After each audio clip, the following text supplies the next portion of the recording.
The Ghost Hunter Next Door by Danielle Garrett. Narrated by Amanda Ronconi. Introduction. The first rule of being a ghost whisperer: don't tell anyone. Seriously, don't. Sure, it might sound harmless, a fun party trick even. I assure you, it's not. How do I know? Well, let's just say that I've had a lot of experience with this sort of thing, and 9 times out of 10, it turns into an all-consuming disaster. Being plagued by needy ghosts 24/7 is one thing. Being harassed by a horde of curious, or worse, grieving, flesh-and-blood people is an entirely different circus. I mean, really, who wants to hold an impromptu séance in the middle of the cereal aisle? Not me.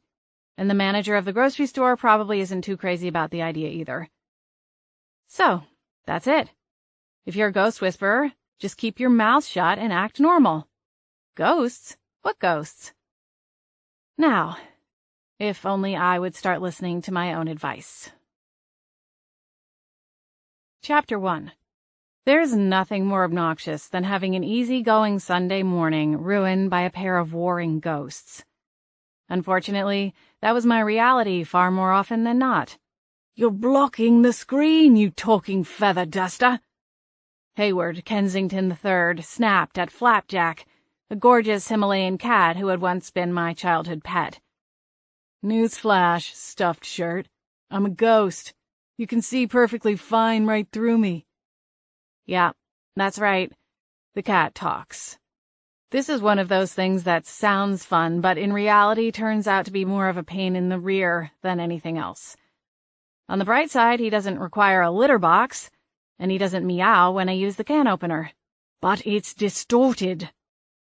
With an irritated growl, I stalked into the living room, coffee mug in hand. "Do you two mind?" I snapped, directing a frosty glare at my two constant, whether I wanted them to be or not, dearly not quite departed companions. Hayward bristled at my sharp tone and had the good sense, or manners, to look embarrassed. He wrung his gloved hands and bowed his head so that his face was mostly concealed by the silvery shadow of his top hat. "Apologies, Lady Scarlet," he started, leaning into his Oxford accent. "I was simply trying to convey my displeasure to that beast." Flapjack hissed in protest. His thick tail swished all the more, blurring the small TV screen entirely. And to think the day had started off so well. Still scowling, I skirted the back of the long couch and moved further into the living room, then set my mug on the coffee table, careful not to slosh any of the scalding liquid over the sides. I slammed my hands on my hips and planted my legs wide, glaring at the pair of them. "What is the one thing that I ask of you two?" Flapjack sat down and swirled his tail around his front paws. I swear he shrugged. "I can't help it if he's so touchy about everything." "Get down from there," I said, snapping my fingers and pointing at the floor. Flapjack's eyes narrowed, but he dropped off the edge of the entertainment center, landing soundlessly on his ghost paws. He flicked his fluffy tail up into the air, whipping the tip in feline irritation. He glared at me for a moment, then turned his displeasure back to Hayward as he stalked toward the couch. He leapt up and curled into a ball atop the pile of throw pillows gathered at one end of the couch. I'd chucked them all to one side during a frantic hunt for the remote control earlier that morning. "Thank you, Lady Scarlet," Hayward said, with a self-satisfied grin. I rounded on him, and it slid from his face. "Drop the self-righteous routine, Hayward," I said. When he continued to hover, I took a deep breath, reaching for my last shred of patience. "What do you want?" Hayward was an old ghost, a once-upon-a-time English gentleman. He died in 1926 after suffering a heart attack during the encore of a premiere musical performance at the Vienna Opera House, hence the perma coattails and top hat. I guess if you have to be a ghost, you may as well be a fashionable one. He took his hat from his head and passed it nervously between his hands. "I was hoping you might invite Lady Gwen to dinner prior to tonight's meeting." I sighed. "Hayward, why can't you invite her yourself?"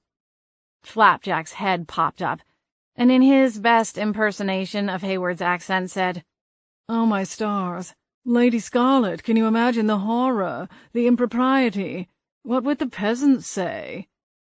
Hayward's silvery cheeks darkened, and he surged forward. I held up a hand. "Stop!" Flapjack cackled and made a face at the fuming ghost. I shot him a glare. "Knock it off, Flapjack, or I swear I'll banish you." His eyes narrowed, but he put his head back down on his paws. It was an empty threat. We both knew it, but it usually worked for at least a little while. Similar to a toddler's parents counting to 3.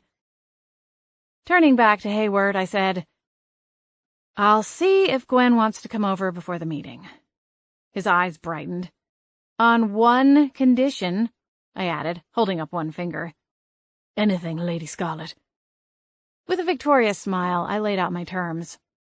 "You let me watch TV in peace, with no running commentary, for the next 2 hours, before I have to go downstairs and work." Hayward popped his hat onto his head and nodded so vigorously it was a wonder it didn't fall back off. "Of course. Not a word out of me, my lady." "Yeah, we'll see." "That goes for you too, Flapjack," I said, settling into my favorite spot on the couch. The L-shaped sectional was a second-hand find, and from the feel of it, it was clear that whoever had owned it previously had rarely used any of the cushions except the one in the corner. It was a little saggy, but that was probably the reason I liked it so much. It was the couch equivalent of a perfectly worn pair of jeans. I reached for my coffee and remote control and smiled to myself as I nestled down into the cozy spot. With a few clicks, my favorite Sunday morning ritual officially began, emptying my DVR while sipping a steaming cup of coffee. In peace. After spending years abroad, running from the literal ghosts of the past, I'd finally settled down in the charming town of Beechwood Harbor along Washington State's rustic coastline. Thanks to an inheritance from my grandmother, I'd opened a florist shop called Lily Pond Floral Design and was ready to begin a brand new chapter of my life.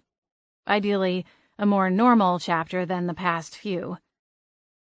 It took over 6 months of hard work to get my shop open, during which I hadn't been the most social of residents.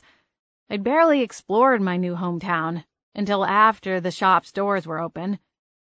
At my grand opening, I'd found a curious community eager to pop in and learn all about their new neighbor, and occasionally buy a bouquet of flowers. I'd also quickly learned that while Beechwood Harbor was postcard perfect on the outside, it was teeming with paranormal activity and had more than a handful of supernatural residents thriving just underneath the surface. So far, I'd met a vampire, a telepath, and a pair of witches who all live at the Beechwood Manor, one of the town's historic homes that served as something of a supernatural halfway house. Knowing that vampires and witches shared your zip code would probably scare the bejeebies out of most people. I, however, was more or less used to it. Nothing about my life had been normal, so why should it start now? My first peek into the supernatural world took place on the eve of my 8th birthday. Once the festivities of my party dwindled to a pile of tattered wrapping paper, ribbons, and crumbs of leftover cake stuck to the ends of half-melted candles, my parents had tucked me into bed so that they could visit with my aunt and uncle in the living room. Restless, and more than a little sugar high, I'd sneaked out of my room and went down the hall to the playroom where all of my shiny new presents were waiting. As quietly as I could, I'd opened my dollhouse and introduced my old dollies to their new friends. As I'd played, the sugar rush wore off, and I'd lain down on the beanbag in the reading nook under the window and fallen asleep. When I opened my eyes, Flapjack was watching me from the doorway. The only wrinkle? He'd died 3 weeks prior to my birthday.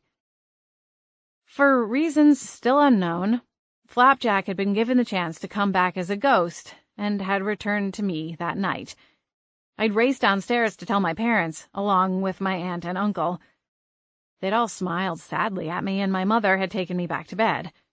She'd kissed my forehead and told me to give Flapjack a hug if I saw him again in my dreams.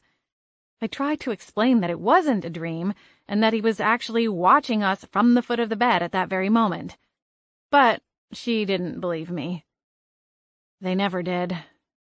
After a few weeks of referring to him as my imaginary friend, they took me to see a counselor, who assured them it was a normal part of the grieving process.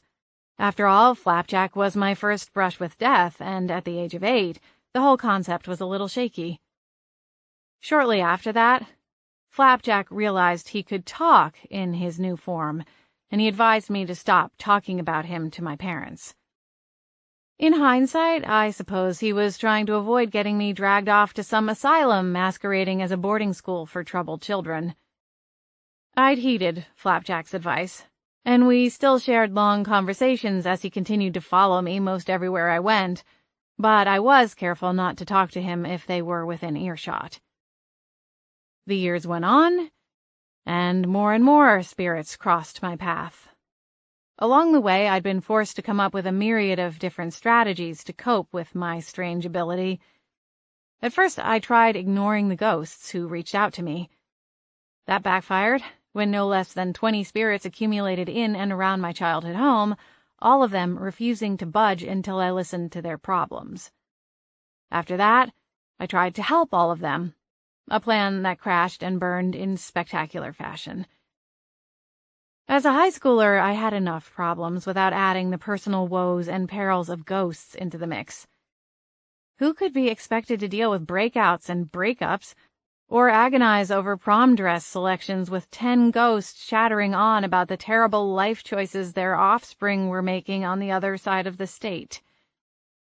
After high school, I started traveling around, and found that country hopping was an effective way to extricate myself from particularly sticky situations. Plus, it was one heck of a way to spend my 20s. By age 30, my resources had dried up, and I decided I was too old to keep letting my parents bail me out of trouble whenever my temporary jobs didn't quite cover my next plane ticket or hotel bill. I returned home to Arizona and found a job working in a local florist shop, and found what seemed like my true calling, creating beautiful botanical works of art. When my grandmother passed away, she left a sum of money, and I decided to strike out on my own again. I may have been staying stateside, but my new business was an adventure nonetheless. I was just getting started, but I had a good feeling about it. As long as I could keep all the ghosts in my life in check. Piece of cake, right? Per Hayward's request, I invited Gwen over for dinner prior to that evening's ghost support group meeting. After a few months in town, word had gotten around in the local specter circles that a ghost whisperer was in town. Out of necessity, I'd set aside Sunday evenings to hold a meeting. Then, and only then, ghosts can come to me with requests for assistance. Anything presented outside of those hours falls on deaf ears, no matter how persistent said ghosts are in their requests. Hayward and Flapjack are all that I can handle on a daily basis, and still they give my sanity a run for its money from time to time. In some ways, Gwen is another exception. She's the first ghost I met after arriving in Beechwood Harbor, and is the town maven. Queen Bee. She knows everything about everyone, and was the one who'd helped me establish my office hours among the local spirit population. Oh, and Hayward has a major crush on her. I'm talking smitten kitten in a top hat. So for that alone, she gets a bit more leniency. Hayward deserves someone like Gwen. She's funny, bright, and despite her occasional ditzy moments, is quickly becoming one of my favorite people, dead or otherwise. As usual, I ate a microwave meal out of a plastic container down in my design studio, aka back room, taking bites in between other tasks. Lily Pond Floral Design was closed for business on Sundays and Mondays so that I could have some time off, as I was currently operating as a one-woman show. Even still, I tended to clock in a few hours, refreshing the window displays and taking inventory to get ready for the next week. It worked as a perfect guise for the ghost support group. The attendees all floated in, and I could continue to work while they chatted and presented occasional requests. If anyone walked past the front windows, they would likely assume I was singing along with the radio or talking to myself as I worked. Gwen rambled on about the local gossip of the week as I finished my broccoli and fish dinner and began working on an arrangement. Most of her revelations surrounded the arrival of a reality TV crew who spent the last week remodeling one of the town's older homes. Mince on the Pillows was a home improvement show that followed a husband and wife team who traveled the country, renovating old, sometimes historic properties into cozy bed and breakfasts. When the town gossip mill learned that our small town was about to be splashed across millions of television sets across the country, a small, outspoken group of people started raising hell and threatening to shut down production with protests and petitions. "All I'm saying is that people are angry," Gwen concluded. "I heard the ladies in the salon saying a petition is going around as we speak to put a stop to the whole thing." "Haven't they already started filming?" I asked, pausing to glance at her over the top of the bouquet I was arranging. Hayward didn't add much to the conversation. It seemed he was more interested in silently adoring our guest from his place at the front counter. I smiled at the dreamy look on his face, and then continued tweaking the hyacinth stalks I'd nestled amongst the greenery in the vase before me. "They started filming Wednesday," Gwen replied without pause, as though she'd been taking minutes on every move the crew made, which in all likelihood she had. I offered a half shrug as I continued working. I imagine the whole thing will blow over pretty quickly. I mean, how long are they supposed to be in town? A few weeks? "I haven't nailed that down yet." Gwen shook her head, sending her feather earrings swinging. Gwen was an eternally preserved flower child, having died in the 70s following a tragic stage diving incident. Her delicate face didn't show the signs of the damage that it must have sustained, but I imagined the aftermath of the fall hadn't been pretty. "And people are just now signing petitions?" I asked, one eyebrow quirked. "Seems a little late." "I'm not quite sure I understand the problem," Hayward interjected. "Why are people so upset? A bed and breakfast sounds like just the thing this town needs." "I think so, too. The Lilac House was made to be a B&B. Gwen agreed with an enthusiastic nod. "I saw the plans. It's going to be beautiful. Then again, anything would be better than the eyesore it's been for the last 2 decades. I mean, honestly, it looks like a giant house-sized Easter egg. According to my research." I stifled a laugh. That's what Gwen called her gossip hunting. Research. Gwen shot me a withering glance and then continued. "According to my research, people in town think the house is haunted. That's why no one has lived there for so long. All the previous tenants have run screaming for the hills, and no one has dared move in since." I perked up at this. "Haunted?" "Is it?" Hayward asked. Gwen shrugged. "I've never met a ghost who lives there, but then again I don't tend to go poking around uninvited." I snorted into the flowers and hurried to take them to the walk-in cooler. I set down the vase on one of the metal shelves built into the far back wall and then started gathering handfuls of fresh flowers from buckets scattered on the floor. By the time I exited, hands full of blooms and greenery, my teeth were chattering. Voices floated to me, and a quick sidelong glance showed that the first ghosts had arrived a few minutes ahead of the hour. Gwen was entertaining them for the time being, so I moved to my work table to deposit the flowers from the cooler. Hayward drifted closer. "Before the meeting gets started, I wanted to apologize for this morning's antics, Lady Scarlet." "Don't worry about it." I stifled a smile and flapped a hand at him. "Believe me, I'm sure it was mostly Flapjack's doing in the first place." "Thanks for the vote of confidence, Scarlet," a cool tone interjected from behind me. I cringed and then pivoted on the toes of my ballet flats to see Flapjack, tail twitching, sitting on the floor beside the display case. "Oh, come now, Flapjack," Hayward said. "You have to admit she has a valid point." Flapjack scowled at Hayward, who quickly turned his attention to Gwen, clearly not wanting to tangle with the pint-sized walking attitude problem. "What are you even doing down here?" I asked Flapjack, stubbornly refusing to apologize, mostly because what I said was true. "You hate support group nights." Flapjack cast a disdainful look toward the front of the shop where the ghosts were gathered, speaking in excited tones. "Oh, believe me, I'm not staying here for the freak parade." He trotted away and leapt over the counter as though he were a thoroughbred show horse instead of a fluffy 11-pound cat. At least in life he'd been around that mark. Ghosts don't exactly have weight in the same way living beings do. With a heavy sigh after him, I fussed with the flowers on the work table before starting work on a new creation. The rest of the ghosts filtered in over the next 10 minutes, and by the top of the hour, we had a full house. Gwen spearheaded the meetings and was responsible for ferrying in new ghosts who might be aimlessly wandering through town. In some ways, I was just a body.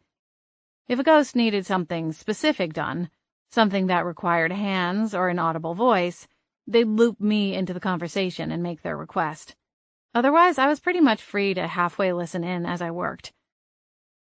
I quickly lost myself in a new design, and the ghost's chattering became white noise in the background. Gwen directed a question my way, and I glanced up, smiling, ready to answer her, when a wave of dizziness nearly drove me to my knees. The smile slid from my lips as my hands wavered. The handful of roses slipped from my fingers and fell to the floor. "Scarlet?" Gwen called out, swooping closer. I splayed my hands on the cool surface of the counter to keep them from shaking. Something was way wrong. A rush, almost like the sound of the ocean, roared in my ears and made me lightheaded and unbalanced. My squared-off nails raked across the counter as I struggled to stay upright. Bam! The front door burst open and slammed into the wall, the metal stopper snapping like it was a toothpick, and the glass panels shattered. I ducked behind the counter as glittering shards exploded inward from the impact. When I dared peek over the edge, a striking ghost hovered mid-air, her long raven hair flying out behind her like a superhero cape. The air around her crackled and popped as her fierce eyes flashed with sheer rage. They locked on mine, and the hair on my arms and the back of my neck stood up. "You!" she bellowed, one finger raised, pointing imperiously at me. "Are you the ghost whisperer?"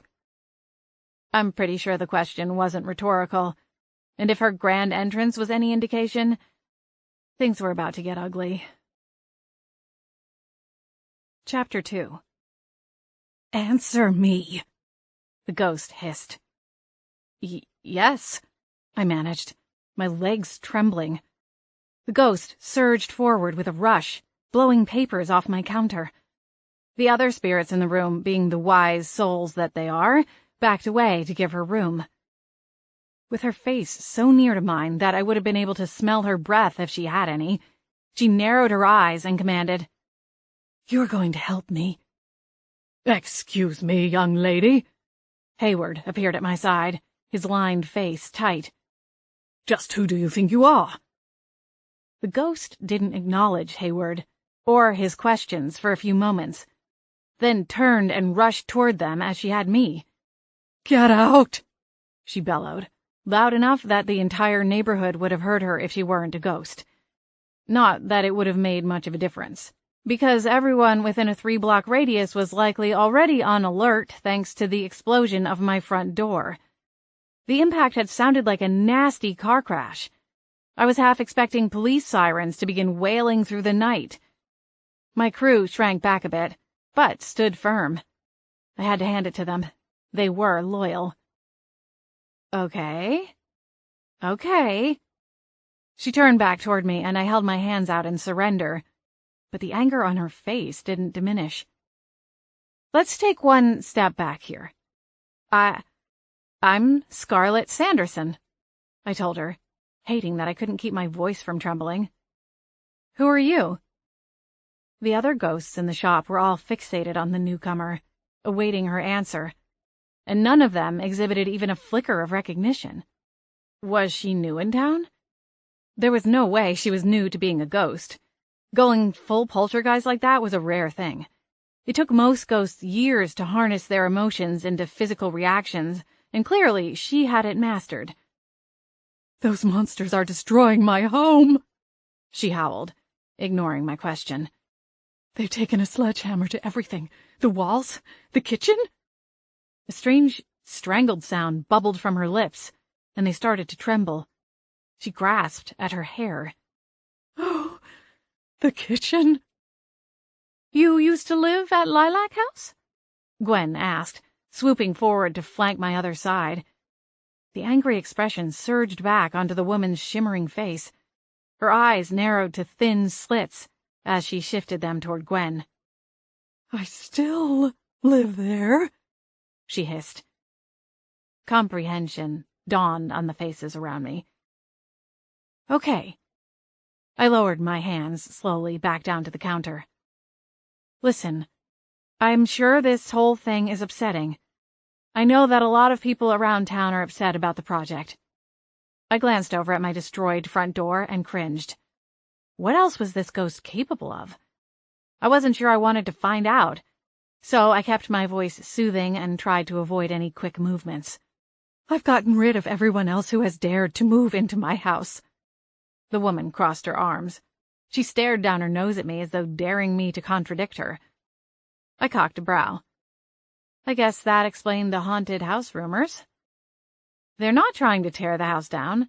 They're turning the house into a bed and breakfast, I explained, bracing myself for another wave of angry energy.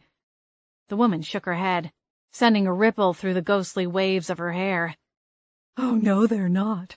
Not as long as I'm there. I looked to Gwen, silently calling out for help. She either missed the cue or was playing dumb. The other ghosts in the room had gone eerily silent. All of them backed away, clinging to the walls of the shop. Tell you what, there's a petition being passed around. Yes, there's a committee trying to get the house turned into a historical landmark, Gwen interrupted, a hopeful lilt to her voice. I nodded. Right. I'll sign my name to one and try to get some other folks to do the same. It was a weak attempt at placating her, but it was the best offer I could come up with on the fly. She snorted. I'm afraid that's not good enough. I want them gone. Now. I frowned, irritation breaking through the initial fear. Listen, I don't know who you are, but you can't just expect me to walk onto a construction site, snap my fingers, and send them all packing. Fine. The ghost shrugged, unconcerned, then rushed back into my face, practically nose to nose. The cool rush of air as she did so gave me goosebumps. You have a week to get them out. Otherwise, people will start getting hurt. Icy fingers raked down my back. She meant it. I took a deep breath, knowing that I needed to keep her calm. That won't solve anything. I shook my head. No one needs to get hurt. We can figure something. A week, she repeated, cutting me off with another frosty stare. Now see here, Hayward said, charging forward. It was too late. With a loud crack, the ghost vanished. A chill swept through the room, as though she'd somehow sucked all the heat from the space as she left. Everyone stared at the spot she'd vacated, then turned back to the pile of shattered glass scattered over the floral welcome mat. Gwen broke the silence with a scoff. Well, that was dramatic, she said, tossing her sheet of permanently sun-bleached blonde hair behind her shoulders. Stars above. I've never seen anything like it, Hayward said, still agog. Whispers spread through the room, and then all at once everyone mumbled excuses and vanished, leaving me alone with Gwen and Hayward. I stayed frozen in place, my eyes fixed on the jagged lines of glass that remained along the edges of the door's metal panels. What are we going to do? Gwen shook her head. Honey, I'd start by getting a broom. The police did a drive-by to make sure everything was all right a little while after the incident. One of the younger officers on the force, Jason Keith, put his squad car in park and marched up to the front door where I was stooped over, sweeping up the shards of glass. We'd met at the coffee shop a few days after I'd arrived in town, and he'd stopped in not too long after my grand opening to order a bouquet for his mother. At least, that's who he'd said they were for. "Hello, Officer Keith," Gwen purred, twirling one of her feather earrings as he approached the door. I ignored her and glanced up from my sweeping. "Evening, officer." "Evening." He arched one thick brow as he surveyed the broken glass. "We got a call from one of the neighbors. They said there was some kind of ruckus going on down here." He didn't know the half of it, and unless I wanted to find myself under a 24-hour involuntary psych hold, he wasn't going to. I'm pretty sure that raging poltergeist probably wouldn't fly on an official police report. I crossed the room and dumped the shards I'd collected into the large trash can beside the front counter. "It's not a big deal," I told him. "Someone threw the door open a little too hard, that's all." He shifted his skeptical glance in my direction. "That's all?" I sighed and waved a hand at the busted door. "The stopper must have rusted or something. It's not a big deal. My insurance will cover the damages. I've already left a message with my landlord." "Uh-huh."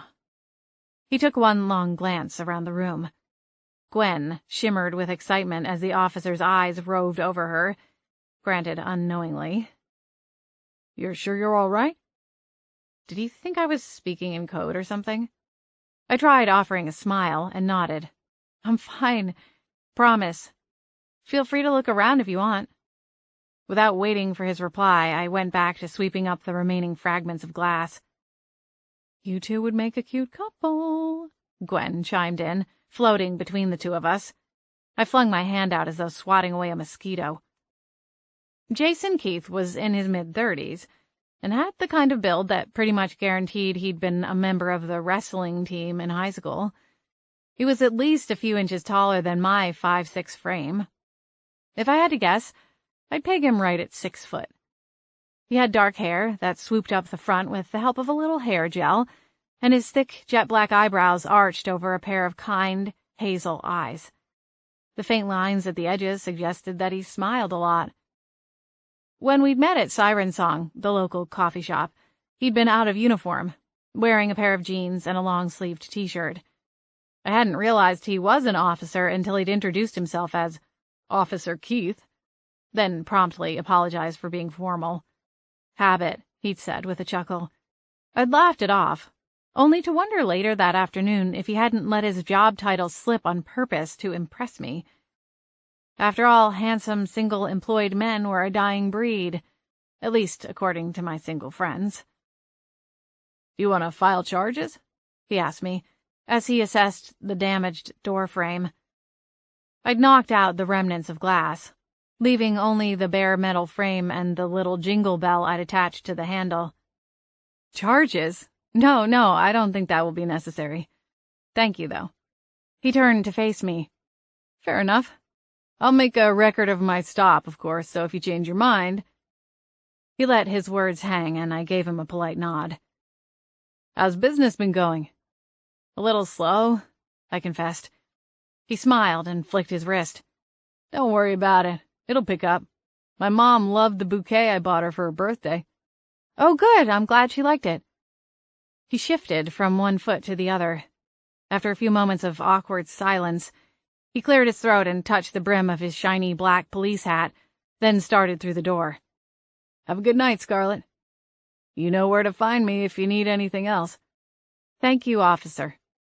He started to correct me, but then shrugged it off and left the shop, the little jingle bell chiming as he went. I released a long sigh, allowing myself a moment of wallowing. What am I going to do now? I asked no one in particular. If I were you, I'd be chasing that fine man down the sidewalk and asking for a ride in his squad car. Gwen was still staring at him through the fragmented remains of my door as he made his way down the sidewalk. I rolled my eyes at her suggestion. Pretty sure that wouldn't fix my front door or keep that horrible woman from wreaking havoc on the set of the TV show. Gwen laughed. Cheer up, honey. I'm sure we can figure out a way to keep her under control. After all, there's more of us than there are of her. I'm not sure that's how ghost fights work, I told her. I don't think it's a numbers game. Gwen shrugged. I'm not going to be able to shut down the production of the TV show. and I'm certainly not going to be able to keep them from turning it into a B&B. I tapped my nails on the counter. What do you think she meant when she said she's kept other people from moving into the house? Who knows? Gwen tossed her hair as she peered out the front window, watching Officer Keith drive away. She pivoted back to face me. If you ask me, she's all talk.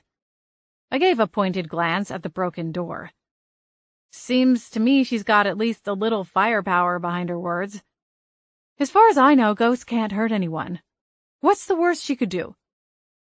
It was a fair question, and one that I didn't have the answer to. I'd been able to see ghosts for most of my life, but there were still a lot of holes in my understanding of how the spirit world operated. At times, it felt that the rules were fluid, ever-changing. Ghosts had varying levels of power. Most of the time it related to age and experience, but not always. I'd met some ghosts, dead for decades, who were as helpless as a pile of newborn kittens. Then there were others, new ghosts who channeled their energy as easily as someone flipping a light switch on or off. Can't you just banish her from the house? Gwen asked calmly. My mouth dropped open. Gwen? What? She floated up, an indignant look on her face. That would work, wouldn't it? As a ghost, you should know that spirit work like that is highly dangerous and could permanently damage her. I would never do that. Gwen folded her arms and drifted back to the ground. I'm pretty sure you threaten Flapjack with banishment on a weekly basis. I frowned. That's different. She gave me a long look, but didn't add anything. In the meantime, I have to make a grocery run. I looked at the door. Technically, it was still locked. That just didn't go very far when it was reduced to a 2-inch thick metal frame. Even a fairly large person could duck down and crawl right through the lower panel. In hindsight, I regretted sending Officer Keith away so soon. He could have watched the place for me while I ran to the grocery store. Beechwood Harbor was a small town, and I doubted most of the residents even bothered to lock their windows and doors at night. The weather was getting warm, and I'd seen plenty of houses, completely dark, but with windows left open all night to let in the cool evening breeze while they slept. It was unfathomable in a big city, but in this small community there was a sense of trust. People didn't even really seem to consider locking things up. It wasn't my modus operandi, but I decided to embrace it, at least for the next hour. I locked the till money upstairs in my apartment, grabbed a couple of canvas bags, and headed out. Thistle was the nearest grocery store, and also my favorite. Normally I like to wander the aisles and take my time, but the city girl in me just couldn't stop thinking about Lily Pond being unlocked and open, so I hurried to gather the items from my small list and checked out. Along the way back to the shop, I passed by the house that was the center of the hotbed debate in town. The Lilac House stood proudly, like a retired beauty queen. It definitely needed a little TLC, but there was no reason to doubt that the house could be restored to its former glory.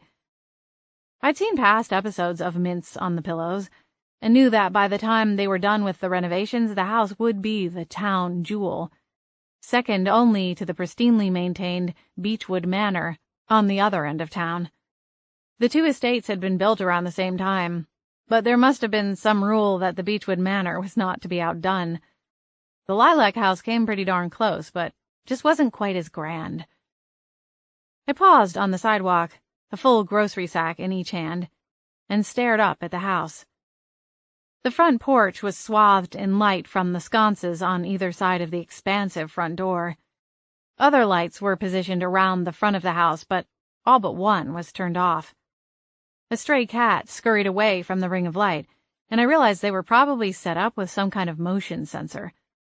With all the debate and heated exchanges that had occurred regarding the TV production taking place surrounding the house, I wasn't surprised they'd taken extra security measures. Unfortunately for them, none of that was going to stop a rampaging ghost if the party crasher who blew out my front door decided to follow through on her ominous threat. I chewed my lower lip. There wasn't much I could do to stop her, either. My specialty was talking to ghosts, reasoning with them. If they wanted to go crazy and try to blow up the world, my hands were kind of tied. I considered my new friend, Holly Bolt, and her pack of supernatural pals. They lived in the Beechwood Manor, and each had their own specialties. We'd all met not too long after I'd moved into town. They might be able to help, but I wasn't sure how. There had to be a way to resolve the issue without resorting to magic wards or other drastic measures that they might come up with. While I stood there mentally debating my options, a flicker of something caught my eye. Another cat? No, definitely not. It was a ghost. The shimmer of silver was unmistakable. It passed into the darkness between the floodlights and didn't set off the triggers like the cat had. "Hello?" I called out, taking a few steps up the front walk and throwing my voice a little higher than a whisper. "Hey! Wait! Did you want to see what I can do if they don't leave?" I whipped around at the cold voice, goosebumps raising on my arms even as my pulse shot through the roof. I frowned up at the sneering face of the ghost from earlier. "No, I'm fairly certain I got enough of a sneak peek back at my shop." She shrugged, without an ounce of remorse. "I had to get my point across." Across the yard, another floodlight turned on, sending another wave of blinding light across the yard. I opened my mouth to say something to the ghost, when I noticed her eyes flick to some point beyond me. Curious, I started to turn, but was thrown forward onto the ground. I yelped as something hard was jabbed into my side. "Move an inch, and I'll taser you." Chapter 3. "What are you doing? Get off of me!" I wriggled, frantic to get a look at whoever had just thrown me down into the dirt. Judging by the weight on my back, it was a large someone. "Steady. Identify yourself," the man barked. He released the pressure on my shoulders and I thrashed over onto my back, chest heaving. A click sounded, and a beam of light seared my face. I squinted against the harsh ray and then raised a hand to shield my watering eyes. "Don't move," I said. Ignoring him, I scurried back like some kind of panicked crab. "I'll move if I want to. I wasn't doing anything wrong, you deranged beast." A radio buzz chirped. The man raised a hand to his chest and spoke into a mic. "I got it. Trespasser." "Who are you?" I demanded, still not daring to stand. The man stepped back. Under the glow of the nearby floodlights, I caught my first glimpse of his face. He was about my age, tall and broad, dressed in a pair of jeans and a tight black t-shirt. My heart skittered, and I cursed myself, knowing that sudden flip couldn't be blamed on the shock. He fished into his front pocket, and I halfway expected him to flash an FBI badge. Instead, it appeared to be a laminated card attached to a lanyard. "Lucas Green, head of security. Ma'am, are you aware that this is the set of a TV show? A closed set?" "I know that," I grunted and moved to get up. Slowly. The man didn't object. He crossed his arms, his t-shirt stretching even tighter. I swallowed hard. "We've had some vandals causing trouble lately," he continued. "Know anything about that?" I gave a hollow laugh. "No?" "This is funny?" I glared at him. "Not even a little bit." "What are you doing here, wandering the property? It's nearly 10 o'clock. Production has been shut down for hours, so don't tell me you were hoping to snap a selfie and get an autograph." My eyes roved the yard on either side of him. Another one of the nearby floodlights had popped on, bathing the section of yard in blinding light. There wasn't any sign of the angry ghost. "Great." "Hello," the man snapped. "I asked you a question?" I snarled. Well, I'll just bet you were at the top of your class in charm school." "I'm doing my job." "Yeah? Big tough guy?" I said with disgust. I brushed my grassy palms off on the thighs of my faded jeans. "This is your job? Tackling innocent bystanders? You've got, 80 pounds on me, and yet you're threatening me with a taser?" I barked a laugh. "Hey, it's not like I pointed a gun at you," he said, unflinching. I gawked for a moment. And they say chivalry is dead. The contents of my grocery bags were scattered around me in an arc. Perfect. Just how I liked my produce, bruised and covered in grass clippings. Without asking, I snatched the mag light from Mr. Tough Guy's hand and started toward one of my cloth bags. Hey! He lunged for me a moment too late. Does it look like I'm prepared to vandalize anything? I snapped, stooping over to grab my grocery bag. What was I going to do? I don't even have eggs in here. I huffed as I started repacking my ruined grocery haul. Maybe I was going to chuck this cantaloupe through the front window?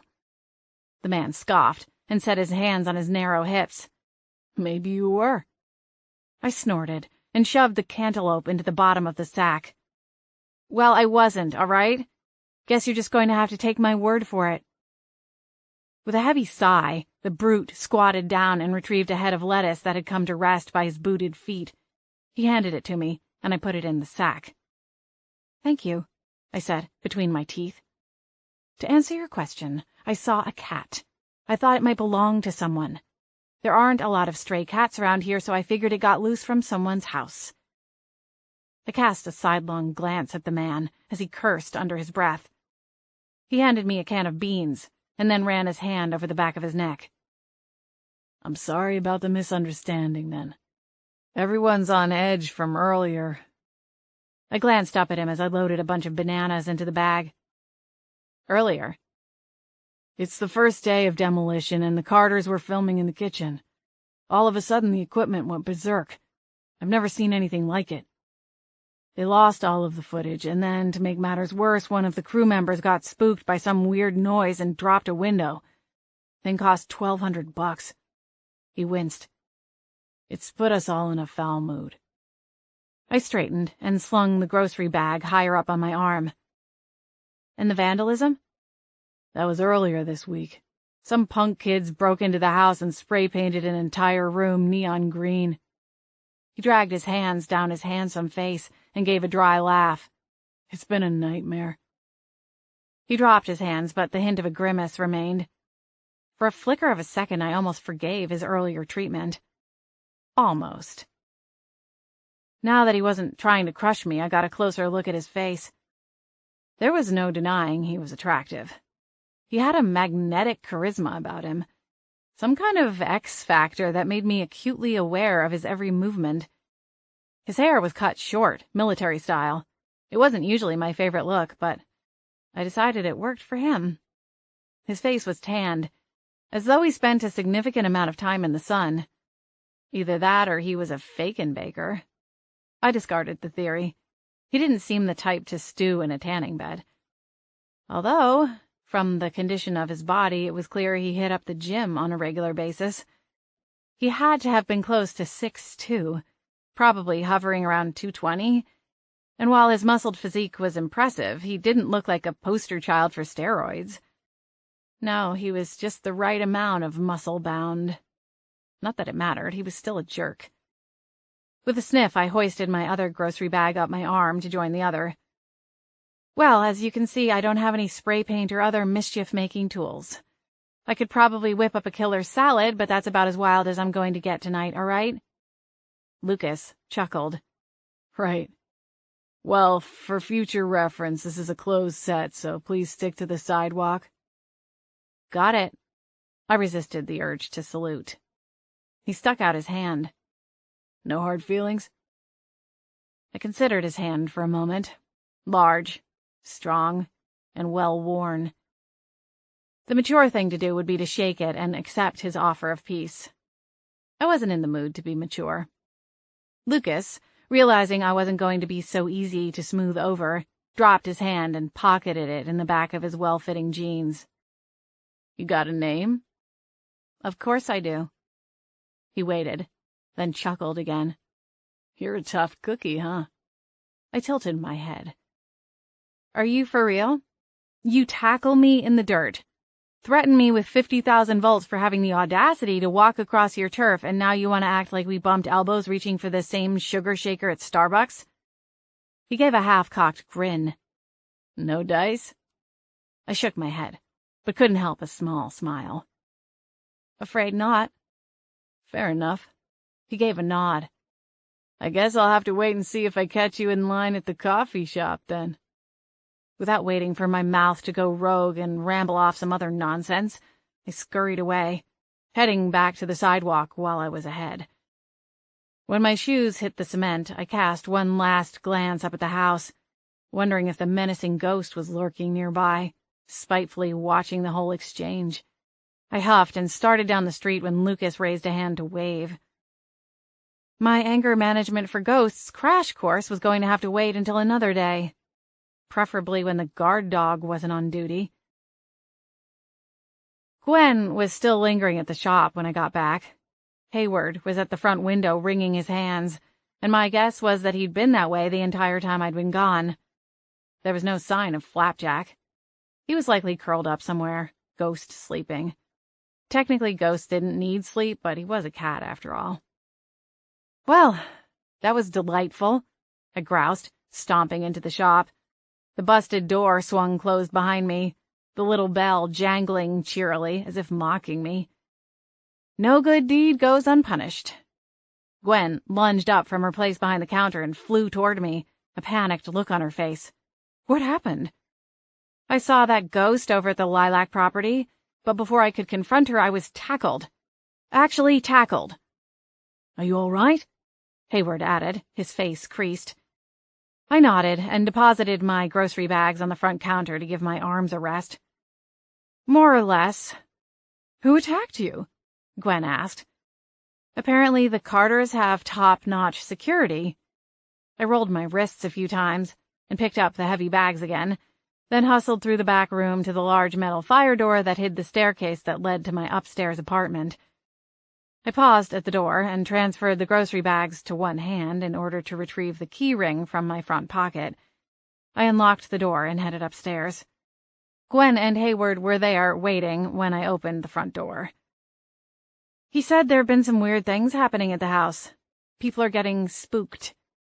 Gwen pursed her lips. "Oh dear, I guess that woman wasn't joking." "Apparently not." I went through the apartment to the kitchen.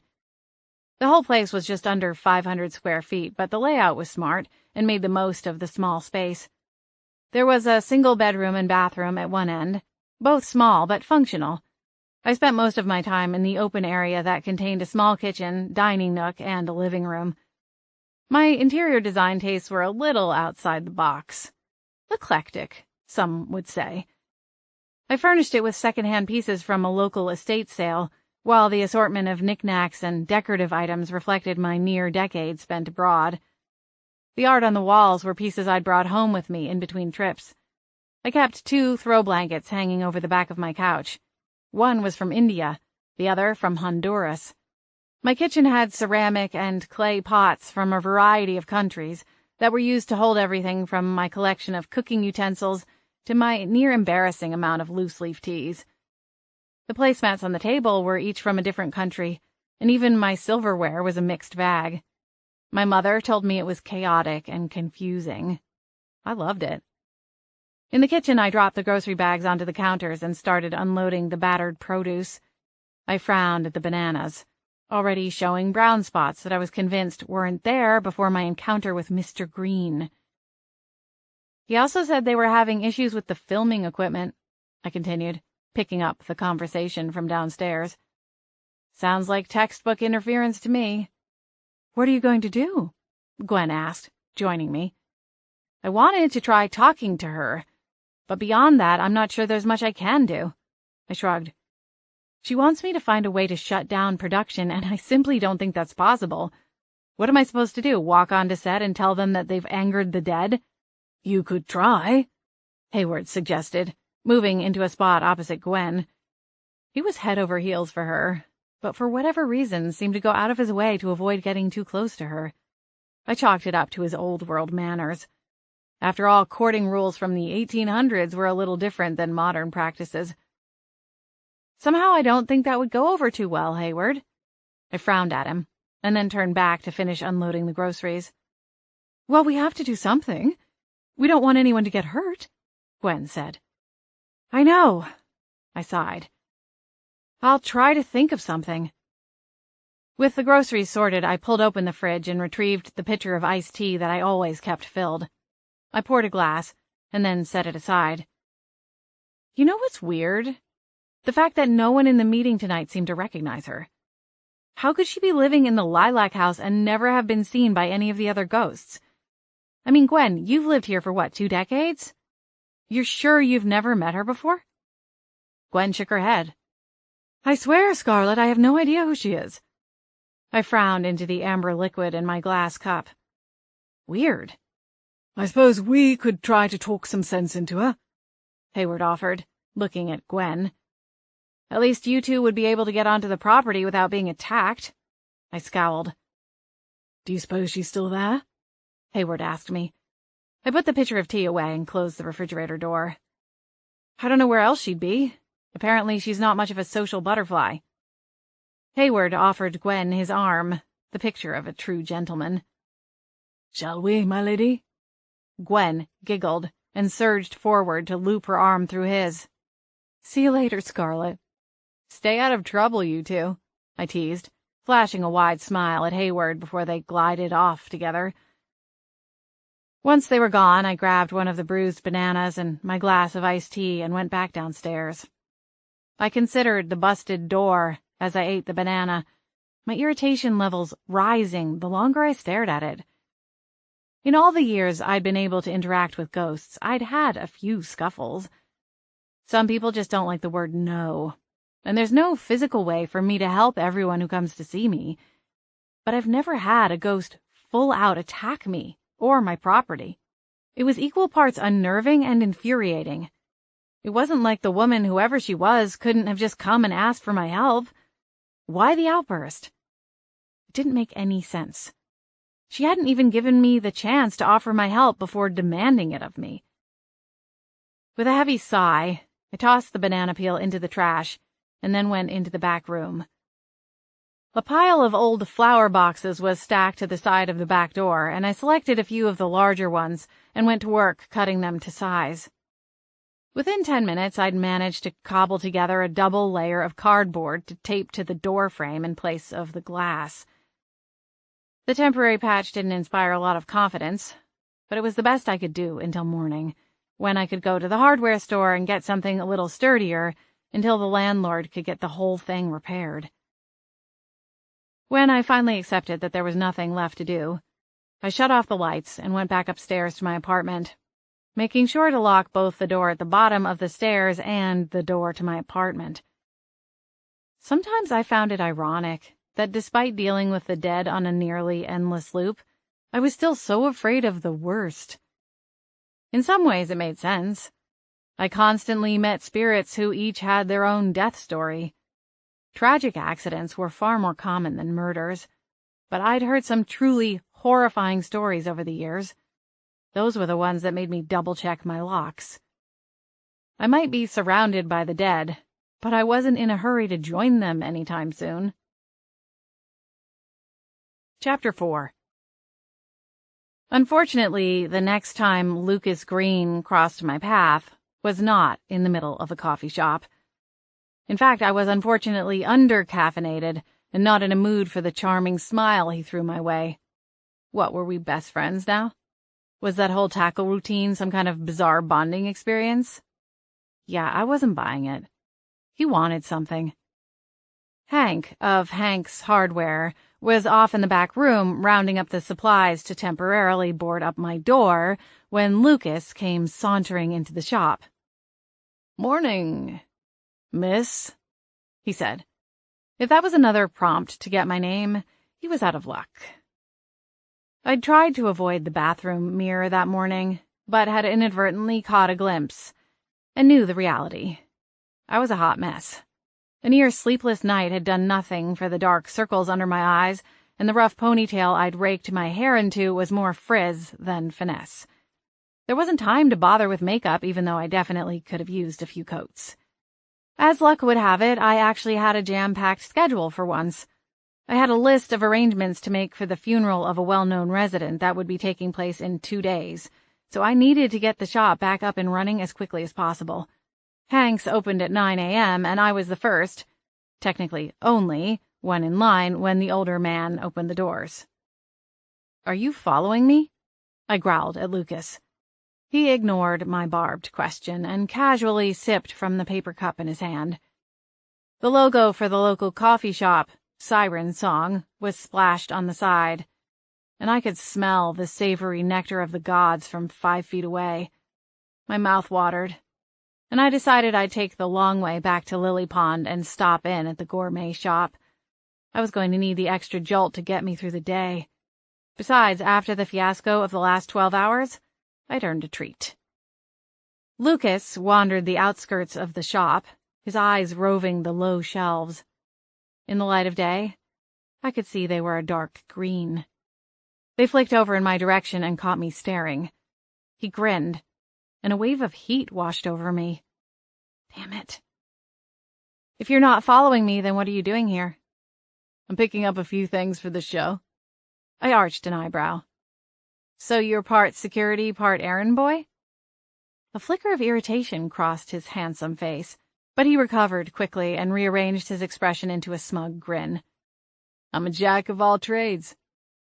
"You're a jack something," I muttered, turning back to the counter at the sound of footsteps on the polished cement floor. "Here you go, Scarlet," Hank's cheerful voice called as he emerged from the storeroom. He held up a bundle of particle board. "These ought to do the trick until you can get a new door. You need any help with the installation? My grandson Drew could come over and give you a hand after he gets done with school this afternoon." I offered Hank a polite smile.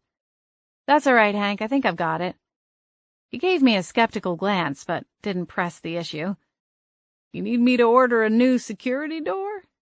I shook my head. "The landlord told me he'll have someone out to replace the glass by the weekend." "Very good." Hank set the thin boards on the counter beside the register and started ringing up the purchase. He rattled off the total, and I handed over my credit card, desperately hoping there was enough to cover the balance. The last thing I needed was for it to be declined in front of Lucas. Seconds later, the machine sputtered out a receipt, and I breathed a silent sigh of relief. I signed, handed the slip to Hank, and gathered up the boards. "Thanks again, Hank." He tipped his faded ball cap at me, then turned away when the phone behind him started to ring. "Busted door, huh? That doesn't sound like a lot of fun. You sure you don't need a hand putting these up?" I cringed at the offer and glanced over as Lucas sidled up beside me at the front door.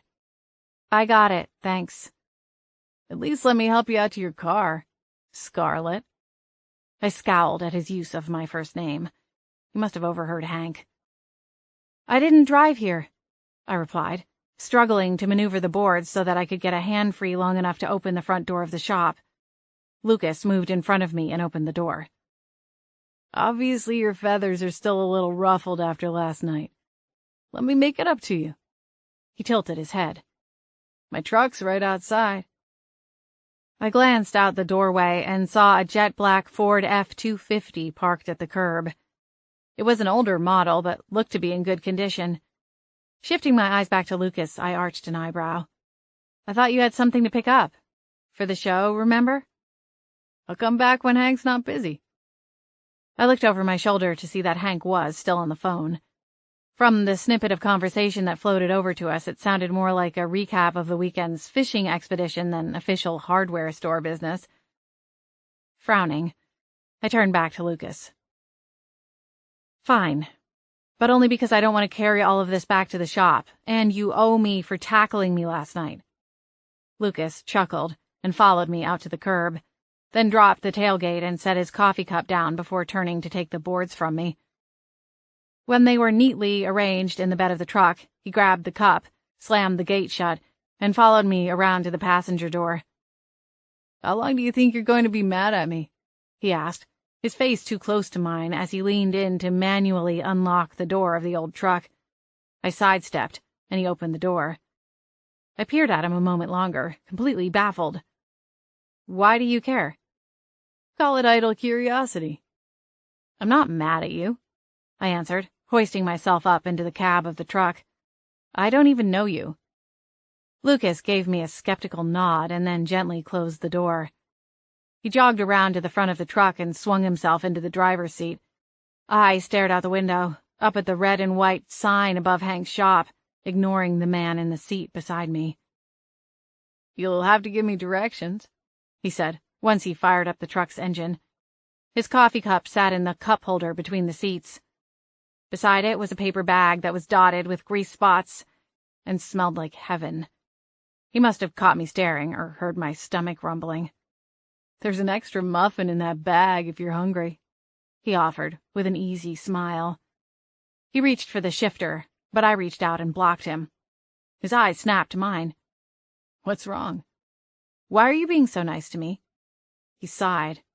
"Why are you making it so damn difficult?" I crossed my arms. "You can't answer a question with another question." "Fair enough," he huffed. "I'm not a bad guy, Scarlett." "I never said you were." "Then what's with the Ice Queen routine?" With a heavy sigh, I folded. "Look, I'm not trying to be difficult. I had a long night before you were even involved." He hitched a thumb over his shoulder. "That have anything to do with the busted door?" I nodded. "I run the florist shop on the other side of town. Last night I had an incident. The door was busted, and after dealing with all that, I went out to the store, then got tackled by this overzealous rent-a-cop on my way back home." I flashed him a saccharine smile. "Rent-a-cop?" He scoffed. "Come on, you can do better than that. You seem like a clever woman." I laughed and dropped my head back against the seat rest. I didn't want to like him, but between his charming smile and gentle ribbing, it was hard to keep a grip on my disgruntlement. I dropped my hands into my lap and worked my fingers together. Lucas shifted into drive and pulled away from the curb. I gave him directions, and minutes later we were parked in front of the small strip of shops on Hydrangea Lane. Lucas hopped out of the cab and retrieved the boards from the back while I unlocked what was left of the front door and pushed it open. Lucas followed and set the boards down beside the counter, and I set aside the bag of other supplies Hank had provided. He left the shop, and just when it occurred to me that he left without saying a word, he reappeared, a toolbox in his right hand. Before I could stop him, he unpacked his collection of tools on the counter, found his tape measure, and went to work. I stood beside him and crossed my arms. "What are you doing?" He tore off the cardboard barrier I'd put up the night before. "What does it look like?" I huffed. "I can handle it, all right?" "I know." Ooh, my, Scarlett. Your gentleman friends just keep getting better and better." I winced as Gwen floated into view. She was eyeing Lucas's backside with interest. There was no doubt that she'd been a heartbreaker back in her day. She was young, stunning, and had an infectious zest for life. Joie de vivre. Not to mention that she held a degree in the art of flirtation. I could probably take a lesson or two. I shot her a look and mouthed, "Stop staring." "Hayward's been looking for you all morning," she said, still ogling Lucas as he worked. He jotted down some measurements and went to work cutting the boards down to size with his handsaw, then stapled the planks until he had a door-sized sheet. I wasn't sure how he was going to get the boards to stay in place on the metal frame, but figured he knew what he was doing. I couldn't reply to Gwen, and she knew it. Sometimes I think she likes to taunt me in front of other people just for kicks. It was all in good fun, but annoying nonetheless. Giving her a meaningful glance, I gestured for her to follow me back into the studio portion of the small shop. "You said someone broke the door," Lucas said over his shoulder. "What for? Angry customer?" I tore my eyes from Gwen. Yeah, something like that." He rocked back onto his boots and twisted to look up at me. "You call the cops?" I nodded. Technically, I hadn't had to call them. The racket the ghost had made was more than enough to warrant a neighbor calling them for me. "What were they so worked up about?" he asked. His expression twisted like he was trying to imagine a scenario where someone would be filled with rage over a bouquet of flowers. "It was just a misunderstanding." I gestured at the door. "Is there something I can do to help move this along? I'm supposed to be open for business in half an hour." It was a lame excuse. It wasn't like I was expecting a Black Friday rush at 10 o'clock in the morning on a Monday. He looked up at me, noting that I was avoiding his question. Instead of calling me out, he asked me to hold the plywood boards in place. He drilled a couple of holes and did some jimmy rigging to get the two sheets to stay together, and showed me how to fasten a small iron bar to lock it up at night. It wasn't pretty, but it would do the trick until the new door arrived. When it was done, he dusted his hands off on the back of his jeans and glanced over at me. "Listen, I wanted to ask you something." "Okay." He hesitated just long enough to pique my curiosity. "Ooh, he's going to ask you out on a date," Gwen squealed from her position behind the counter. I ignored her. Lucas wandered back to the counter and packed up his tools. He took a moment, and curiosity started burning a hole in me. Patience wasn't my strong suit. Finally, he glanced up at me. "Last night, when you were tailing that stray cat, did you see anything strange?" "Strange how?" He rubbed his free hand over the back of his neck. His jaw tightened and relaxed a few times in short succession, as though he knew what to say but couldn't quite get it out. "This might sound completely insane, but I've been working for the Carters for 3 years now, ever since the show started its first season. I don't know if you've seen the show, but their specialty is finding old homes. They especially like homes that have some kind of past. The more history, the better in their minds. Makes for great TV, and the show employs a historian who does a voiceover segment on each home's past." I nodded slowly, unsure what he was building up to. "I've seen an episode here and there." He sighed and dropped his hand. "Most of these homes have seen multiple generations, and some of the pictures they paint aren't exactly pretty. Stu especially likes homes where a murder has occurred. People go bananas for that stuff, and it sends the ratings through the roof." I dragged my teeth over my lower lip. The direction of the conversation was suddenly clear, and there was no easy way out. Now, I'm a logical kind of guy, but I'm telling you, Scarlett, I've seen some weird stuff. I've been wound too tight since production started here. There's something about this site that has me on edge. That's really the only explanation I can give to you for last night." "It's fine, Lucas," I said, softening. "I shouldn't have gone onto the property. As for your question, I'm not sure what you mean." "It's like, presence," he said. "Like we're being watched." "So what, you're thinking it's a ghost?" I smiled, hoping he would drop the conversation at hearing the absurdity out loud. I expected him to grin, wave a hand at me, and dismiss the whole thing. Instead, to my horror, he grew even more serious. "I don't know for sure." Lucas shifted his weight and, for the first time since I'd met him, looked uncomfortable. "Do you believe in that stuff?" Gwen laughed. "Hot and smart. Ding, ding, ding. Scarlett, you need to get this one's phone number." I shot her a quick scowl before turning my attention back to Lucas, who looked conflicted. "Last night, after you left, there was another incident," he continued. I drew in a breath, steeling myself. "Some windows were broken.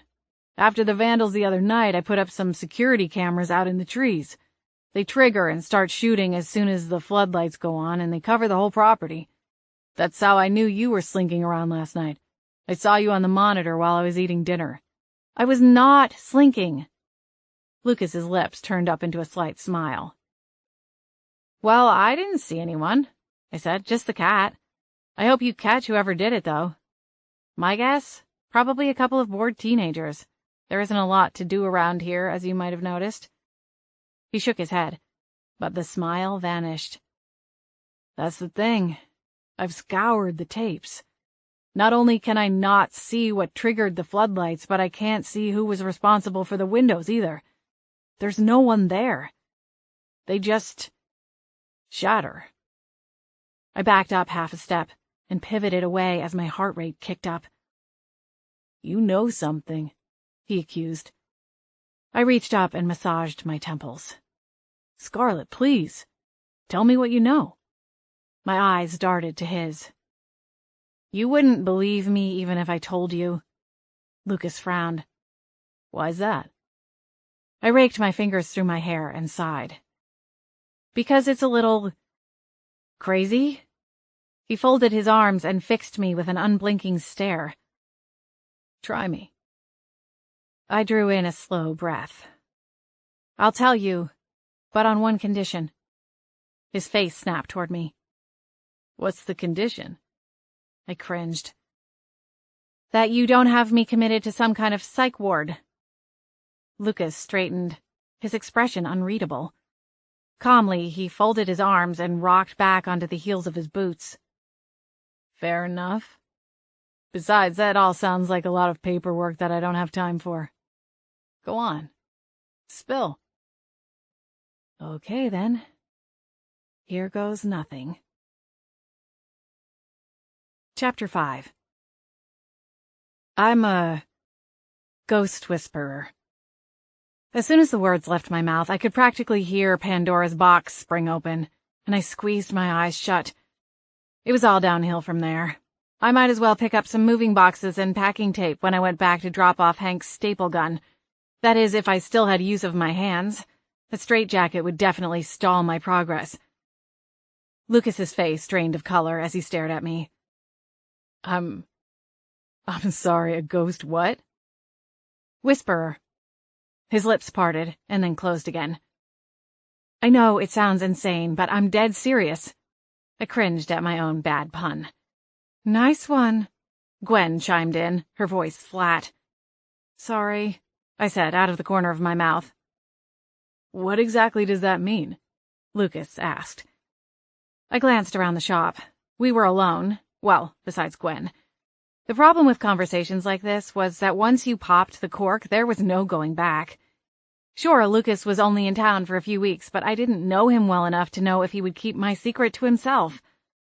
I swear I won't tell anyone anything you don't want them to know, but Scarlett, you have to tell me what's going on. It's my job to keep people safe, and right now I don't even know what I'm up against. All right. I held up a hand and drew in a deep breath. I'll tell you what I know. Ever since I was little, I've been tuned in to the spirit world. It started with my cat. I can see ghosts and talk to them. I don't go out of my way to look for them. Somehow they just find me. I glanced over at Gwen. Lucas followed my gaze and then jolted. Wait, is there one here? Now? I flicked my eyes back to his and gave a slight nod. How? He scrubbed a hand over his squared jaw. How are you able to see them? Did something happen to you? There wasn't some kind of Freaky Friday moment, if that's what you mean. Near-death experience? Lucas countered. I shook my head. Wow. Lucas backed up a step, his expression stunned. I honestly don't know what to say. It's a lot to take in. Trust me, there's a reason I don't go around broadcasting this to the entire neighborhood. I considered him for a moment, wondering what possessed me to even start this conversation in the first place. It had been years since the last time I'd confessed my so-called gift to someone. In that case, it had been to a longtime friend. Lucas was a virtual stranger. Right. He bobbed his head. Listen, I know you probably think I'm nuts. I can't— No, he interjected. I don't think that at all. I arched a brow. You believe me? Why would you lie? He shrugged and pocketed his hands. Like I said before, I've seen some weird things over the past 3 years. I've done some research into this stuff, but there's no firm expert on the matter. At least not that I've been able to find. Everyone has their own story and spin. It's hard to know what's real, or rather, who is real. A lot of these self-proclaimed psychics also have a horse in the race, you know. Books and TV shows to pitch or promote. I grimaced. Trust me, I know. I've seen it all. Are any of them real? A few. I shrugged one shoulder. Most of them are full of it, though. I figured. He glanced over at the spot where Gwen hovered, his eyes slightly squinted. I suppressed a smile as Gwen fussed with her hair and licked her lips. Lucas looked back at me, and Gwen's face fell. Listen, I don't want to impose on you or anything, but what would you say to coming by the site tonight and reviewing the video footage? He paused and then added, "Wait, would one even show up on a camera?" "I'm not sure, actually. I've never tried to film a ghost before." "Worth a shot, right?" I chewed on my lower lip for a moment, debating. I already knew the source of the problem. Granted, I didn't know her name or what her connection was to the lilac property. Lucas smiled. "Come on.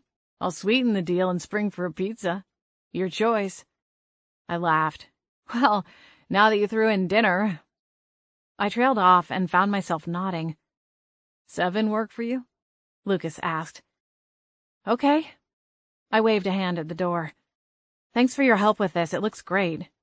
"No problem." Lucas swung the door open and stepped outside, his back braced up against the boards.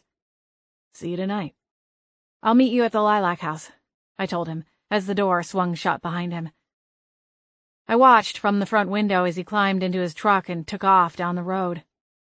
A small, wistful sigh reached my ears, and I glanced over to find Gwen hovering beside me. "Sometimes I really hate being a ghost," she said. "I'm missing out on all the fun." I smiled. Gwen didn't hate being a ghost. She relished it. She loved being a fly on the wall and trading in secrets and gossip. "Trust me, Gwen, being human isn't all it's cracked up to be." "I'm just jealous because you can talk to him," Gwen said, pouting her lips. "He's quite a fox. Don't you think?" I laughed. "I guess." Her thin eyebrows jerked up into sharp arches. "You guess?" "What do you want me to say?" I abandoned the window and went to lock the front door of the shop. Technically speaking, I had another half an hour before the start of business, and my stomach rumbled loudly, reminding me that I'd missed the opportunity to walk by Siren Song on my way back through town, and hadn't taken Lucas up on his offered muffin. There wasn't time to run out for anything, but I had a few frozen waffles still hanging around in the freezer upstairs in my apartment. They couldn't compete with fresh pastries and a vanilla latte, but they would have to do. "What did you and Hayward find out last night?" I asked her. "You said Hayward was looking for me." "Not a whole lot. We couldn't find her at the house. On the way out, we found a couple of ghosts who haunt that neighborhood, but none of them knew anything." "Strange, isn't it? How could she have flown under the radar this long? That house has been sitting vacant for several years now. I mean, you saw it. If the neighbors didn't pitch in to get the lawn services, the weeds would be up to the gutters by now." "It is strange," I agreed. "I've met some ghosts who never venture from their hidey holes, but other ghosts at least know of their existence." "We'll try again tonight while you're on your date." Gwen all but squealed as she followed after me. "Date?" I laughed and shook my head. "There is no way that is a date, Gwen. You're way off base." Gwen persisted. "It sounds like a date. What are you going to wear?" "We're probably going to be scouring through video footage, probably stuck in the back of some cramped van picking at cold pizza." "Sounds romantic," she gushed. "Like something from a Bond flick." I smiled as I slowly shook my head. "Nothing could tear those rose-colored glasses off of you, huh, Gwen?" "Come on, Scarlett. At least let me help you pick out something to wear." "Tell you what," I said, pausing to unlock the door of my apartment. I turned to face her, one hand on the knob. "You let me have breakfast in peace and keep Flapjack and Hayward out of my hair today, and I'll let you pick out my entire outfit." She pumped her fist in victory. "Deal!" As she started to float away, I called after her, "And I reserve the right to veto 3 outfits." I used all 3 veto votes, but ended up wearing something that was halfway decent. Gwen selected a pair of dark-wash jeans and a free-flowing coral top that she insisted brought out the gold tones in my copper-brown hair, which I tied back in a loose ponytail. I ignored Gwen's suggestions as I applied a minimal amount of makeup, and she pouted that I didn't go full-blown beauty queen. I slipped on a pair of silver hoops at the last minute and added a pair of low kitten heels to get her to stop fussing. She promised to keep Hayward and Flapjack off my case in exchange for a play-by-play of the so-called date. As promised, Lucas met me at the Lilac House, armed with a large pizza. "I did half cheese, half veggie," he stated, holding up the box. "I wasn't sure what you liked and didn't get your phone number earlier." My cheeks flushed. "Veggie works for me." "Great. He pointed across the extra-wide driveway at a van. "All my security stuff is set up in there, but I hate eating in the back. It's cramped and the food smells stay forever. I thought we could eat inside the house." My stomach flip-flopped. 24 hours ago, he'd pinned me down in the grass like a common criminal, and now he wanted to have a civilized dinner with me? Was Gwen right? Was this a date? I glanced up at the house. The crew had only been working for a few days, but it already looked better from the outside. "I'd love to see inside," I finally said. Lucas smiled and bobbed his chin toward the front door. "Come on, then." The inside of the house was clearly mid-renovation. One half of the entryway was tiled, while the other half was cluttered with boxes of tiles and a large bucket. The path to the kitchen was littered with a collection of power tools and sloppy paint cans. The air was stuffy and heavy with the sense of paint and freshly cut wood planks. By comparison, stepping into the kitchen was like entering an entirely different house. The renovations had already been completed, and the room was staged for filming. It was homey and had a lived-in feel. A sheet of cookies sat on the center island, and an assortment of dishes and cookbooks were strategically placed on the open shelving that flanked either side of the large farmhouse-style sink. Lush green plants sat in a collection in the corner, and the chef's stove was a thing of beauty. Lucas set the pizza box on the island, shoving aside the tray of cookies. "They just filmed the kitchen reveal earlier today," he said, glancing around the room. "It turned out pretty nice. Not really my style, but hey, to each their own, right?" "Not your style?" I spluttered, unable to imagine someone not liking the kitchen design. It was stunning. How could he possibly find fault with the rich, dark cherry cabinets and the polished quartz countertops? "I'm more of a minimalist," he answered, with half of a shrug. He lifted the lid on the box, and steam poured out, filling the already warm air with another burst of heat. He had good timing, I'd give him that. The pizza place was a few blocks away. He must have literally walked out the door with the pie at 7 on the dot. I grinned up at him as I hopped up onto one of the bar stools at the island. "A minimalist, huh? Is that code for bachelor pad with hand-me-down furniture and no art on the walls?"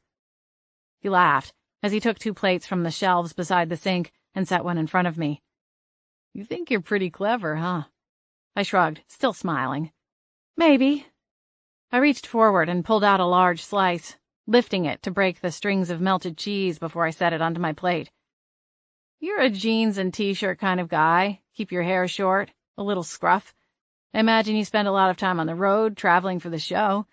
You probably have a crash pad somewhere, and there'd be no reason to keep more than the bare-bones basics. 2 plates, cups, mugs, sets of silverware, a couple towels, change of sheets, clothes. Utilitarian." Lucas stared at me for a moment, and then grabbed a slice for himself. He placed it on his plate and then plopped on the bar stool beside me, his body twisted to face me. His legs were long and lean, and had no issue whatsoever reaching the floor. "So you're a mind reader in addition to those ghost skills?" he asked with a slight smile. "Not exactly," I laughed. "I just know the lifestyle. After college, I floated around for several years, never staying in one place longer than a few months. I've traveled to all 50 states, most of the provinces, Australia, New Zealand, all over Europe, South Africa, Japan, India." Lucas's eyes were wide. "Impressive. We should compare passports one of these days." "Oh yeah? You're a fellow travel junkie?" He nodded and swallowed down a large bite. "It skipped the whole college thing. I went straight from high school to the Navy. I did 10 years, so a lot of my travel was within that context, but once I got out, I backpacked through Europe. Bummed around for a little over a year before going home to Colorado. That's where I was raised. I tried to stay still for a while, but it didn't quite work out." A knowing smile crossed my lips. "The travel bug is a relentless little creature." Lucas returned my smile before taking another bite of his pizza. I studied his profile, suddenly seeing him in a new light. In my gallivanting, I'd met a lot of other wanderlust-stricken souls, such as myself. There was a deep-rooted sense of camaraderie amongst world travelers, a web of shared experiences and familiar lifestyles that was hard to replicate in other social circles. What made you finally settle down here? Lucas asked. Ran out of places to go? I sighed and set down the scrap of pizza crust I'd been fidgeting with. Ran out of money is more like it. Lucas chuckled. Aha. My parents helped fund my travels for the first few months, and then as I moved around, I got pretty good at picking up odd jobs. I stayed in hostels and cheap hotels. Nothing was extravagant, but I loved it. I'd work and explore for a few months and then move on to the next. My parents helped me out when I got into trouble, which is more or less acceptable in your 20s, but at 30, it's less cute. I laughed and then dabbed my lips with a paper napkin from a stack beside the pizza box. Anyway, I was already planning to return home to Arizona, and then my grandmother passed away, so that sped the process up a little bit. I came back to the States for the funeral and didn't leave. Lucas's smile drooped. I'm sorry to hear about your grandmother. Thank you. She was a firecracker. I smiled fondly as a series of familiar memories looped through my mind like a carousel of faded images, frozen in time. In her will, she set aside a sum of money for me to open my own flower shop. I'd always wanted to have my own florist business. After taking the world by storm, Lucas teased gently. Right. I smiled and reached for another slice of pizza. I don't know why, really. I've always been drawn to plants and flowers. The smell of the earth and working with my hands, I guess. It's a hell of a lot better than being glued to a phone or computer all day in some office. Lucas tilted his head in agreement. It took about a year, but I worked as a waitress in Scottsdale, lived with my parents, and searched for a retail space. As much as I loved the desert, I wanted a change of scenery. Shocking, he teased. I smiled. I found the shop and apartment I'm leasing now, and the price was right. I opened a little over 4 months ago. Lucas pushed aside his plate and wiped his hands, then balled the napkins up and tossed them onto the grease-soaked plate. That travel bug making you itch yet? I tried to hide my smile, but couldn't help it. Little bit. Lucas laughed. Figured. With my hand on my stomach, I pushed away my plate. I didn't realize I was that hungry, I said, with a sheepish grin at the open pizza box, realizing I'd packed away half of the large pie. After my frozen waffle breakfast, I'd been so busy that I hadn't stopped for lunch or a snack. I tended to get lost in my work and forget to come up for air. Lucas chuckled and polished off the last slice. I'll get an extra large next time. Next time? He stood and stretched his arms over his head. My gaze automatically flitted over his lean body, and heat rushed to my cheeks once again. Ready to do some ghost busting? He asked, with a crooked grin down at me. I shot to my feet and tossed my balled-up paper napkin onto my plate. I'm ready, but just as a side note, I'm not planning on busting anything. Lucas grinned, but I noticed he started humming the Ghostbusters theme song as he crossed the kitchen. He grabbed a set of keys and headed toward the open, arched doorway. The night air was chilly, but not too cold. It was nice compared to the stuffy house. Lucas led the way to the surveillance van and pulled open the sliding door. After you, he said, waving a hand. I climbed in and marveled at the amount of room. It certainly wasn't the cramped space I'd imagined. A long table with computer monitors and a few fold-up chairs ran the length of one side, leaving the rest open to move about.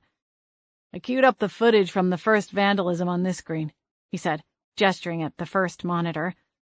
Then the incident from last night on this one. I nodded. All right. Here goes nothing, right? That's encouraging. He chuckled and leaned over the keyboard. I'll start the footage a few minutes before the incident. Nothing is triggered, no lights or anything. Then all of a sudden, bam, out of nowhere, the window shatters. The footage reeled forward, and for a few minutes nothing happened. Then I saw it. I gasped when I realized what had happened. What? What did you see? Lucas leaned closer, his eyes scanning back and forth, scouring every centimeter of the monitor. I glanced at him, and then leaned forward, making sure what I thought I saw was real. You sure you want to know? Chapter 6. What is it? Lucas asked, leaning in closer toward the monitor as though he could see what I saw if he simply tried harder, or maybe squinted his eyes just right. It's definitely a ghost problem. I suppose I shouldn't have been surprised. After all, the ghost in the video was the same one who'd burst through my front door the day before. What is it with this woman and breaking glass? I muttered under my breath. What? I glanced at Lucas. She's the one who broke my door. Lucas's thick eyebrows lifted. At your shop? Yeah. I smoothed a hand over my hair. See, in order to prevent, or at least help prevent, ghost overwhelm, I try to convince the local ghost population to come to a weekly meeting. A ghost support group, if you will. A bemused look crossed his face, but he nodded for me to continue. Anyway, it's on Sunday nights, and things were going fine until this woman, I gestured at the screen, though Lucas couldn't see her figure, burst in, screaming about the construction. She told me that I have a week to stop the production and get everyone out, otherwise... I let my words trail off. Otherwise what? I squeezed my eyes closed, desperate to slow the racing thoughts firing inside my head. She's going to start hurting people. Can she do that? I shook my head. I don't know, but it's possible. Reluctantly, I nodded. A sick feeling uncurled in my stomach. You mentioned that one of the crew members got spooked and dropped an expensive window? Yeah. Why? That her too? Do you have footage of the event? No. Lucas sat back down. Not that I have access to, at least. I only have the feeds for the security equipment. I could probably get the film from editing if you need to see it. Did you talk to the crew member afterward? Lucas dragged a hand over the back of his neck as he stared at the monitor, the ghost frozen in place in the still shot. For a minute, he was really freaked out. He probably thought he was going to get fired. Did he say anything about it? Lucas looked at me, his hand still on the base of his neck. Like what? Did he see something? Hear something? What got him so worked up? He'd been irritable all afternoon, complaining about the AC being cranked up too high. Something about it being a waste of money since they were coming in and out all day. I'm not sure why he cared. Lucas paused, pensive, for another moment, and his eyes moved back and forth as though he were watching the memory rewind. After he dropped the window, he was shaking, like, uncontrollably. The producers sent him home for the rest of the day. He said he didn't know what happened. He thought he had a grip on it, and then the next thing he knew, it was on the ground. Did he feel cold to the touch? Lucas frowned at me. Why? What are you getting at? I chewed on my lower lip. No part of me wanted to voice the dangerous suspicion that was brewing in my gut. Scarlet? I ignored him for a moment longer, and looked to the monitors that were running in real time, showing the majority of the yard just outside the van. The backyard looked peaceful and quiet.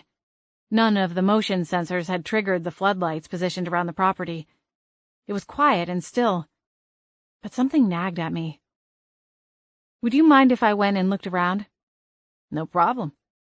Lucas started to stand, and I held out my hand. Alone.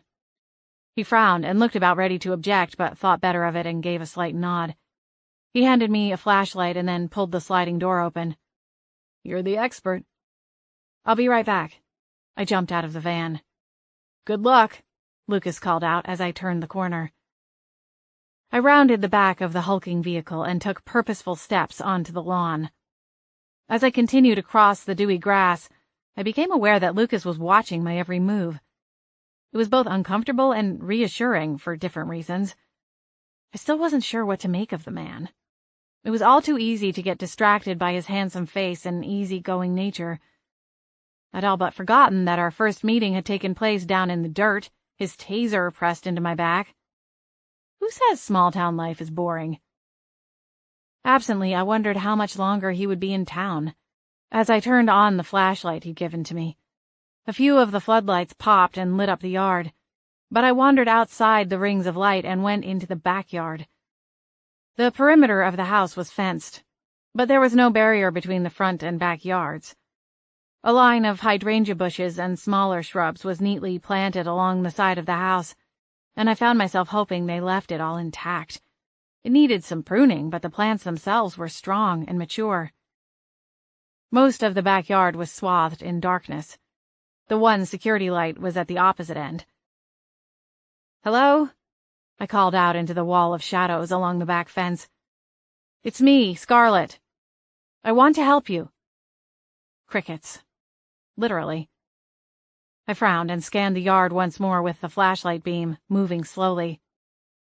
"Come on. Please come and talk to me."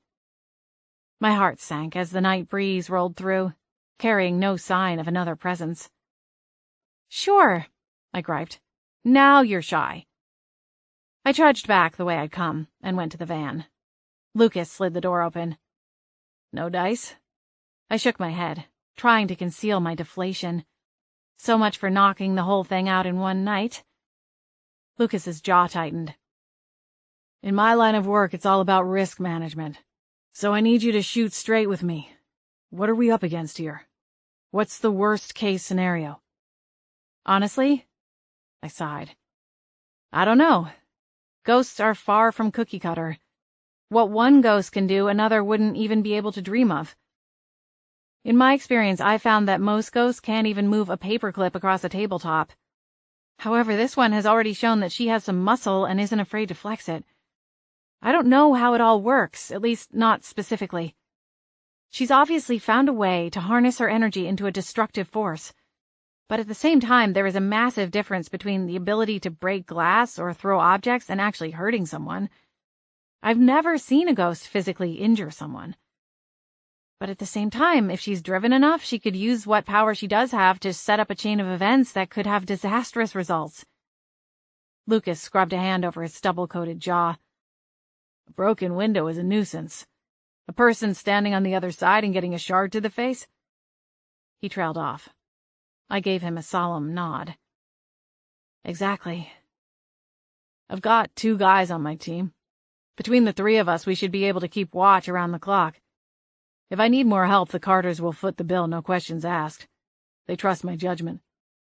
He glanced at me out of the corner of his eye. "This next idea might sound crazy." I snorted. "Is that even possible at this point?" He grinned. "Probably not." I handed him back the flashlight. He stowed it away and then jumped down. "Didn't figure. Go on, lay the crazy on me." "What I want to know is if there is a way to, I don't know the word, expel her?" It was a logical question, but one I didn't want to answer. I dropped my eyes to the carefully laid stones in the driveway. "Scarlett." I glanced up and swallowed hard. "Technically, yes." Lucas's eyes lit up, and I quickly held up my hand. "But I wouldn't advise it. If it backfires, the results can be even more devastating. She's already this angry. I don't want to make it worse by monkeying around with exorcism techniques. I have a ghost trap. It would hold her indefinitely." I paused and then shook my head. "But she has to enter it willingly." "Not much of a trap in that case," Lucas complained. I shrugged. "That's what the voodoo lady called it." Lucas gawked at me. The twisted expression on his face made me laugh out loud. "I've led an odd life, okay?" He flashed a grin. "We're definitely going to need a couple more of these dinners together before I leave town." The statement set off a flurry of excitement and anxiety in my belly, which I quickly tamped down. Iron dispels a ghost, but the effects are only temporary. The spirit eventually wanders back and usually isn't too happy about the treatment. That would only make it worse. Lucas nodded, but the disappointment was etched on his face. "So what can we do?" "I'll come back tomorrow night after work and see if I can find her. In the meantime, I have some of my friends looking for her as well as asking around for information about her. If we have any luck, we'll figure out what her hang-up is and then go about fixing it. Ghosts have a reason for staying behind when their bodies have expired. The question is, what's keeping this woman trapped here in this realm? If we can help her move over to the other side, that would be best for her and obviously for the show as well. Lucas gestured down the driveway, and we walked together. All right. Just let me know what you need, and I'll make it happen. A sideways grin tugged at my lips. Is this the part where I ask for $1 million and a trip around the world on a private jet? Lucas chuckled. I'll see what I can do. You might end up with an I saved the world and all I got was this lousy t-shirt kind of parting gift. One can never have too many of those, I guess. I laughed. Well, thanks for dinner. You're welcome. He glanced up and down the streets of the sleepy neighborhood. There were a few cars parked along the curbs, but most were in the various driveways. Where's your car? Oh, actually, I walked here. Come on, let me drive you home, he said, gesturing across the street where I recognized the outline of his truck. Normally, I would have rebelled, but a certain eeriness hung in the air. Not to mention the temperature had dropped another few degrees. I nodded and stumbled forward, cursing the shoes Gwen had insisted on. All right. Thanks. Gwen pounced on me as soon as I set foot back inside the shop. Spill! You've been waiting here the whole time? Of course. Gossip never sleeps. I sighed heavily and locked the door behind me. Tomorrow, Gwen. I'm exhausted. She pouted. That wasn't the deal. I know, but can you let it slide this once? She remained silent as I trudged upstairs and made a cup of tea. Gwen joined me at the table when I sat down with my steaming mug. Are you all right, Scarlett? Nothing bad happened, did it? Not with Lucas, no. But I think we have a much bigger problem than expected at the Lilac property. Gwen's eyes rounded. What kind of problem? I grimaced, not even wanting to speak the word out loud. I recounted everything Lucas had told me about the strange happenings at the property. The pinprick of anxiety I initially felt burrowed in, creating a nasty pit in the bottom of my stomach. Gwen, I think she's manifesting. Manifesting? That can't be right. That just doesn't happen. And she just popped up out of nowhere. She stuttered. I didn't want to think about it either, but it was starting to look more and more like the only reasonable explanation. Manifesting, or possession, as some people refer to it, is the most invasive and destructive act that a ghost can commit, and it takes much more energy than an average spirit has. Yesterday afternoon, a worker was carrying a very expensive window when all of a sudden he dropped it. He'd been complaining about it being too cold, and afterward he was so shaken up he could barely speak. Gwen looked at me, unblinking. Maybe he just lost his grip? He was upset at breaking the window. That could explain the shaking. Couldn't it?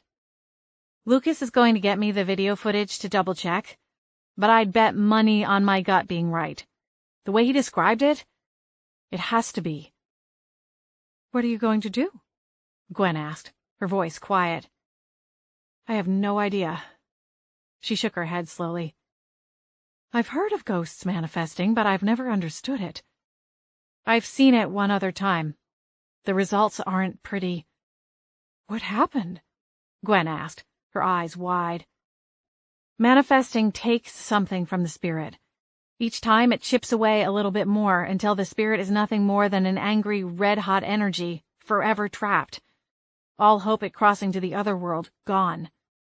Gwen shuddered, and her silvery silhouette shimmered. How awful.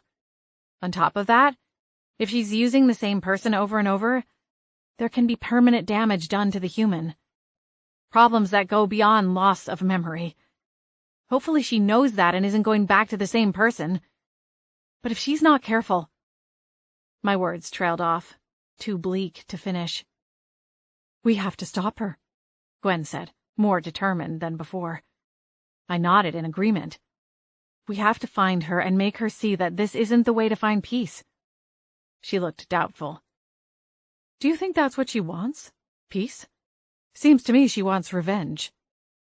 My eyes flew to Gwen's. Revenge? Why would you say that? Honey, you don't get that angry over nothing.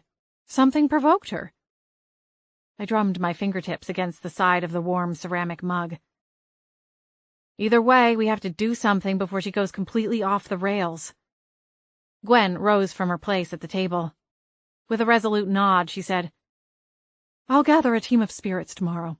We'll scour all of Beechwood if that's what it takes. I'll ask around and see if any of the neighbors know anything about the previous tenants. If she lived there recently, and judging by the style of clothing she was wearing, it couldn't have been too long ago, I should be able to get some more information." Gwen started to disappear through the kitchen floor, but stopped, frozen midway with her chest and head above, her legs and feet below. She smiled up at me, batting her eyelashes. "And Scarlet, dear, remember our deal? I'll expect a full rundown on the rest of your evening when this is all over." Before I could object or even roll my eyes, she was gone. "Impossible woman," I muttered under my breath. There was a manifesting, not to mention potentially homicidal ghost on the loose, and Gwen was worried about whether or not Lucas gave me a case of the girly butterflies, which he decidedly did not. Still marveling at the weird chain of events of the past 48 hours, I finished my drink, polished off a sleeve of buttery cookies from the tin on the counter, and went to the bathroom to scrub off the day. After a shower, I wrapped myself in my soft robe and slapped a generous amount of a cooling clay mask onto my face. It was imported from a fancy little shop in France and cost an absurd amount of money, but it reminded me of times abroad and did wonders for my pores. "Well, aren't you a vision?" Flapjack commented, appearing beside the sink. I scowled at him, but with the thick green clay sticking to my face, it was hard to say whether my steely glare was effective or not. "It's too bad you're not averse to the scent of peppermint. Maybe I'll look into getting a lemon mask next time. That should keep the heckling to a minimum." Flapjack swished his tail, but didn't bother replying. For whatever reason, ghosts usually had a scent that sent them running. Figuratively, of course. With Flapjack, it was lemons. One whiff and he'd vanish faster than I could snap my fingers.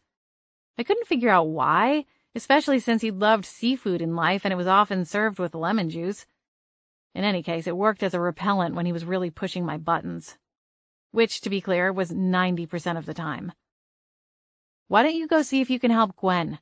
I suggested, leaning closer to the mirror to check on the progress of the mask as it dried to a thick crust. "What's she doing?" Flapjack asked, a hint of curiosity in his tone. "Looking for the lilac ghost?" Flapjack leapt from the counter and sailed to the tile floor. "As fun as that sounds, I'm going to have to pass. Chasing down insane ghosts isn't really a pastime of mine." I rolled my eyes. "Oh yes, I forgot. Unless it involves sarcastic commentary or fish odors, you're not interested." Flapjack opened his mouth, ready to volley back another tart reply, when a shrieking, semi-hysterical voice cut through the quiet apartment. "Scarlet!" I jolted, and spun to see Gwen hovering in the doorway of the bathroom, her eyes wide and panicked. Adrenaline rushed through my system. "What? What happened?" Gwen beckoned for me. "They found her. You better hurry." Chapter 7. Gwen and one of her friends, an old-timer who preferred to go by his old army call sign, Sturgeon, had indeed tracked the ghost down. She wasn't at the lilac property, but another house in town, only a few neighborhoods away. Gwen rode shotgun and gave directions as we raced through Beechwood Harbor to the quiet neighborhood. Only one house had lights on inside, and as we neared, I saw the silhouette of a woman in the front room. It looked like she was pacing back and forth. "That's the house," Gwen cried out, pointing up at it. "Great," I said, before heaving a sigh. "Please tell me she's not inside." Gwen shook her head. "She's not.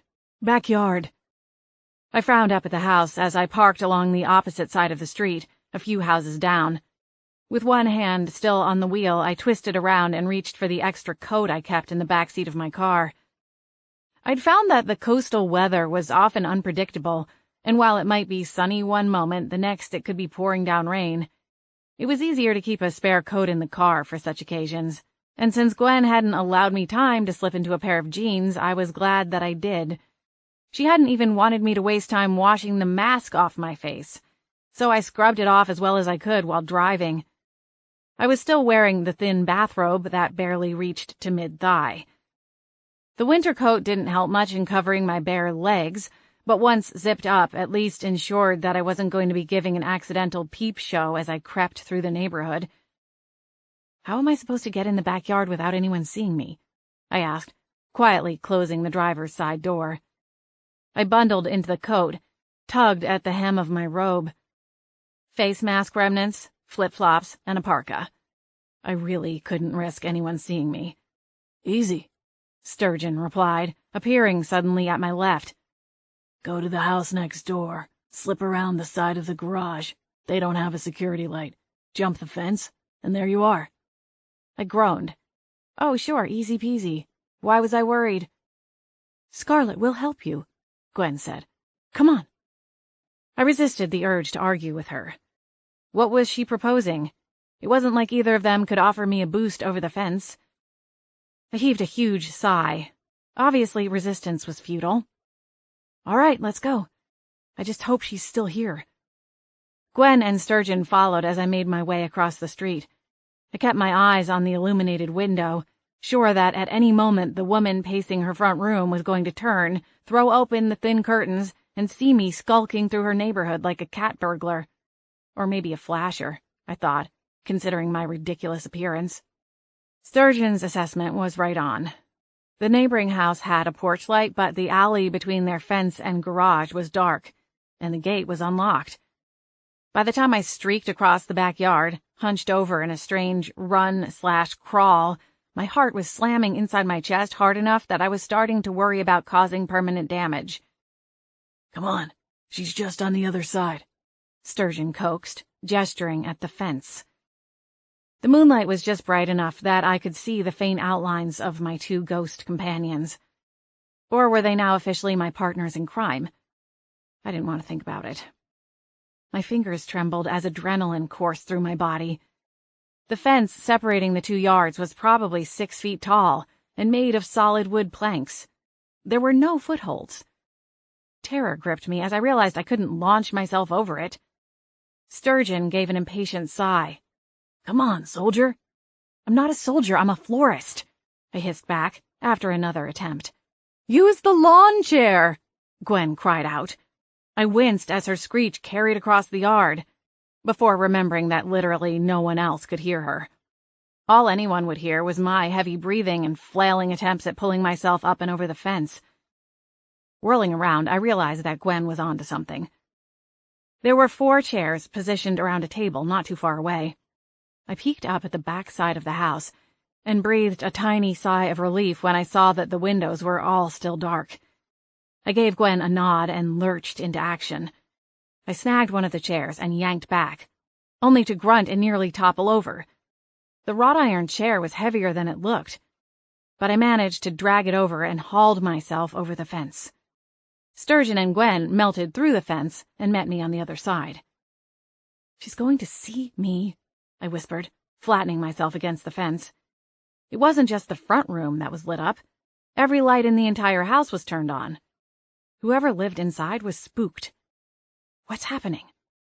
Gwen tugged the corner of her lip between her teeth. "Best guess?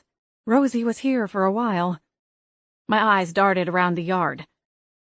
"Where is Rosie?" The yard was smaller than the one I'd just escaped, but was still a decent size and had the same fencing surrounding the perimeter, likely put into place by the contractor who'd built the subdivision. "Whose house is this?" I asked. Gwen shrugged. "I don't know." I glanced over at her, frowning. "You've haunted Beechwood for the better part of 3 decades and you don't know who lives here?" "I don't follow them all home," she hissed, puffing out her chest. "I do have some limits to my research techniques." "Sure." Gwen continued. Her voice still sounded miffed.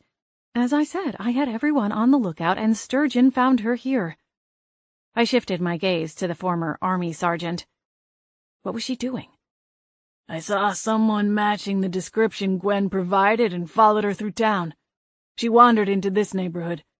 She was looking up at all of the houses. It seemed like she didn't quite know where she was going. Anyway, she stopped in front of this one. I went to find Gwen to confirm I had the right ghost." "It's her," Gwen added. I looked up at the house. There wasn't any movement in the window, so I swallowed down the hard lump in my throat and scurried after Sturgeon and Gwen. They led me to the opposite side of the yard, beside a freestanding tool shed. "She's inside," Gwen told me. "She can't get out." "How did you trap her?" I asked, jaw slacked. Sturgeon puffed out his barrel chest and gestured down at the ground before him. "This isn't my first rodeo, Miss Sanderson." Moonlight bounced off of his silver silhouette, and in the faint glow of light I could see a white line in front of the doorway. "Salt?" Gwen nodded. "Some people use it in their gardens. Sturgeon was able to move the bag to draw a circle. It goes all the way around the shed." My eyebrows lifted, and I blinked a few times. "Impressive." "Thank you, ma'am." Normally, I avoided harsh methods of ghost control, such as displacing spirits with iron or using salt circles. But in this case, I was going to give Sturgeon's method a free pass. Drawing in a deep breath, I opened the door to the shed, careful not to displace the salt. The woman surged forward with a roar of fury. She hit the circle's boundary and bounced backward, flying back into the space. "How dare you!" she shrieked, before whirling around. Her dark eyes narrowed when she saw me, and my heart leapt into my throat. If she was able, she would have torn me into tiny little pieces right there on the spot. Hatred radiated from her like heat off a furnace. I took a step back and held up my hands. "Please," I whispered as loudly as I dared, darting a look at the kitchen window. "I need to talk to you." With a low growl, she propelled herself forward again and hit the invisible wall. She snapped back, and the whole shed shook. Tools rattled together, and what sounded like a shovel hit the floor somewhere behind her. My pulse skyrocketed even higher, and I whipped around to make sure the woman wasn't back at the window. "Release me this instant," the ghost howled. It was a struggle to keep my voice calm. "I can't do that right now. I just need you to listen to what I—" "You listen to me," she hissed, her dark eyes blazing. "Eventually I'll get loose, and when I do, I'll find you and make you wish you'd never set foot in this town." The tether on my frustration broke, and unchained anger took hold, overshadowing the layers of sheer terror. I'd dealt with a lot of unruly ghosts in my time, and I'd never backed down from one yet. I certainly wasn't about to start now. I folded my arms, cocked my hip, jumped back to the very edge of the salt circle, and returned her fiery glare. "You done yet?" I snapped. "Because I've about had it with your theatrics and your self-righteous routine." The ghost reared back. Clearly, she was much more accustomed to people running and screaming from her than fighting back. She was going to get a big dose of her own medicine. It was way past my bedtime, and I was standing in some stranger's backyard wearing a robe and a pair of flip-flops, with uber-expensive face mask flakes stuck to my cheeks. I was about 2 seconds away from completely losing my patience and going as nuts as she was. "I'm here to help you," I ground out. "But in order to do that, I'm going to need a whole lot more information. Now, based on your little performance at my flower shop the other night, which, by the way, is not the best way to inspire goodwill, you're angry because your house is being torn up. All right, fine, I get it. But you can't go around destroying windows and threatening people's lives. And if I'm right, and you're manifesting, then there's no way I'm letting you out." "Oh, yeah? "And just how do you plan on stopping me?" I shrugged. I could close the door and walk away. She sneered at me. "The circle will eventually break." I glanced up at the house. Still no sign of the nervous woman, but the lights were still on. "Whose house is this anyway? Why are you here?" "I'm not telling you anything until you let me out of here." I laughed, a little too loudly. "Yeah, no, that's not happening. I'm not letting you free until you give me something." "What do you want?" she asked, glowering at me. "Let's start with some basic information. What is your name?" She hesitated for a long moment, weighing her options. Finally, with a sigh, she relented. "Rosie March." I'm Scarlet. I don't care. Right. I ran my tongue over my teeth, struggling to maintain my tentative grip on my patience. Scarlet is here to help you, Gwen lashed out. Her outrage on my behalf was heartwarming, though not super helpful. I held up a hand, and she stopped. Her shape shimmered and blurred at the edges like TV fuzz when the station gets knocked out. It's all right, Gwen. Now it's my turn, Rosie said, tilting her head. How is it that you can even see me? Talk to me. These ghosts are your... what? Friends? I nodded. It's a long story, but yes, I can see and talk to any ghost. I took a tentative step forward. Rosie, please. If you tell me what happened to you, I might be able to help. She scoffed. But then her expression shifted, suddenly forlorn. The fire behind her haunting eyes snuffed out like a birthday candle, and she deflated. All I want is for them to leave my house alone. My heart sank. That was the one thing she'd asked for, technically demanded, and it was the one thing I couldn't give her. Rosie's form flickered. I was murdered in that house. Murdered? My jaw dropped as I floundered for the appropriate response. What happened? I was engaged to be married, she started, glancing down at her hand where a solitaire diamond sat perched on a thin band. I was killed 2 weeks before my wedding, by my own fiancé. Rosie looked up. 24 years ago. We bought this house together, but I was living in it with a roommate until after the wedding. Calvin lived in a house on the other side of town with a few friends. He was a dentist here in town, still building his practice, and I worked as a hygienist. We fell in love and got engaged, bought the house, planned the wedding. It was a dream come true. I shifted uncomfortably in place. When did things change?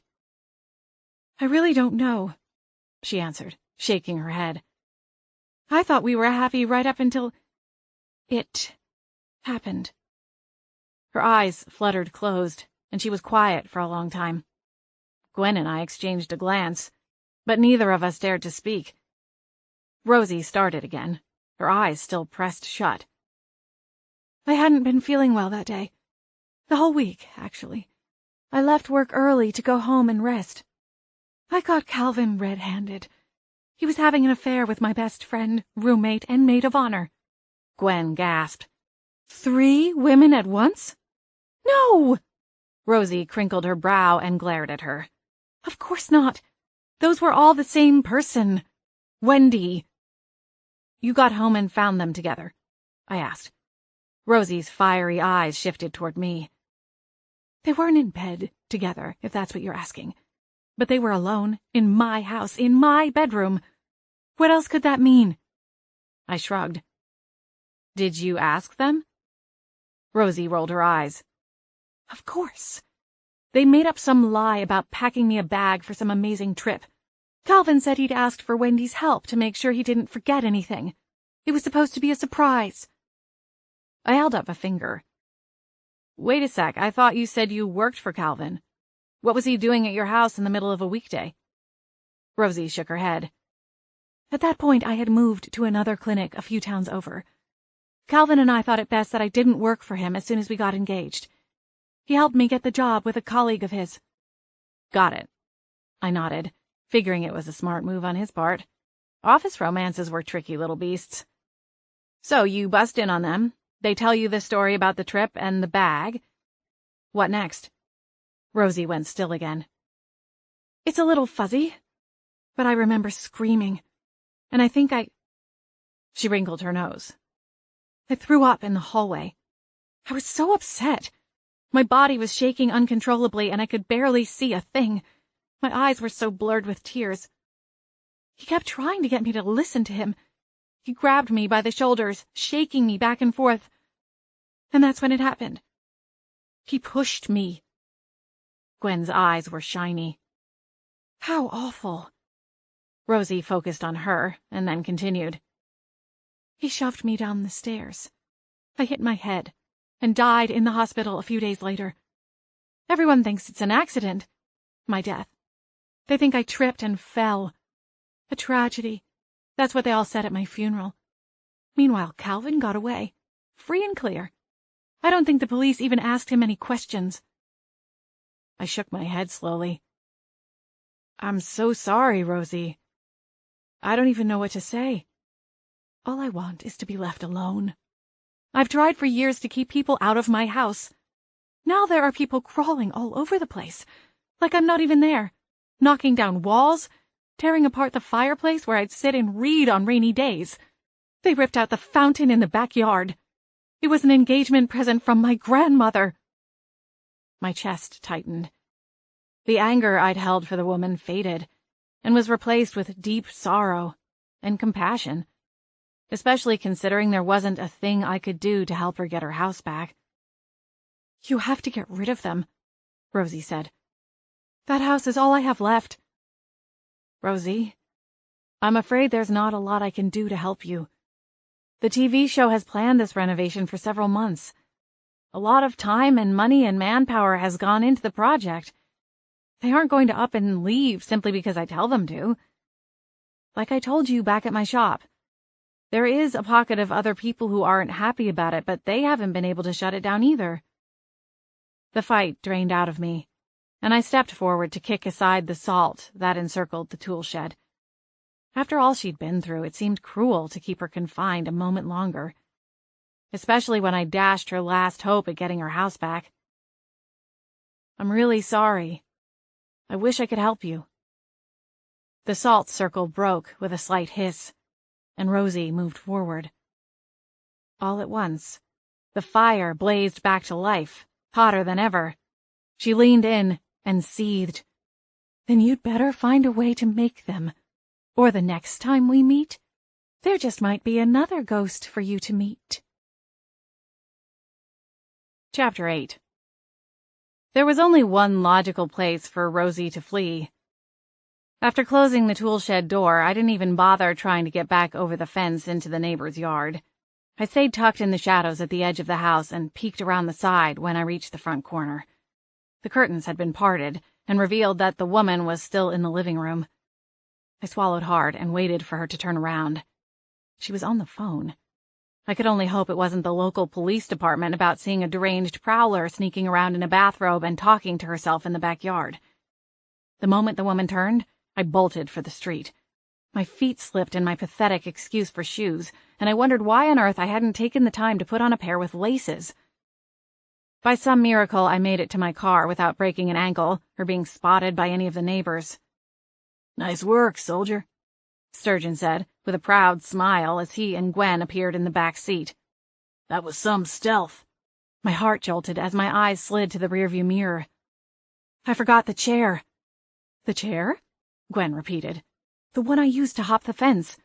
The homeowners are probably going to notice that one of their lawn chairs wandered halfway across their backyard.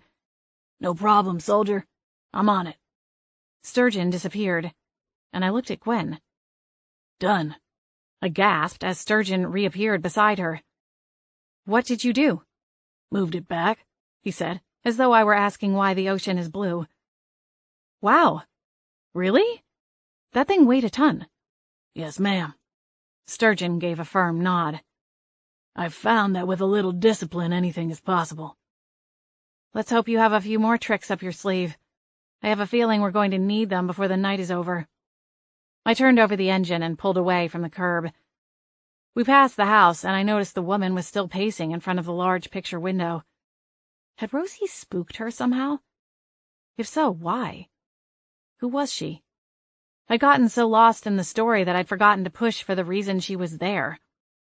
As I pulled to a stop at the four-way intersection to leave the neighborhood, I made a mental note to find out who the woman was, as I doubted asking Rosie again would get me anywhere.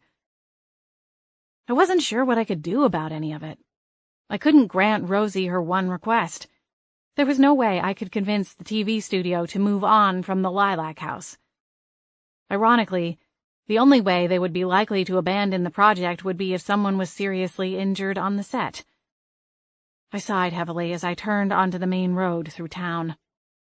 Are you all right, Scarlett? Gwen asked from the back seat. I don't know, Gwen. I've never dealt with anything like this before. I paused and drew in a long, steady breath. If Rosie's bent on waging war against an entire crew of people, I'm not sure there's much I can do to stop her. Most of my experiences revolve around helping loved ones find peace and closure, or helping ghosts tackle their unresolved issues so they can cross over to the other side. I'm out of my league here. Chin up, soldier, Sturgeon chimed in. It was a quick drive to the Lilac House. I pulled into the mouth of the driveway, right behind Lucas's security van, and Sturgeon and Gwen soared out of the side of the car before I even put it into park. I killed the engine and climbed out of the driver's seat. The grounds were silent and dark, except for the rings of yellow light cast onto the front yard from the lanterns framing the front door. I couldn't see Gwen or Sturgeon, but knew they had a much better chance of finding Rosie in the dark than I did. Besides that, the idea of chasing ghosts in the dark freaked me out, especially this one. There was something unstable about her energy. It had an unpredictable quality that felt dangerous and edgy. She swung effortlessly between rational thought one second and vengeful spite the next, without batting an eyelash. I jumped at the sound of a van door sliding open, and when Lucas swooped out and landed on the driveway, my heart raced even faster. You looking to get tackled again? I tried to laugh, but it caught in my throat. I didn't realize you were here. He shut the door and sauntered closer, hands in the pockets of his jeans. The movement triggered one of the floodlights along the side of the hedges lining the driveway, sending a flood of bright light over the carefully laid pavers. Lucas looked exhausted, his face lined, even as he offered a smile. Been pulling all-nighters until we figure this thing out. You're all by yourself? He gave me a meaningful glance. Well, not anymore, he teased. I groaned. Clever. You've got a little something. Lucas trailed off, using a gesture to finish his thought, wiping at a patch under his own eye. I slapped my fingers to my face and scrubbed away the patch of face mask I'd missed. Part-time ghost whisperer, part-time swamp monster, I mumbled under my breath. Do swamp monsters generally wear flip-flops and run around in a bathrobe? Lucas asked, a maddening twinkle in his eyes. I also breathe fire, I warned, narrowing my eyes. Lucas chuckled. Now I'm even more glad you're on my side. I tried to frown, but my smile won out. Just promise not to turn me into a sideshow when this is all said and done. Promise, he replied with an easy grin. He took a step closer, and my heart skittered to a stop before charging forward at 100 beats a minute. I took half a step backward. I found the ghost who's responsible for this whole mess. Lucas lifted his eyebrows, expectant. And? She's not leaving the house anytime soon, and I'm afraid that the farther the renovations go, the more angry she's going to become. He sighed and scrubbed a hand over a face dusted with a layer of dark scruff, much darker than the hair on his head. I wondered if he'd been a tow-headed baby, and his hair just naturally bleached out in the sun. She told me that she was killed at the house. What? When? 24 years ago. She says her fiancé pushed her down the stairs. She cracked her head and died. Her fiancé? Calvin something or other. Calvin? Wait 1 second. Lucas held up a hand, his brow pinched. The previous owner of the house was named Calvin Harrison. We just had him on the show. Yesterday morning, actually. That was part of what made the tech issue so frustrating. Understanding clicked into place. That's what set her off. Did the window happen after that? Lucas nodded, and then swore under his breath. What do you know about him? Not much. He was the owner of the house before the production team bought it from him. He wasn't living here. Hadn't for quite some time, from my understanding. He had a property management company renting it out for him up until about 6 months ago. Before the network purchased it for the show, it was sitting vacant. I spoke with one of the real estate agents when they came to give us the keys, as Mr. Harrison was on the other side of the country. The agent seemed relieved that the house was being taken off his company's roster. Apparently there are some unfortunate rumors floating around from the years it was leased out by the local property management company. There were always issues. Reports of weird things happening in the house. Sounds familiar. Wayward ghosts could really do a number on the resale value of a place. No one used the term haunted, of course. But after talking to you...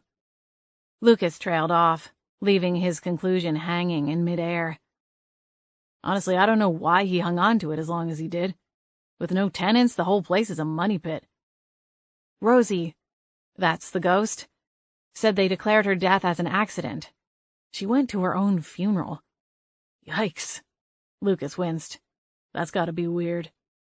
In my experience, when someone was murdered and the case goes cold or the wrong person goes to prison, it leaves behind an unruly, restless energy. That could explain why Rosie's so powerful. She's angry. Very angry. What can we do to convince her to move on? If she keeps this up, someone is going to get hurt. I worried at my lower lip with my teeth. Ideas were pinging around my head, but I wasn't sure which one I should chase down first. Hello, handsome. I winced at Gwen's voice. Lucas frowned. What? What's wrong? Nothing. Ghost. It's such a shame you can't properly introduce us, Gwen said with a dreamy sigh. He's the stuff dreams are made of. I rolled my eyes. Lucas gave a tentative smile. What are they saying? Gwen, she's a longtime Beechwood resident. She's got a crush on you. Scarlet? Gwen yelped. Lucas chuckled nervously. It takes a bit to knock me speechless, but I'm really not sure what to say to that. I laughed and enjoyed the brief levity of the moment. Did you find Rosie? I asked Gwen, turning my head toward her. Gwen's expression changed. Uh-oh, what now? She broke some of the pottery on the back porch. I groaned. Great. What happened? Lucas asked. Come on, I said, jerking my hand for him to follow me as I followed Gwen. Rosie was still on the back porch, channeling her energy into smashing yet another terracotta pot. Lucas cursed under his breath as he watched the pot fly across the yard and break into pieces. Rosie, stop this! I barked. The woman stopped and spun around. Sturgeon was fighting her, his face set in concentration, but whatever he was attempting wasn't working. She effortlessly lifted another pot and held it in midair.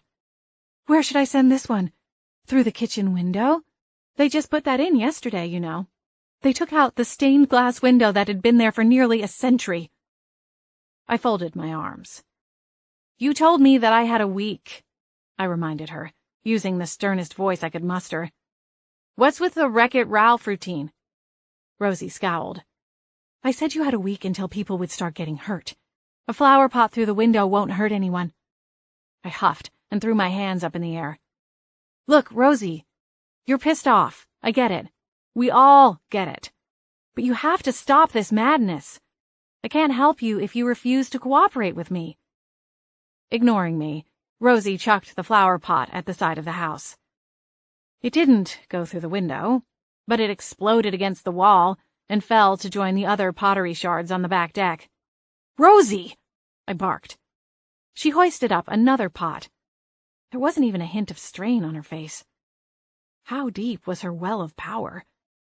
Could she do this indefinitely? Most ghosts had a reserve, some kind of limit. But Rosie was fueled by pure anger, and I had a creeping suspicion we hadn't even seen the half of it. Scarlet, we should get out of here. You could get hurt. Lucas fidgeted beside me, waves of anger rolling off him as he stared at the large flower pot hovering in the air. His fists were balled tightly, and if he ground his teeth any harder, he was going to have quite a dental bill. It was clear that he wasn't the type to stand by when things were going wrong. I set a hand on his forearm, feeling the corded muscles under my fingertips. We leave now, and there's no telling what she'll do. Your safety is more important, Lucas said evenly. I ignored him. Rosie, put down the pot, and we'll make a deal. What kind of deal? What do you have that I want? It was a good question. One that set me back on my heels for a moment. I didn't want to hurt her. I wasn't sure what would happen if I tried to banish her. A nicer way of saying exorcise.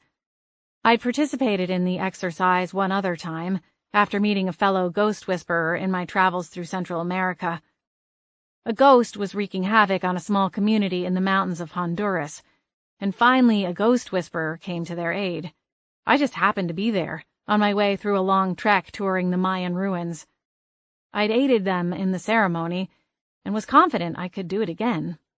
But it was the last resort of last resorts. I didn't want to do that to Rosie. I'd rather help her find peace, preferably before she went full-blown homicidal maniac. "Justice," I finally said.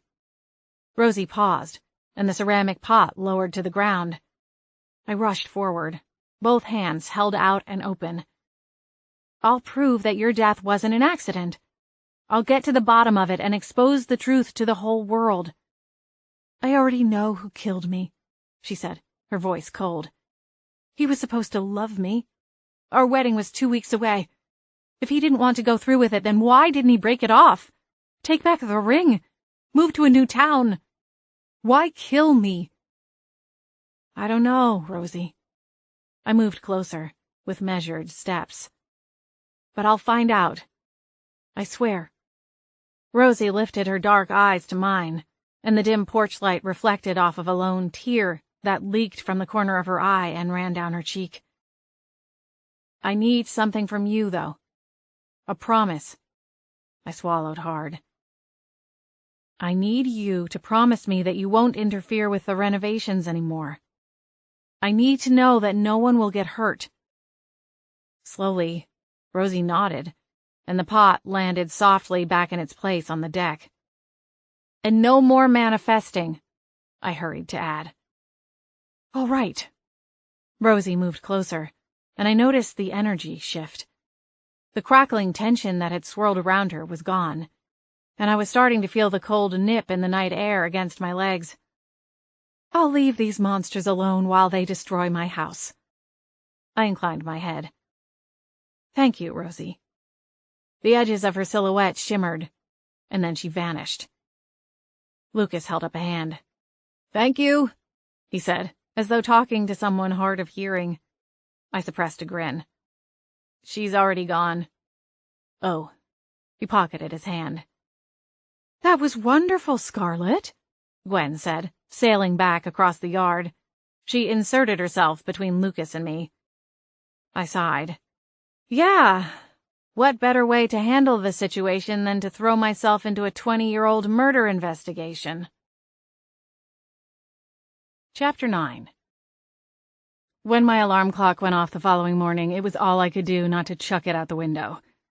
The now screaming clock had read 2:34 when my head finally hit the pillow. I'd fallen right to sleep, despite my busy mind, but still 4.5 hours of sleep wasn't nearly enough. Unfortunately, the funeral flowers needed to be completed and delivered to a church across town before I opened for the day, so hitting the snooze button half a dozen times wasn't in the cards. The shop was surprisingly quiet for once, and I managed to complete the arrangements and load them into the back of my van without ghostly interference. It was a nice change of pace from my usual referee multitasking efforts. Even without them around, I was thinking about the events of the night before, sifting through the entire mess with the half of my brain that the 3 cups of coffee had jump-started into action. I was still waiting for the other half to catch up. Even hours later, with 2 more cups of coffee under my belt, I was still struggling to come up with a solid plan of action. Promising Rosie justice for her murder was a noble sentiment, but the more I twisted and turned the facts, the more overwhelmed I became at the prospect. When Gwen swung by that afternoon, she had an idea. "I'm just saying that as a deputy, Officer Keith has access to the records of that night. He's your best shot at getting solid information. And trust me, if you'd seen the way he was looking at you as you walked away—" "Stop!" I frowned at her, holding up my hand. "I don't want to hear this right now. Correction. Ever. I am not interested in knowing how he feels about my derriere, all right?" Gwen shrugged. "I'm just saying, he'd probably be willing to help anyway, and with the right shade of lipstick, you could probably have him tripping over himself to get you whatever files you want." I rolled my eyes and went back to working on the spray of roses a customer had ordered via phone that morning. I'm not going to flirt my way into getting the information. But you have a point that he might be a good resource, now that I've managed to make myself some kind of junior detective. I was still trying to wrap my brain around that one. Gwen considered me over the arrangement in progress. "What?" I finally asked with an exasperated sigh. "I said I'd go talk to him. What more do you want from me?" "Are you going to wear a skirt? That floral one you have would look great." "I'm wearing jeans," I told her, my tone leaving no room for argument. She gave a disappointed sigh and didn't say anything else about it. After I closed up for the day, I went upstairs to my apartment and changed out of my work clothes. I considered the floral skirt Gwen had referenced, but skipped past it as I cycled through my closet. In the end, Gwen's voice rattling around in the back of my head got to me, and I settled on a navy blue top that had a Grecian flair to it, and paired it with a pair of dark wash jeans instead of my normal faded blue jeans. A pair of slingback heels with silver hoop earrings completed the look, and had me feeling a little fancy as I passed the full-length mirror on my way out the door. Gwen was waiting downstairs when I headed out to my car. She smiled, silently approving my choice of dress even if it wasn't entirely what she'd envisioned. "All right, I better get going." I swallowed hard. I doubt this is even going to help. If Rosie's death was ruled an accident, I don't think there will be much of a file. Besides that, it was 24 years ago. It's not like he was on the scene and could give me first-hand information. He was probably about 12 years old at the time. "It's worth a try," Gwen said. "In the meantime, Hayward and I will keep an eye on Rosie. There are a few other ghosts that live in the area. We've recruited them to help us keep tabs on her." I nodded. Good thinking. Also, see if anyone knows anything. Maybe some of the ghosts are older and know what was going on in the house. See if there were issues between Rosie and Calvin before just the one incident. It didn't sound like it, but maybe she blocked them out or doesn't want to tell us the whole painful story. Gwen gave a sage nod. "Will do." "Thanks, Gwen," I said, on my way out the front door. The police station was within walking distance, even tottering in my heels, and I shoved through the heavy glass door a little after 10 a.m. An elderly gentleman sat at the front desk and glanced up at my arrival. "Hello, miss. How can I help you?" I tucked a strand of hair behind my ear, wishing I'd tied it back. Instead, it hung in a heavy sheet halfway down my back. "Hello. I was hoping I could speak with Officer Keith." The man nodded. "Sure thing. Can I tell him who's here?" "Scarlett Sanderson." "One moment." The man picked up a phone, and within minutes, Officer Keith joined me in the small lobby. He ushered me back to his desk, one of 6 that sat in a cluster of workspaces.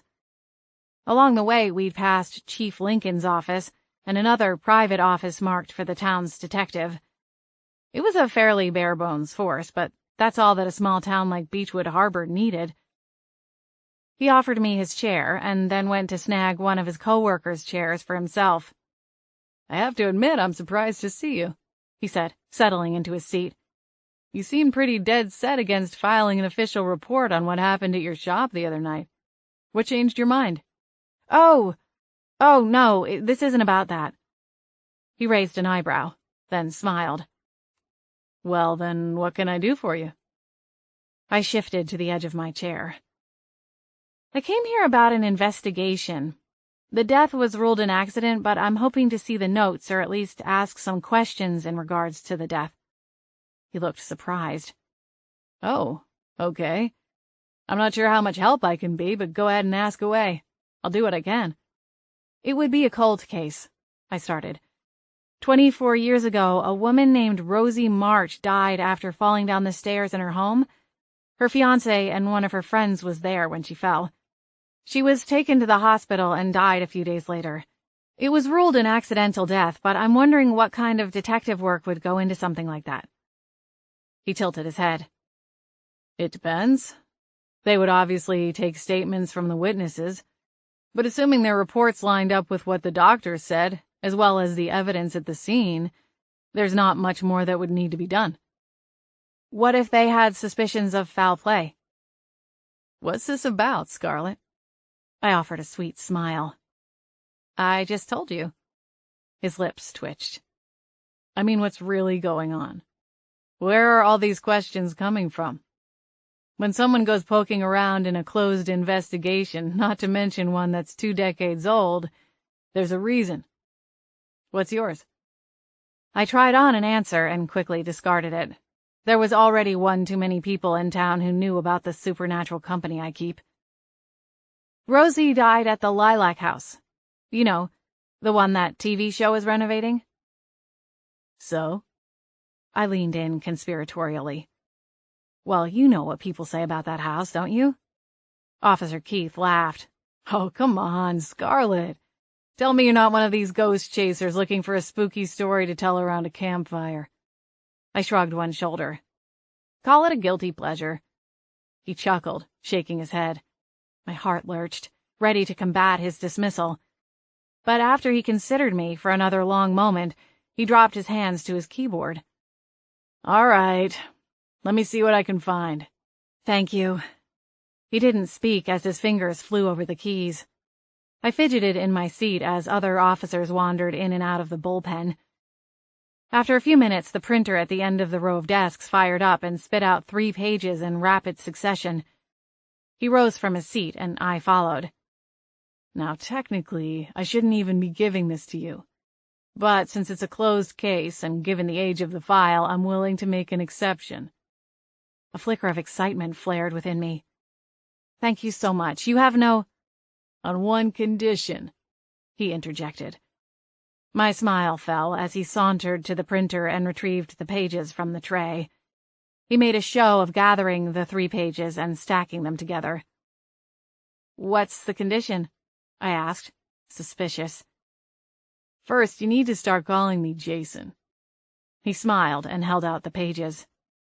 Second, you have dinner with me, Friday night after you close up.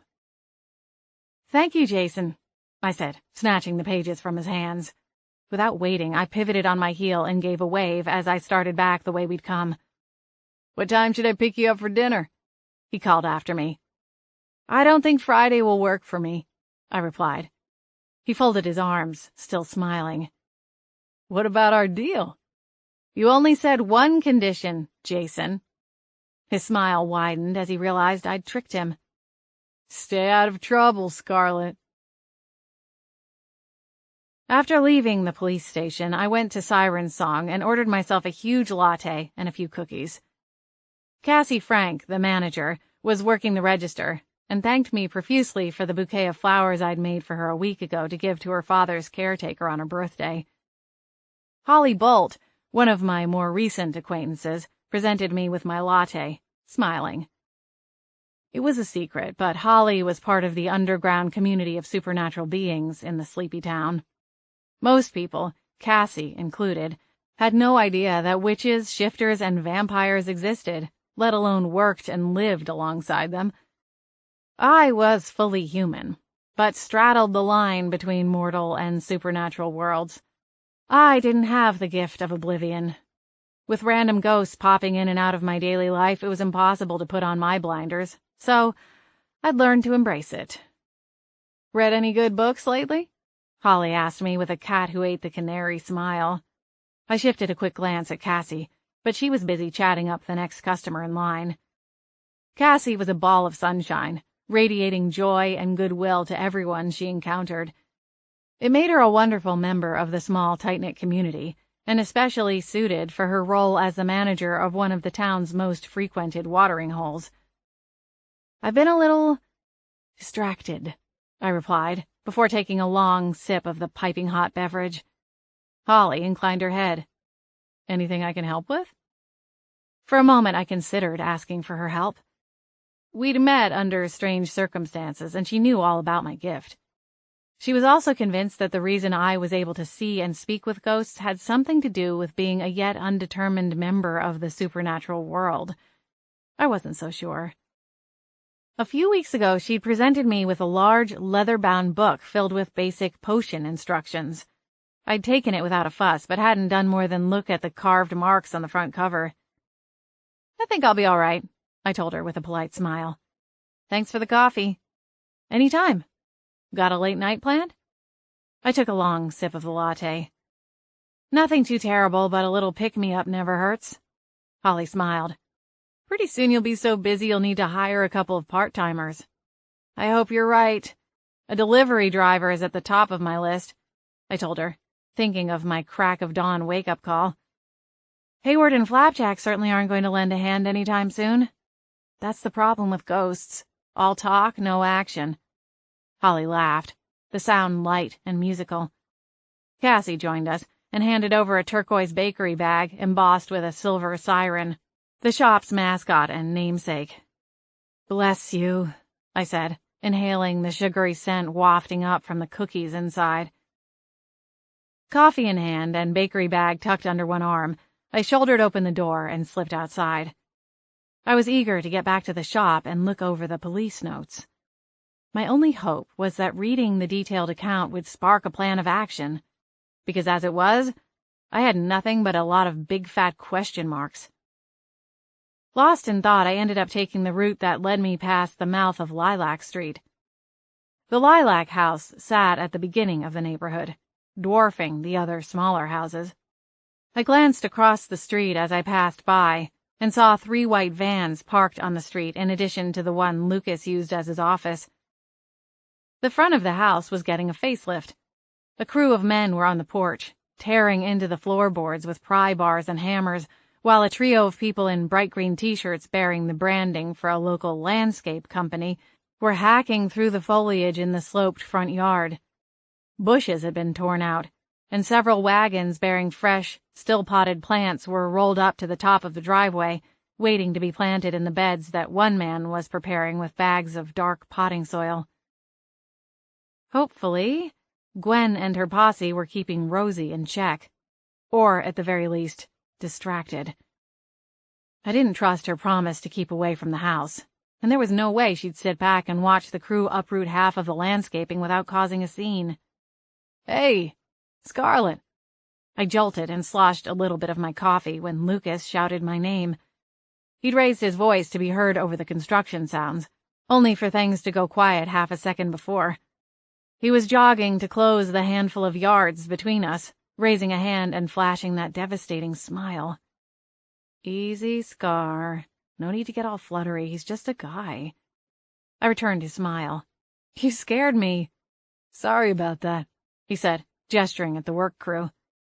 It's a little chaotic over here, as you can see. Racing to beat the sunset. Aha. You look nice, Lucas said, with a lingering glance. I scoffed, but couldn't avoid the flash of heat that surged through me and flushed my cheeks. I took a deep drink from my travel coffee mug, but the still scorching coffee did nothing to cool me off. Lucas chuckled. Come on, take a compliment. I closed a little early and went to see Officer Keith over at the station. He gave me a few pages on the investigation of Rosie's death. Hopefully that will give us a little insight. Worth a shot, he agreed. Were you able to find Calvin Harrison, Rosie's ex? You're in luck, he said, reaching into the front pocket of his jeans. He pulled out a business card that had something scrawled on the back in black ink and held it out to me. Production put him up in a hotel one town over. He'll be there through the week. I think he flies out Friday night. I reached out with my free hand, whip fast, and snatched the card. While I wasn't paying attention, Lucas stole the bakery bag I'd tucked under my arm that held the coffee cup. Hey, I argued, as he smirked at me and peeled open the paper bag. Chocolate chip. My favorite, how'd you know? You're impossible. He shrugged one shoulder, plucked out a cookie, and took a huge bite. Dang, he said with his mouth full. These are really good. He polished off the rest of the cookie in 2 bites. I ignored him and dropped my glance back down to the card pinched between my thumb and index finger. Someone had written 332 on the back of the card. I assumed it was the room number. He handed back the bag, leaving my second cookie untouched. I clutched it in the hand with the business card. Thanks for getting me Calvin's info. You're welcome. I stalked down the sidewalk, but paused when I reached the curb. I looked back over my shoulder and flashed him a smile. You still owe me a cookie. Chapter 10. As expected, when I got back to Lily Pond and filled Gwen in on the events of the evening, she was far more interested in talking about Jason's dinner invitation than the paperwork he'd given me. I just don't understand why you won't say yes. 2 men are chasing you all over town, and you're ignoring both of them. Most women would kill for that kind of attention, she complained, as I pored over the case notes. I glanced up at her. Can we stay on topic here? Gwen looked to Hayward, who was admiring her from the other side of the room. Has she always been like this? Allergic to love? Flapjack asked, popping into view from behind one of the larger potted ferns I'd arranged in the front window. I scoffed at him. I swear you're worse than the Cheshire Cat. And just as irritating, Hayward added under his breath. As to your question, Lady Gwen, Scarlett's not participated in any courtships, at least none that I've been privy to. I could feel Gwen's eyes on me, her next question brewing in her mind. Can we drop this, please? I'm sure you all have ample time to discuss my love life when I'm not here, all right? Gwen joined me at the counter. But Scarlett... I frowned down at the papers, refusing to meet her eyes, which were likely puppy-dog huge and full of pleading. I held up a hand. Gwen, please? She hovered for a moment, and then backed off.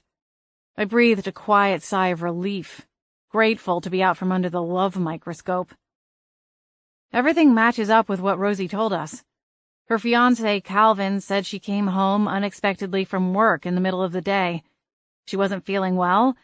He said she was sweating and looked pale. He was at the house packing her a bag for a surprise last-minute weekend getaway.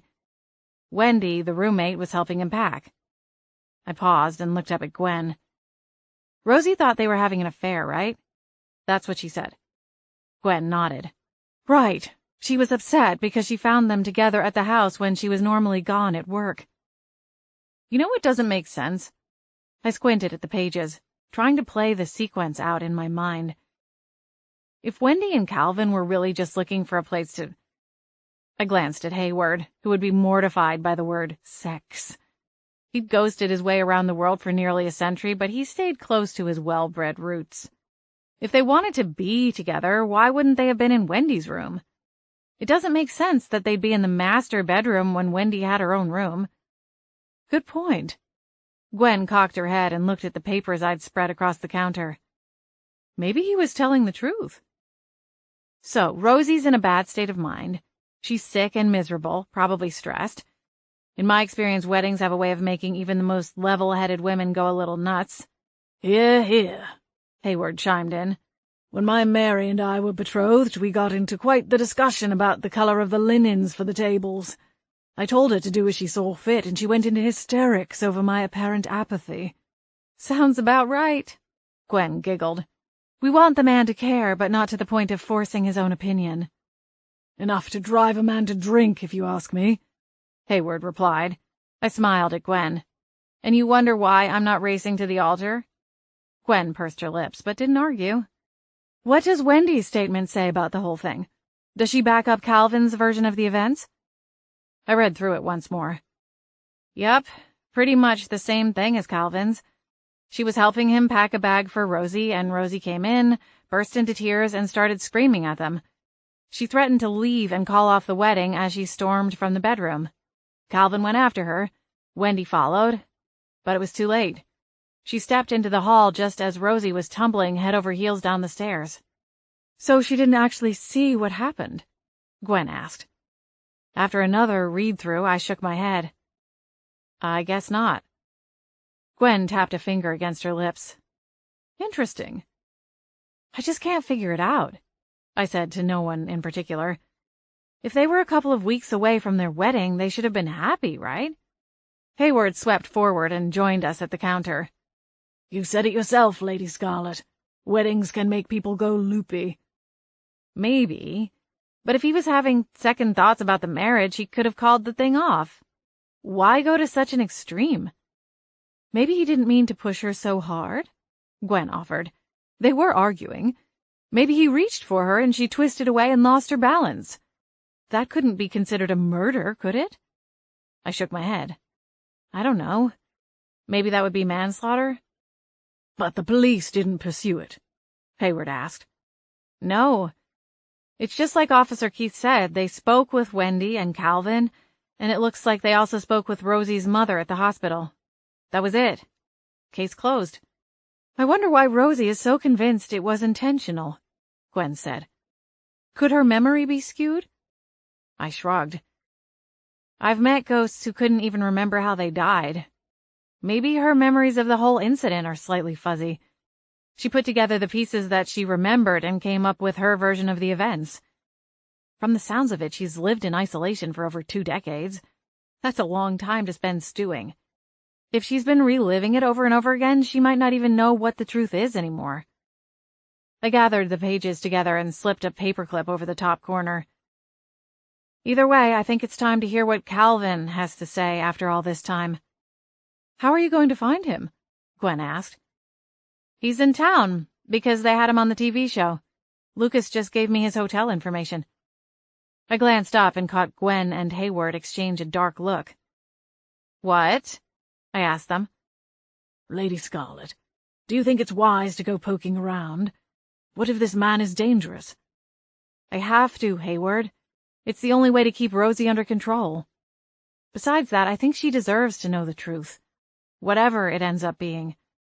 It might be the key to her finding peace and moving on. Hayward wrung his hands and looked to Gwen. She gave me a cautious smile. We just don't want you to get in over your head, honey. I sighed. I know, and I appreciate that, believe me. It's been a while since I've had people who worried about me. Gwen frowned. What do you mean, Scarlet? Surely your parents worry about you? An ironic laugh slipped from my lips. Only to the extent of how much money I'll need to fund my next excursion. I sighed heavily, immediately regretting the harsh words. Never mind, forget I said that. I turned away and went to my small office, where I tucked the police report into the top drawer, and then closed the door. The following morning, my first customer of the day was a giant cellophane-wrapped bouquet of cookies. Well, technically Lucas was carrying it, but he was entirely obscured behind the enormous basket. Think this makes us even? He teased, setting it down on the counter. I tried not to gawk at the display.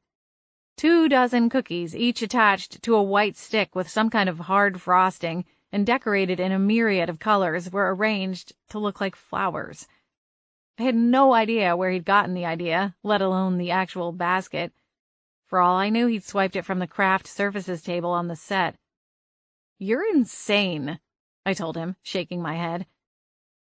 Gwen, who'd arrived bright and early as I'd been making my first cup of coffee, swooped in closer to peek over my shoulder. Hayward came nearer too, giving me a case of ghost-induced claustrophobia. This chap certainly has a creative streak. I'll give him that. It's so romantic, Gwen swooned. I snapped a glower in their direction. Will you 2 knock it off? Lucas stepped back and looked around. Who's here? I sighed and shifted my gaze back to him, ignoring Gwen and Hayward as they continued to discuss the silly gift. Gwen and Hayward. Lucas smiled at the space past my shoulder. Tell me about them. Gwen is a local ghost. She died in the 70s. Tragic stage diving incident at an outdoor music festival. Lucas winced. Ouch. Aw, he's so sweet, too, Gwen said with a tilt of her chin. Her delicate face showed none of the effects of the accident, but I had to imagine it had been a royal mess at the time of her death. As for Hayward, he's more properly known as Hayward Kensington III. He passed away after attending a performance at the Vienna Opera House. We met when I was living in the UK for a few months, during a study abroad program. I took the London Underground Ghost Tour and met him. He'd always wanted to see the States and decided I would make a fun tour guide. He's been tagging along with me ever since. Hayward tipped the brim of his top hat. Pleasure to meet you, good sir. They're both happy to meet you. I translated with a slight roll of my eyes. Lucas pocketed his hands. Man, this stuff is crazy. That drew a laugh from me. Tell me about it. I eyed the cookies trapped under the cellophane barrier, and my stomach rumbled. I hadn't had breakfast yet, and while I knew I needed something with a little more substance and a lot less white flour and sugar, I couldn't help but want to stuff one of the frosted beauties into my mouth. Did the police reports get you anywhere? I'm not sure yet. I recapped the basics, and Lucas looked as disappointed as I felt. You mind if I take a look at them? He asked when I finished. Not at all. Maybe you'll see something I missed. I went to my office and retrieved them from the desk drawer. On my way back to the front, I snagged a pair of scissors and used them to attack the cellophane wrapping after passing off the paperwork. How's filming? I asked, glancing up at him. No more disasters, I hope? Lucas shook his head, his eyes glued to the papers in his hands. Nothing weird, at least.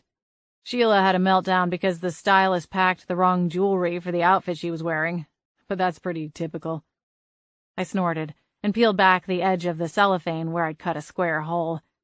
My fingers wiggled as I decided which cookie to start with. A real diva, huh? I selected a dark chocolate cookie that had been frosted to look like a tulip. Lucas smiled at me but didn't comment as I took a bite from the cookie.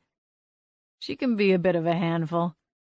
The worst was when she flat out refused to be seen on camera after she and Stuart got back from a 10-day cruise and came back a little heavier than when she'd left. She caught sight of herself on the playback and lost her mind.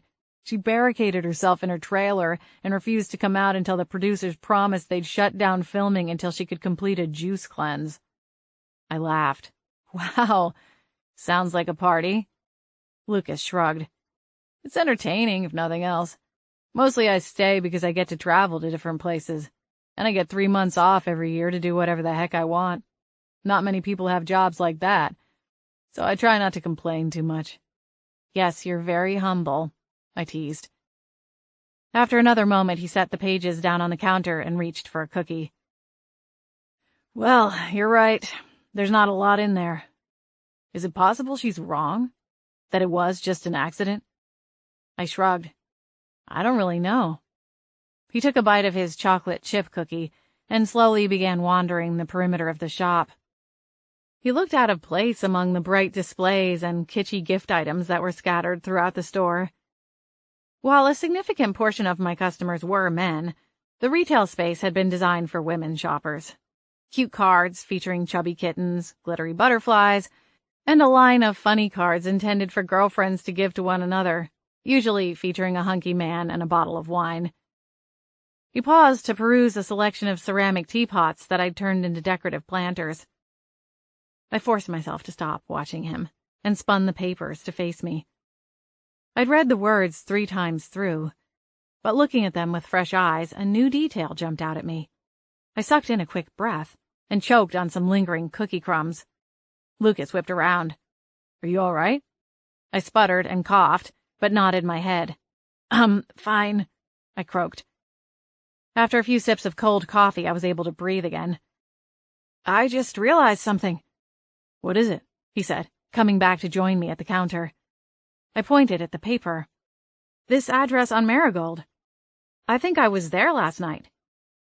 You think? I quickly told him about the late-night frolic through the quiet neighborhood. Lucas marveled at me for a moment, his expression a mixture of amusement and disbelief. Scarlett, you are by far the most interesting person I've ever met. I'm halfway tempted to stay in Beechwood Harbor just to see what you get yourself into next. Hayward snorted from across the room. I shot him a quick scowl, and he sobered. Returning my attention to the papers, I started putting pieces together. Rosie's mother lived on Marigold, at least at the time of Rosie's death. What do you want to bet she still lives there? That has to be what Rosie was up to last night, going to check on her mother. But why? Wouldn't you want to see your loved ones? If you were a ghost, I mean. Lucas considered it and then nodded. I suppose so. Maybe I should talk to her, see if there's anything else she can tell us. What about Calvin? Did you get a chance to talk to him? I swallowed the last bite of cookie and then brushed my fingertips off on my apron. Not yet. I thought I'd go after I close up. I'll go with you, Lucas said, returning to the counter. I've got one of my guys watching the house tonight. We can go see Calvin and then grab dinner together on the way back into town. There's a pub I've been wanting to try out if you're game. Gwen cooed from across the room, and I shot some daggers her way. Excitement gleamed in her eyes as she started to bounce beside Hayward. Go on, Scarlett. Live a little. On one condition, I said to Lucas. Okay. You tell my friend, Gwen, that this isn't a date. I shot a told-you-so glance across the room. Lucas craned around and then returned his gaze to mine, flashing a wide smile. I can't do that. My stomach lurched, and Gwen squealed. Chapter 11. Lucas arrived right at closing, and we headed out of town. We were 3 miles away from the shop when Lucas glanced over at me and asked, Does it ever drive you crazy? Seeing ghosts everywhere, I mean? I shrugged. Yes and no. At least it's never quiet, huh? There's never a dull moment, that's for sure. I laughed. The never-ending chatter can get annoying, but I'm pretty good at tuning it out when I need to. I drew in a long breath and let my head drop back against the headrest.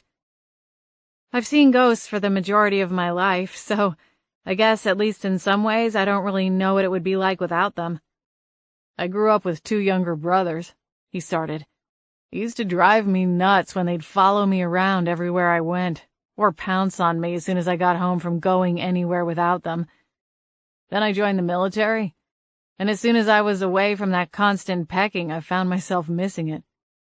He gave a wistful smile at the road ahead. Eventually, I settled into the lifestyle. I bonded with my brothers in arms, but there was always a little piece of me that missed home. That makes sense. I nodded. I think I'd miss them if they were truly gone, but there are definitely nights when I kick them all out. Lucas laughed. I'll bet. Sometimes it drives me crazy, but I've never wished for my power, or whatever you want to call it, to go away. I bit my lip before I delved too deeply into the nature of the supernatural world. There were still things I wasn't allowed to discuss. When it came to the spirit world, people were more willing to listen. The existence of witches, shifters, and were-beings was a whole other kettle of fish. Have you ever had someone come back, like a grandparent or friend who passed on? An unexpected rush of tears surged to my eyes, and for a moment my vision wavered. I shook my head. Lucas must have picked up on the change of energy and didn't press further. Instead, he hurried to change the subject. Why not make a business out of it? Out of being a ghost whisperer? I wrinkled my nose at the very idea. Sure. It seems like the kind of thing people would throw piles of money at. The chance to speak with their lost loved ones? I released a slow exhale and then shook my head. I don't think charging people money for something like that would sit well with me. I like helping people because it's the right thing to do, not for a paycheck. We stopped at a traffic light, and he shrugged. Isn't that what most people's jobs boil down to, though? I mean, doctors, firemen, even the bag boys at the grocery store are all just doing their jobs, right? Maybe so. I frowned down at my hands and picked at my fingernails. I don't really have time, though. I'm swamped enough as it is, and I try to confine ghosts to once-a-week meetings, and as you can see, that strategy rarely works for too long. One thing leads to another, and all of a sudden I'm working on ghost problems around the clock. People have tried to pay me in the past. One time after helping a family, I woke up and found that someone had stuffed an envelope with money and pushed it through the mail flap of my rented flat. I tried to return it, but they insisted I keep it. Lucas nodded and turned onto a side road that led to the highway out of town. If I could, I'd find my grandpa. He passed away when I was 12 years old, and I've often wished for another chance to see him, talk to him, ask for his advice. I gave him a sad smile. That's sweet. Silence fell between us as we traveled up the highway. and within 10 minutes we were parked outside the 4-story beachfront hotel listed on the business card that was still tucked in my front pocket. He killed the engine and glanced up at the hotel. Well, it's now or never. My heart was thumping so hard I could hear the blood rushing in my ears when we reached the door marked with the silver numbers 332. Even with Lucas at my side as an extra confidence booster, I couldn't be sure Calvin would let us into his room. And even if he did, I hadn't fully come up with a plan to get the information I was after. I shoved my hair back away from my face, and my cheeks puffed out as I released a heavy sigh. "Hello, Mr. Harrison," I muttered under my breath, forcing a smile. "I'm here to tell you—" I shook my head. "No. I'd like to talk to you about—" No, now I sound like a vacuum salesperson. Lucas chuckled as he lifted his fist to knock on the door. "Just relax." A full minute ticked by, and my heart sank. Maybe he's out getting something to eat? Maybe. I turned to look down the hall as though expecting the man to materialize with a takeout bag. Instead, the security lock clicked on the other side of the door, and it swung open a few inches. An anxious face peered out at us through the slit. Lucas extended a hand. "Hi, Mr. Harrison. I'm Lucas Green. We met when you were first brought to the set." Calvin cautiously reached out and shook Lucas's hand. "I remember." "Sir, I do apologize for the intrusion," Lucas continued. He gestured to me. "This is Scarlett Sanderson. She's a consultant with the show and has a few questions about the property." Calvin looked over my head, out into the hallway. "No cameras," Lucas interjected, reading the man's confused expression. "Can we come in? We'll explain everything in more detail." I hid a smile. Ghost talk was best spoken behind closed doors. Calvin's face creased, but he stepped back, tugged the door open wider, and ushered us inside with a wave of his hand. Lucas glanced down at me with a tentative smile. It was progress, at least. "I'm not sure what else I can tell you, Miss Sanderson," Calvin started once he'd shut the door. "I didn't even want to come here, but the studio said that in order for them to buy the property, they would need a commitment from me to appear on camera and tell the story of the place." "I just have a few questions," I assured him. Calvin moved deeper into the room and gestured at the minibar. "Take anything you like, it's all picked up by the studio." "Thank you," Lucas said. He went to the fridge and pulled out a water bottle. He offered one to me, but I shook my head. "Mr. Harrison," I started, following him into the sitting area. The room's decor suggested it hadn't been updated for close to 20 years. The long couch and 2 upholstered chairs were in fine condition, but the fabrics were outdated and slightly faded at the edges. The TV had been upgraded at some point, and the sleek flat screen was at odds with the dated furniture. Calvin sat on the couch right in the middle, so I moved to take one of the 2 chairs opposite him.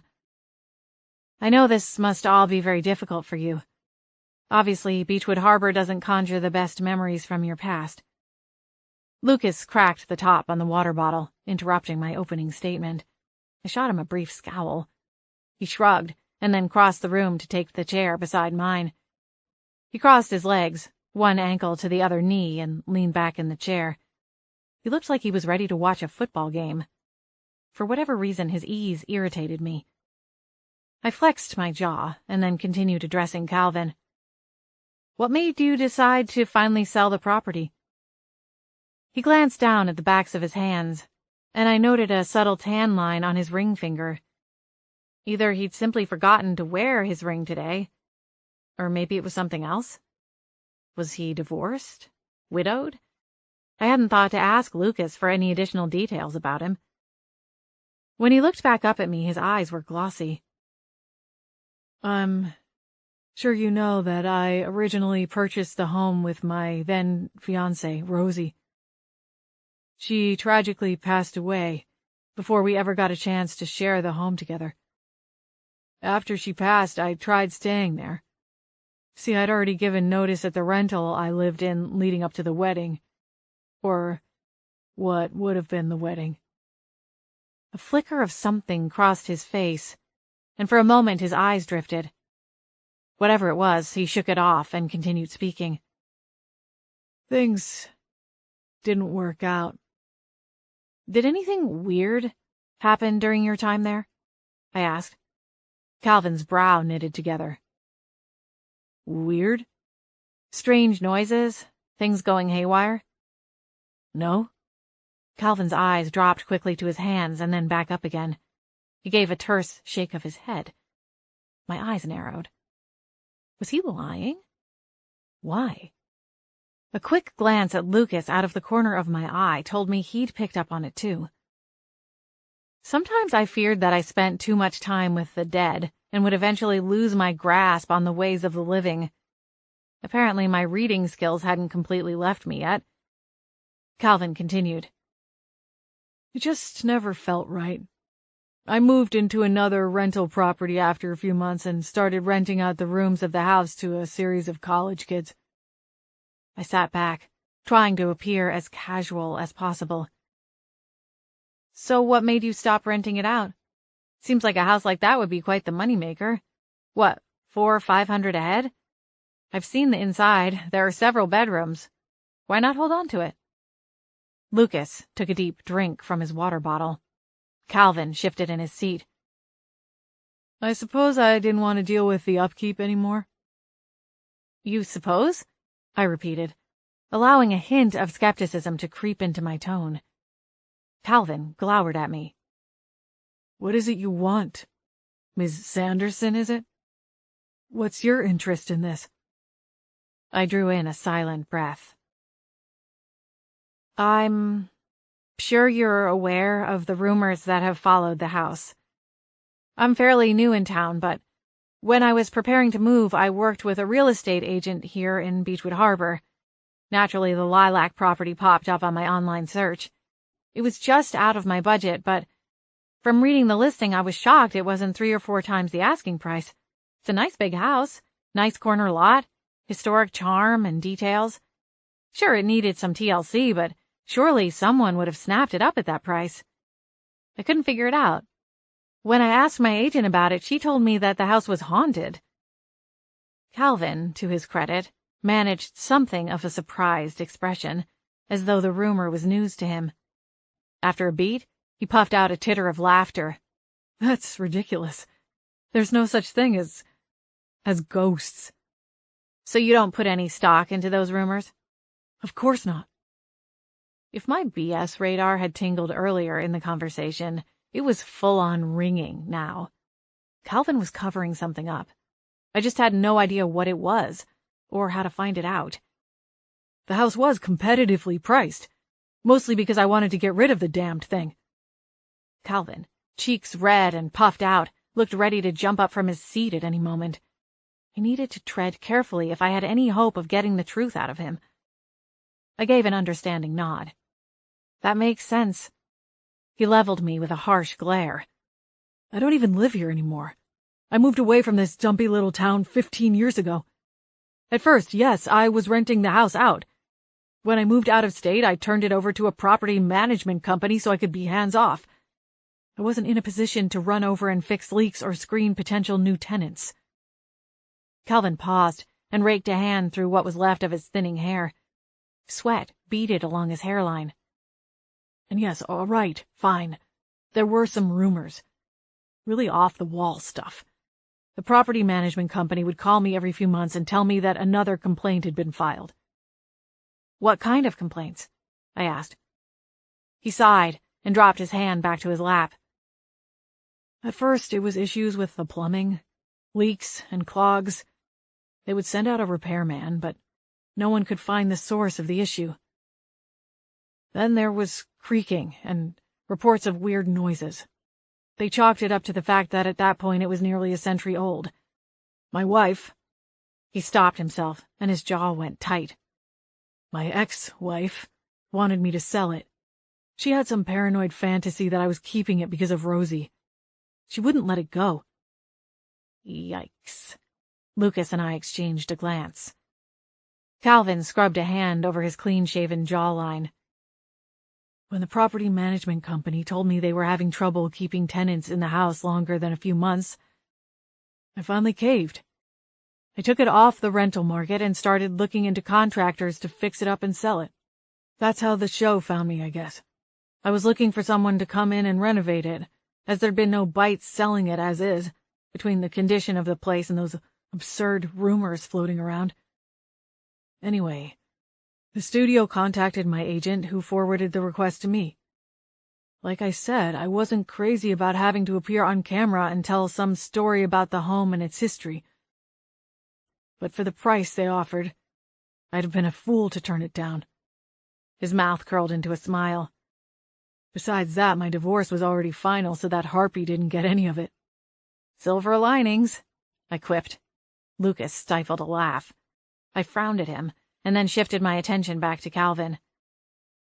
Listen, I don't know how closely you've followed the filming, but there have been some strange things happening at the house even in the last week since it started.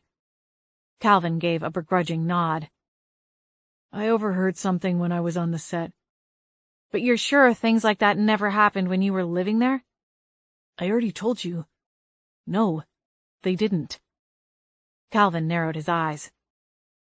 I don't appreciate feeling like I'm being baited. You have one more chance to tell me what it is you want, or I'm going to ask you to leave. I glanced at Lucas. He capped his water bottle.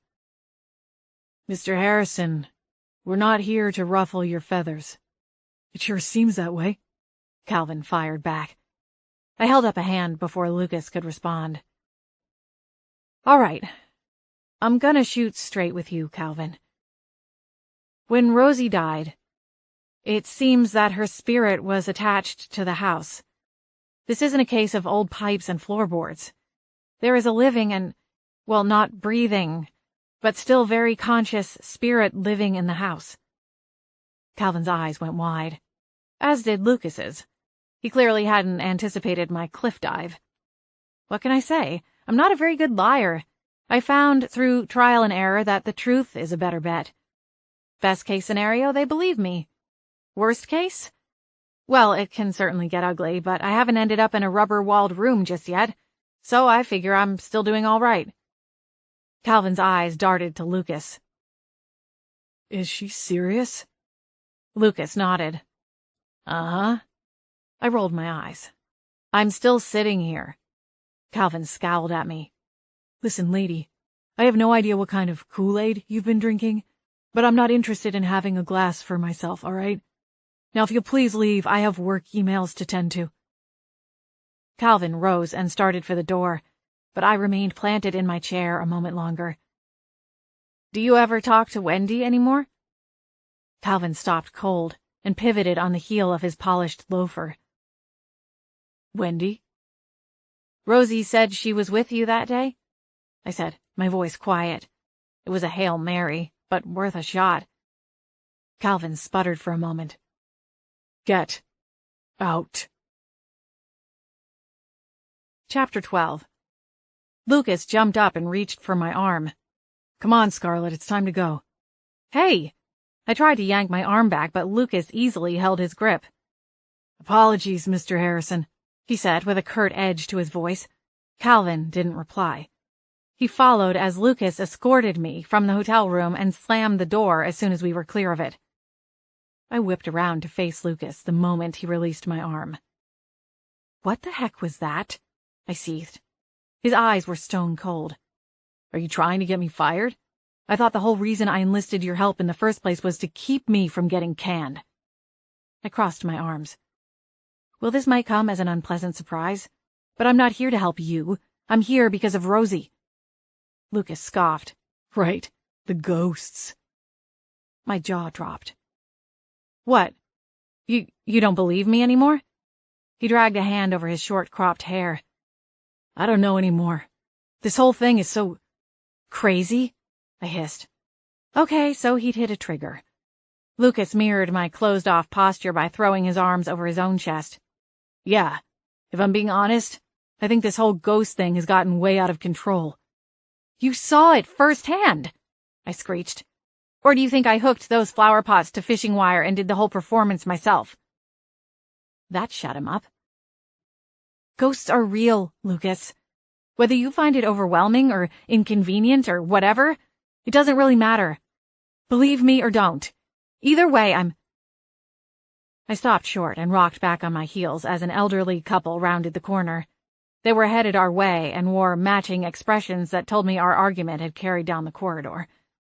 They gave us tight-lipped smiles, but mainly tried to avoid eye contact as they hurried to their room. When the door was closed and the hallway quiet, I drew in a deep breath. Okay, this is getting out of hand. Bottom line, I was trying to help. How else was I supposed to find out what happened that night? I couldn't think of a better segue. I don't know, but Scarlett, you hit him over the head with a lead balloon bringing up the ghost stuff. Jeez. I mean, you've got to read the room. He sighed and dropped his arms. He stared at me for another long moment, then pivoted and headed for the elevator bank. Apparently the conversation was over. I watched him for a moment, silently hurling curses at his back, before rushing forward to catch up to him.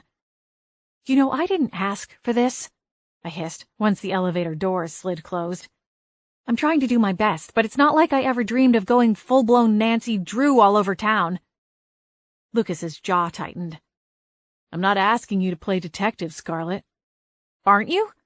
I hurled back at him, crossing my arms. You're criticizing my interrogation skills and... Interview skills, he corrected. Whatever! I threw my hands up. I'm only here because I want to help Rosie and keep her from making a horrible choice that she'll regret. I can appreciate that, he replied, his tone clipped. But in order to reach that objective, you have to tread lightly. You can't go around throwing out accusations and spouting off stuff about ghosts. He paused and scrubbed a hand over the back of his neck. I believe you, okay? But most people will think you're on something and you'll lose all credibility. The elevator reached the lobby floor. The door slid open, and the quiet whoosh silenced our argument. Lucas ushered me forward, and I scurried off the elevator. I kept my pace a few steps ahead of his, opening the front door of the hotel for myself, and made my way across the parking lot. Neither of us said anything until we were back in the cab of the truck. All right, we need to reset, Lucas said, his tone cranky. He started the truck, letting it idle in place as he cranked the heat up. You're right, I said quietly, keeping my gaze trained on my folded hands. I'm completely out of my league here. At this point, I'm not sure if I'm going to do more harm or good. Well, considering that you're the only one who can talk to Rosie, I'd say you're pretty valuable. Lucas sighed. Scarlett, I need your help on this, all right? The quiet vulnerability in his voice startled me. I glanced over at him, and our eyes met. My stomach swirled, and I silently cursed myself. It was all Lucas's fault. Him and those blue eyes and dimpled smile. He was all kinds of trouble. I should be in my shop, listening to music loud enough to drown out the sound of Hayward and Flapjack bickering, and working on drawing up some new designs for the front window display. With a quiet sigh, I accepted that, like it or not, I was waist-deep in the quicksand, and there was only one way out. I pushed everything to the back of my mind. What's our next move? Lucas swiveled his gaze back out the front windshield and stared, unblinking, at the row of neatly trimmed hedges that lined the perimeter of the parking lot. You said there were 2 people there when Rosie died. I nodded. Wendy Harmon. She was Rosie's roommate and friend. Best friend, I think is what she said. She was her maid of honor, at least. Do we know where she lives now? I don't think the names come up for the show. Normally they have me pull some background information on anyone appearing in the episode. I don't know what happened to her. I'd have to ask Rosie. If she doesn't know, then... I trailed off, unsure of what the next step would be in that case. I can do some digging. I have access to several different databases and can usually pull together a pretty solid profile on someone in 24 hours. Impressive. I fought back a wry smile. The ghost whisperer and the super spy. We just need that voiceover guy and we can make one hell of a movie trailer. Lucas smiled, and the tension between us diffused slightly. I think that might be giving me a little too much credit. I mean, sure, I could take on Bond in the gym any day of the week, but I'm not taking down cartels and mobsters on the weekends. More of a 9-to-5er, huh? Lucas's chuckle gave way to a full-bodied laugh, and I relaxed as the warm sound flowed over me. I laughed with him, and the rest of the pressure and irritation vanished. There is one other lead I want to track down, I told him as he backed out of the parking space. He gave me a sly grin. You sure you're not detective material? You've got the lingo down, Pat. I'm sure, I laughed. I barely managed to figure out who the killer is before the end of a CSI episode. Do you want to go talk to Rosie's mother? It's not too late. The clock on the dashboard glowed 6:43. Lucas's truck was on the older side, but the inside was tidy and smelled fresh, probably thanks to the cardboard tree dangling from the radio dial.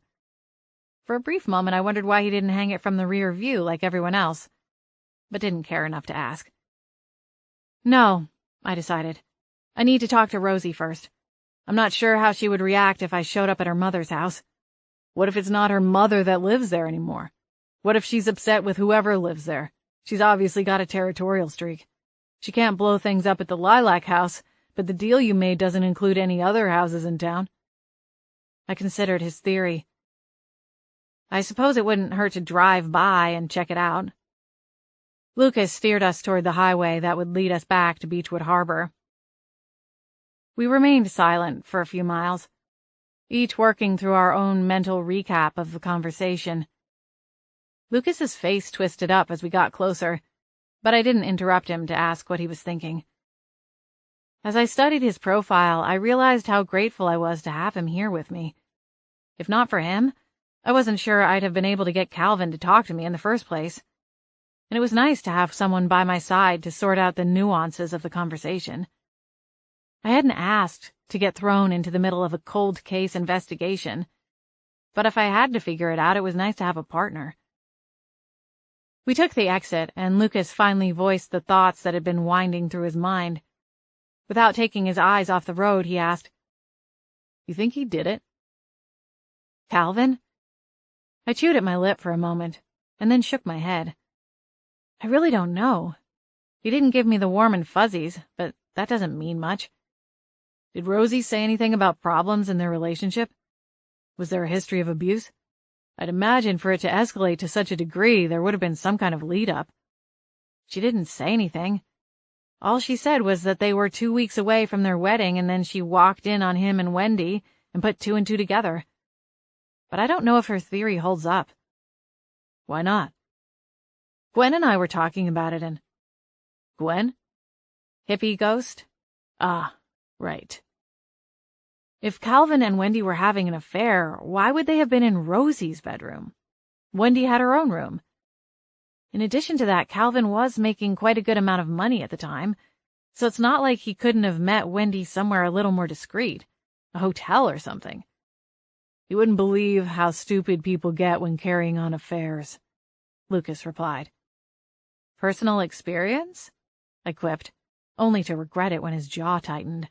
I cringed. Sorry. That was supposed to be funny. Not me, Lucas said. My parents. It's a long, messy story. I'm sorry. Lucas hitched a shoulder, but fell short of pulling off the casual, detached gesture. Silence engulfed us again, and my gaze drifted out the passenger window. He seemed sad to me. Lucas finally chimed in. I looked over at him. Calvin? He nodded. I guess that could be regret, guilt even, but I don't know if I'd peg him as a killer. It could have been an accident, I pointed out, grateful to be back on even footing. They were arguing. Maybe he reached for her and she twisted away and fell. He couldn't come forward with it at the time, and now it's just been too long. He wants to put the whole thing behind him and is resentful that the show is dragging up the memories.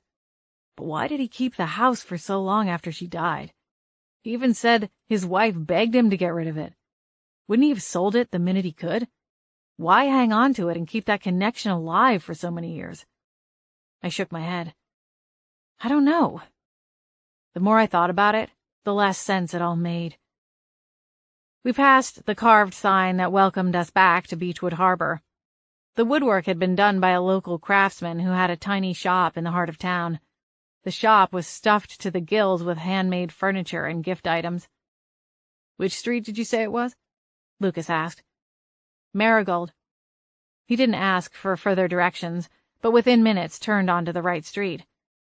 Apparently, in addition to being heart-stopper handsome and too smart for his own good, he also had some kind of internal GPS navigation.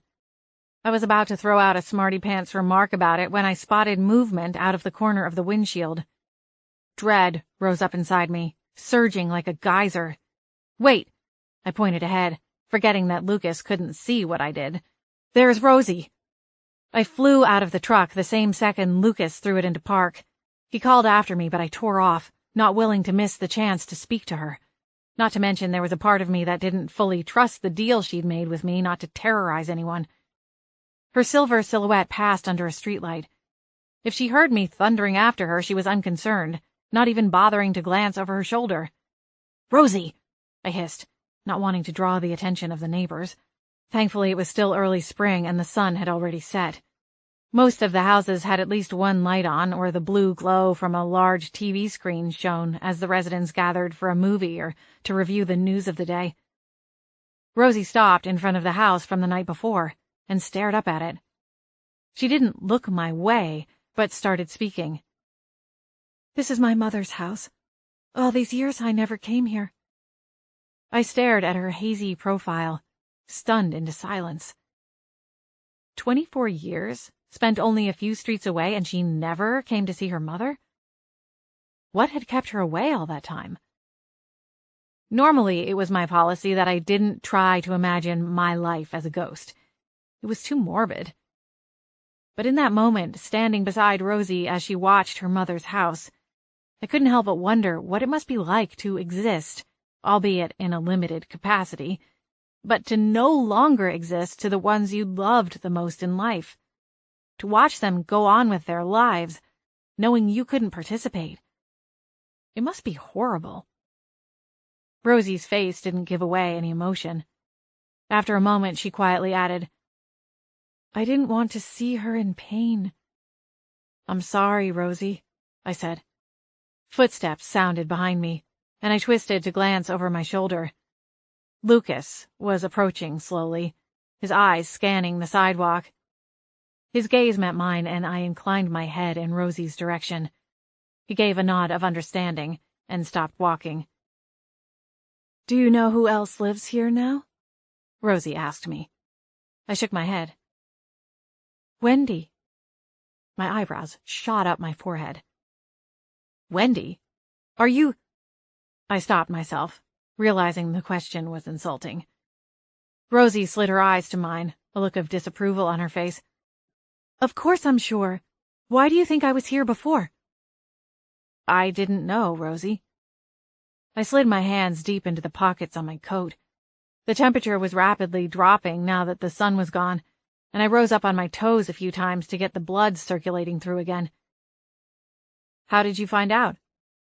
"I followed her." "From where?" "Home." What had Wendy been doing at the Lilac property? Lucas said that she wasn't slotted as a guest on the Carters' show. "When was this, yesterday?" Rosie didn't answer me. "She stole my fiancé, right under my nose, and now she has the audacity to move in here with my mother. What next? Will she steal the house when my mother is gone?" Rosie seethed, her eyes narrowed up at the house. "Not as long as I'm still here." I had no proof, but my gut told me that her energy was already splintered. I couldn't prove it, but if I had to guess, I would have said that either she'd been somewhat manic in life, or the effects of the manifesting were catching up to her. If it was the latter, it could spell disaster for all of us. "Rosie," I started, keeping my voice soft and calm. "We don't know any of that. I don't think she was ever with Calvin." Don't speak his name to me, she snapped. Just like that, her pendulum swung the other way, from soft-spoken, almost sedated, to hateful. I took a half step back and held up my hands. Scarlet, Lucas said, coming closer. Rosie swirled around to face me. Her expression twisted tight again. I told you that I'd leave those TV people alone. I didn't say anything about Wendy. I lunged for her, reaching for her wrist, only for my fingers to pass right through her. A cold rush swallowed me whole, and I gasped. It was like a full-body brain freeze. An unexpected second wave hit me just as I started to recover, and the blast sent me reeling. Then my legs started moving, marching me forward. I tried to stop, only to realize a heartbeat too late what had happened. Rosie had taken control of my body. Chapter 13. Rosie, stop this right now. The words tore from me, each one taking a considerable amount of energy and concentration. Scarlet, what's happening? Lucas said, immediately at my side. Rosie was marching me up to the front door of the house. She had control of my body, but it seemed that, at least for the time being, I retained a sliver of control over my brain. I tried to speak, to cry out to Lucas, but Rosie cinched her control on me like a leash tightening around my neck. My thoughts scrambled as panic took hold. I tried to speak, but the words came out as sputters and nonsense. Alarm bells clanged, snuffing out the last embers of rational thought. I drew in a shuddering breath. It was so cold. My limbs were stiff and tingling. She's manifesting, I bit out, my teeth starting to chatter. Rosie, please. Shut up! Her voice roared inside my head. I winced and continued to struggle in silence. What can I do? Lucas asked. He managed to keep his voice calm and commanding, even though he was probably witnessing one of the strangest spectacles he'd ever seen. Scarlet, tell me what to do. Rosie propelled me forward again. It was slow. My will battled against hers, making her fight hard for every inch. If I had no idea what was happening to me, I likely would have been more pliable. There was no telling how much control she would have. My eyes flew to Lucas, and my heart rate skyrocketed. If Rosie realized that he would be easier to maneuver, there was a good chance she'd jump from me to him. I couldn't let that happen. I looked back up at Rosie's mother's house. It was still several yards away. Think, Scarlet, think! What did you want me to do? Was she going to use my body to attack Wendy? I shuddered at the mental image of me standing before a judge, pleading not guilty due to a hostile ghost takeover. Yeah, that'd totally work. Panic welled up higher. Each breath took conscious thought. Maybe she just wanted me to talk to Wendy. Closing my eyes, I tried to tap into Rosie's energy. I forced myself to push past the cold, numb feeling, then dug deeper. My eyes flew open again, jolted by the rage I brushed up against. No, Rosie wasn't planning on using my body just to sit down and have a cup of tea with the woman. She was past the point of wanting answers. She wanted revenge. Lucas moved into my path. He planted his boot-clad feet wide on the small walkway and folded his well-defined arms over his broad chest, forming an impressive wall between me and the 3 concrete steps that rose above the sidewalk and would set me on the path to the home's front door. Stop! He barked. His harsh tone matched the stony expression on his face. Rosie, stop this right now. I blinked, surprised. He couldn't see Rosie, couldn't hear her even if she replied, but he spoke to her as though she were standing right in front of him, which, to a point, she was. Who is this? Rosie demanded, her voice echoing through my head. Get him out of the way, or I'll use you to hurt him. An idea sparked. I looked up at Lucas, silently pleading with him to understand. I'm not letting you get one step closer, he continued. Oh, yeah? Rosie cackled. We'll see about that. You should tell your boyfriend he doesn't know what he's dealing with, Scarlet. He's out of his depth. Those muscles aren't going to help him against me. I closed my eyes and hoped she was wrong. Surrendering to her control, I took 2 steps closer. Lucas swept into action. He hauled me up off the sidewalk, threw me effortlessly over one of his shoulders, and charged down the sidewalk. A flare of heat surged through me, driving out the creepy cold. Anger flooded my veins, filling the hollow spaces that Rosie's control had created. "Put me down!" The demand came out in my voice, but the words were all Rosie's. She screamed, and I retreated deeper within myself. My arms flailed, and my hands balled into tight fists, slamming repeatedly into Lucas's back. He didn't flinch or curse. He hurried down the sidewalk, barely seeming to notice my frantic attempts to get free. Rosie raged, screaming inside my head. Then, she was gone. My body went limp, like a wet rag that had been completely wrung out. "Scarlet?" Lucas said. He paused and carefully set me down. He kept his hands on my arms to steady me. "Scarlet? Is it you?" I groaned, too tired to speak. It was a struggle to keep my eyes open. The sheer exhaustion was overwhelming me, dragging me under. I watched Lucas, waiting for a sign that Rosie had left me only to jump into him, but he seemed unaffected. After a moment, he wrapped an arm around my waist and helped me to the truck. He boosted me into the passenger seat, and then leaned in, re-examining me, his eyes brimming with concern. "Scarlet, say something. Tell me you're okay." I managed a small nod. His tense expression relaxed. "Is she gone?" I don't know." I tried to lift my head, but my muscles refused to respond. "I think so." I couldn't feel Rosie's wrathful presence anymore, but that didn't mean she wasn't lurking nearby, waiting for a second chance. I shuddered. I couldn't imagine her taking hold of me a second time. There was no way I'd have even an ounce of energy to fight back. Was that what she was counting on? I bolted upright and scanned back and forth around the truck, looking for her. "We need to go." Lucas nodded. "Can you get your buckle?" "Yeah."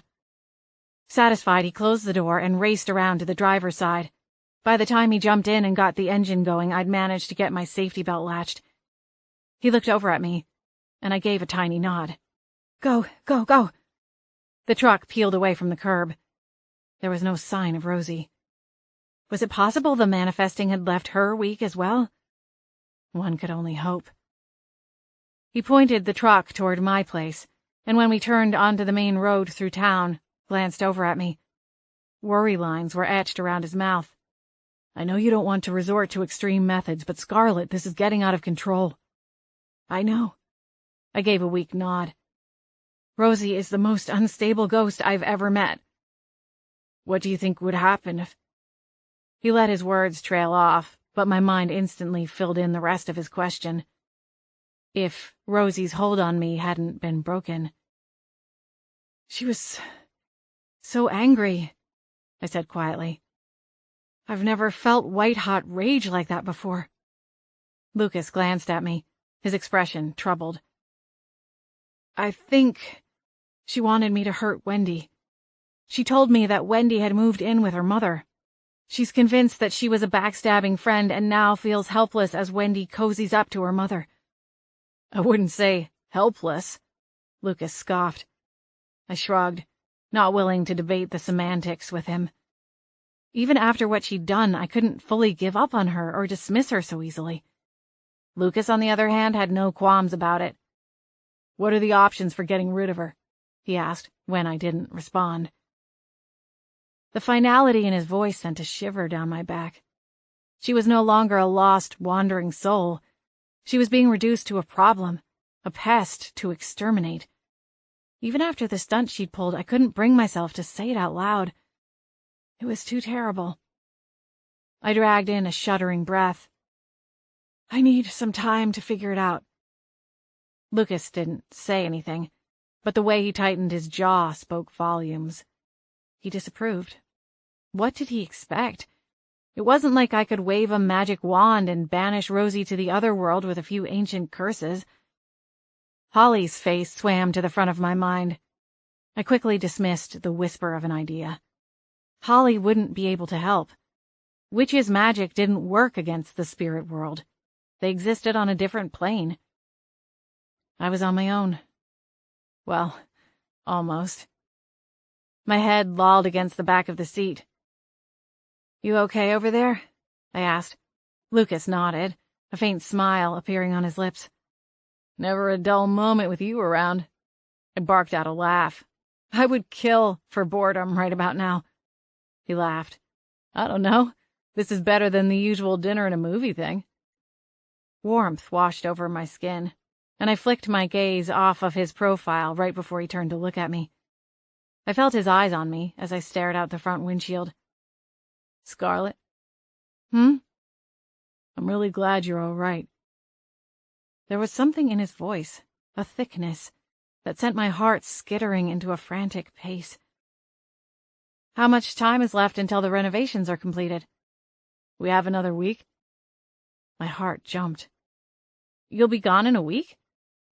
Lucas looked over at me, the truck slowing as though he'd let go of the gas pedal.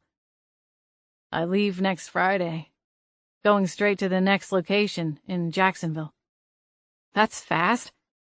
I tried to smile, to be happy for him, but a dull ache in my chest set in and suppressed it. He returned my half-smile before turning onto my street. "The network runs a tight schedule. Crews around the clock for 2, sometimes 3 weeks. We film as we go and then shut it down. They have to film 14 episodes in a 9-month period, so it doesn't leave a lot of wiggle room." Within seconds, he was parked in front of the darkened strip of shops. The feeling was returning to my fingers and toes, almost like the pins and needles feeling after a loss of circulation. Lucas slid from the truck and came around to open the door for me. I was grateful when he offered his hand, and I took it before attempting to jump out of the cab. He released my hand when I was steady on my feet. "You all right?" "Yeah, thanks." He shut the door and ushered me onto the sidewalk, sticking close to me. The keys were stuffed inside my jacket pocket, and it took me a few moments to get them free. Even though there was a separate entrance around the back of the building, I preferred going through the front, so I unlocked Lily Pond's front door. Lucas stepped forward to hold it open for me, but I paused and looked up at him. "Thank you for your help tonight. I don't even want to think about what might have happened if you weren't there with me." He smiled down at me. "Maybe when this is all over, we can go out and do something together that doesn't involve a ghostly third wheel." "Yeah, maybe." I tried to smile, but it felt strangled. My fingers wound together in front of me. "For now, all I want to do is climb into my bed and sleep for 100 years. Lucas chuckled. "Or at least until you have to get up to open your shop." I scowled up at him. "Thanks for the reminder." "Anytime." He took a step back, still grinning at me. "Good night, Scarlett." Chapter 14. "What are you still doing in bed?" I didn't bother to open my eyes. "I live here now?" "That's so," the purring voice replied. I rolled my cheek on the pillow, squeezing my eyes closed even tighter against the light filtering through the thin curtains that covered the large window. "I remember a time when you would complain at me for getting out of bed," I mumbled. Flapjack rumbled his version of a chuckle, something between a purr and hacking up a hairball. "That's because you were warm." I peeled open my eyes and found the silver cat parked at the end of the bed, his tail swirled around to conceal his paws. "Yeah, well, if you'd spent 10 minutes as some ghost's wind-up toy last night, you'd understand why I'm not launching out of bed." "Wind-up toy? What are you talking about? Is this some new game you're playing at that ridiculous weekly sideshow you conduct?" "It's a support group, Flapjack. And thanks for the love." I groaned as I twisted over. My muscles ached. the way they did the day after a hard workout. Rosie manifested last night, and unfortunately I was her body of choice. Flapjack reared back. Are you serious? I raised an eyebrow. Tell me, am I normally a comedian first thing in the morning? Point taken. Flapjack's tail swished. I gave him the quick rundown, and by the time I was done he was practically hissing his ire. You want me to see if I can scratch your eyes out? I'm handling it. He stared at me for an extra moment, not blinking, but then dismissed it. I could almost see the plotting happening inside his furry little head. Flapjack? What? He said, his eyes taking on his cute kitten look. I won't do anything. I frowned. You do realize that look doesn't work on me? What look? I laughed and pushed up onto my elbows. That look at me, I'm so innocent and fuzzy look. He made a sneezing sound, the ghost cat equivalent of a proper scoff. What time is it? I asked, reaching out for my phone that was face down on the nightstand. 9:40. My heart jumped into my throat and I threw aside the covers. Blast! Flapjack frowned. You've been hanging around with the Monopoly man too much, Scar. I was too panicked to come up with a witty retort. Lily Pond was supposed to be open in less than 20 minutes, and I was frozen somewhere between the creature from the Black Lagoon and a savage zombie. I scooped my hair up into a ponytail, smoothing my hands over my head a few times to tuck away any renegade stragglers, and then looped an elastic around it. There wasn't time for makeup, so I avoided the mirror as I brushed my teeth. I shimmied into a pair of jeans and threw on a t-shirt, then made my way to the kitchen to turn on the coffee pot. Makeup was optional. Coffee was not. The sweet aroma filled the apartment as I found my shoes and slipped them on. One perk of living one flight of stairs away from your work is that you don't have to worry about being stuck in traffic, so even if you oversleep a bit, you don't ever have to worry about running late. Hardly ever, anyway. Minutes later, coffee mug in hand, I jogged down the stairs, unlocking the metal security door, and stepped into my floral studio. I unlocked the front door and had the open sign on just as the clock hit 10. The first one through the door was, unfortunately, not a paying customer. Good morning, Scarlet, Gwen said with a cheery smile. Morning, Gwen, I said, my voice thick. I chugged another mouthful of coffee. What happened on your date with Sergeant McDreamy? I held up one finger. Hold that thought. Can you do me a favor? Sure. Watch the front and come get me if someone is headed this way. I overslept and didn't have time to put on any makeup. I'd caught a glance at myself in the reflection off the front door's shiny new glass, and let's just say that when your reflection makes you do a double take, it's time for a little help. Especially when you don't even notice the shiny new door until you scare yourself in its reflection. True to his word, the landlord had seen to the door, and I'd slept right through it. I wasn't sure any amount of makeup could tackle the bags under my eyes, but it was worth a shot. Late night? Gwen asked with a giggle. Her eyes sparkled. Word is buzzing that our new florist is falling head over heels for a certain bodyguard after he brought you that basket yesterday. I groaned. Gwen laughed. What's wrong with that? He's quite a catch. Trust me, all the ladies at Lucky Lady are wishing they were in your shoes. The Lucky Lady salon was Gwen's favorite haunt. It was the well from which all rivers, channels, of gossip sprung. I hate to break it to you, but there is absolutely nothing going on between me and Lucas, all right? Gwen floated closer, still wearing a wide grin. Are you sure? I scowled at her. Very. Now are you going to watch the front or not? Fine, fine. She pouted, but sailed backward and took her post at the front window. I set down my mug and scampered back upstairs. On my way to the bathroom, I passed Hayward, who tipped his hat. Good morning, Lady Scarlet. Morning. Can't talk, Hayward.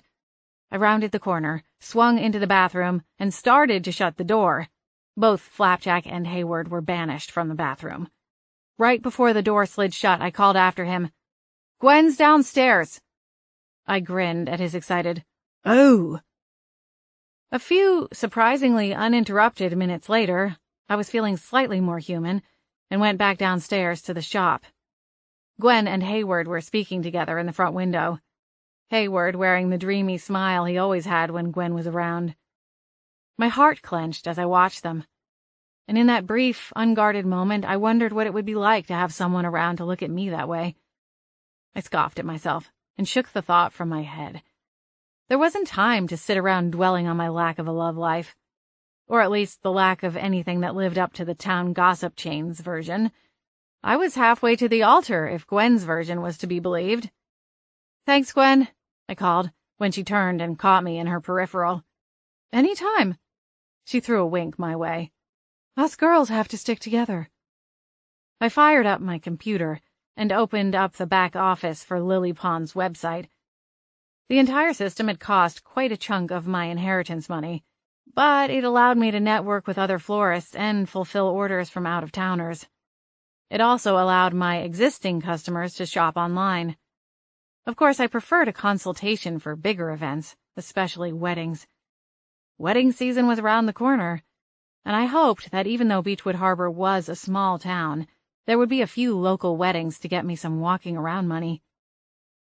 In my opinion, it was good that the Lilac House was being turned into a bed and breakfast. The fact that the renovations were being done by the Carters and would be revealed on national television would only improve things.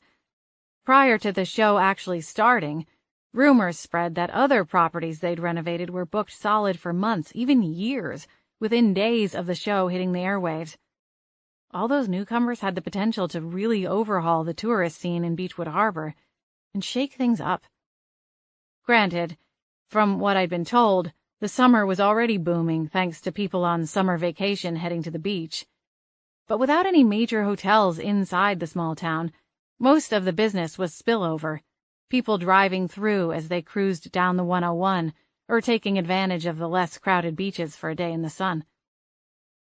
Lucas had taken me on a brief tour and explained that the Lilac property would have 6 guest suites, with the carriage house in the back turned into a deluxe hideaway, perfect for honeymooners. I was planning to approach the manager as soon as the place was operational to see about snagging a weekly contract.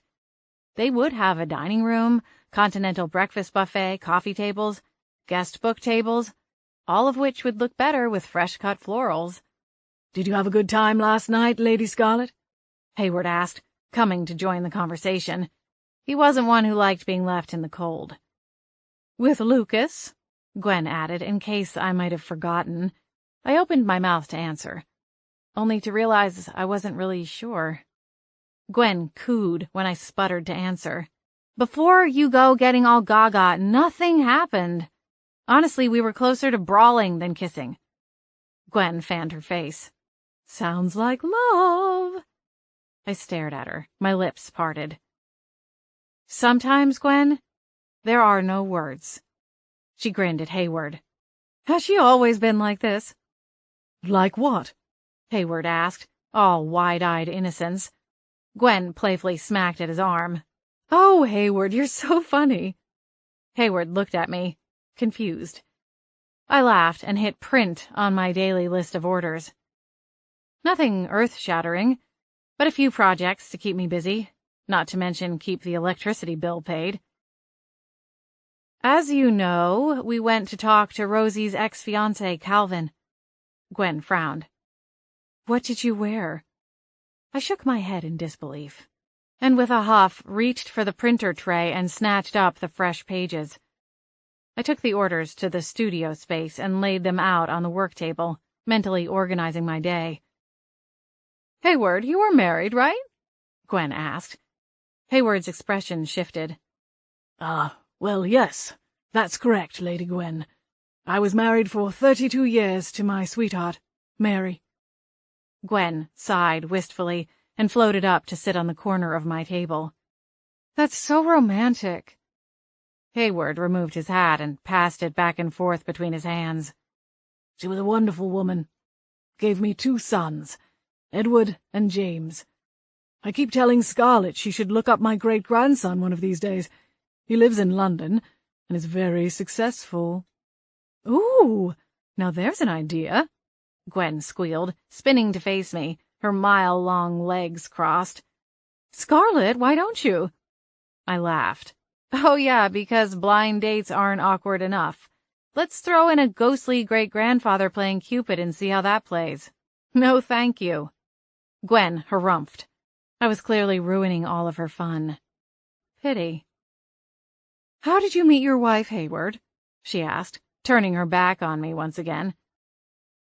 Hayward spun the tale, while I moved back and forth between the walk-in cooler and the work table.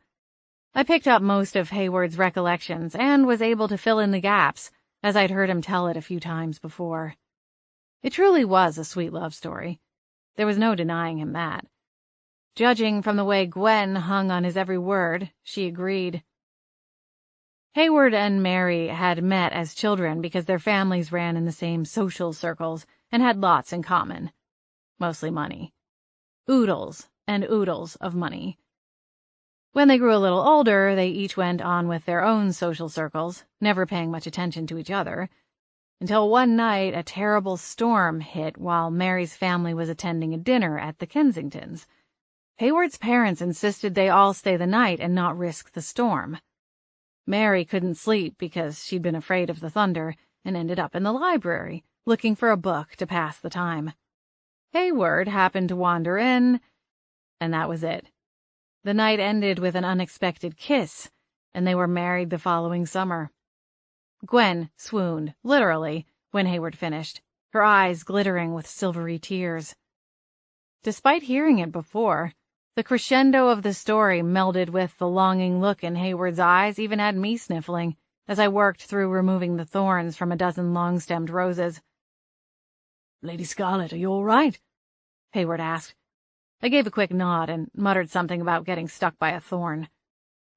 "I wish I had a story like that," Gwen said, her voice distant. "I had lots of boyfriends, but none of them were special. Not like your Mary. Even if they were, I probably wouldn't have noticed. I was too busy having fun." She scoffed. "Look how far that got me. The biggest lesson I learned in life was the one that came too late. That stage diving and copious amounts of hallucinogens don't mix well." I cringed at the mocking voice. "Flapjack!" Hayward bellowed. "You take that back right now, you insensitive buffoon!" Gwen whipped around and locked her eyes on Flapjack as he sauntered into the room with the lazy grace only a cat could manage. "Why are you always such a meanie?" she hurled at him. I frowned at the smiling feline. "That was unkind, Flapjack." He rolled his head back. Fine, fine. I'm sorry." "Very sincere," I muttered under my breath. Days like this, I wondered what I'd done in a past life to warrant my cranky childhood pet coming back to haunt me. For some people, that might be a dream come true. For me, it was more curse than blessing. Flapjack groomed his face, licking his front paw and rubbing it over his slightly flat face.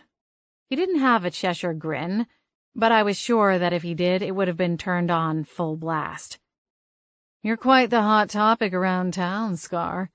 I was just wandering through the grocery store and heard all about your new romance." "Great," I groaned. "Listen, guys, the rest of town might think there's something going on, and I can't help that.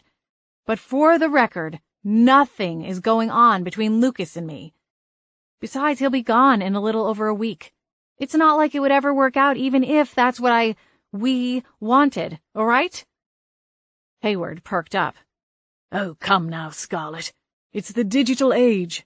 Long-distance relationships are easier than ever before." I shrugged my shoulders and then crossed my arms.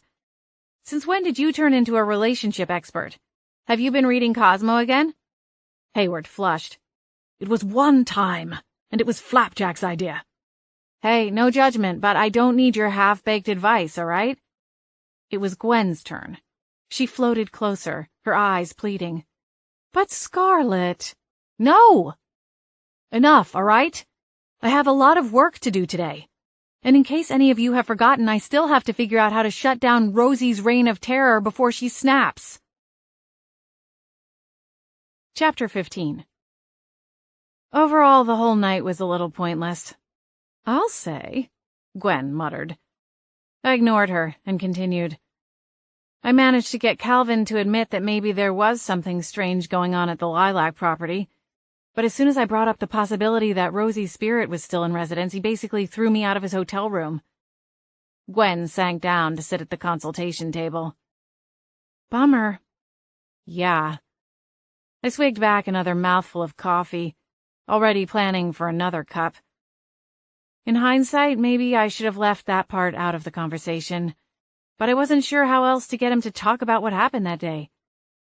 Did he seem guilty? Flapjack asked. I don't know.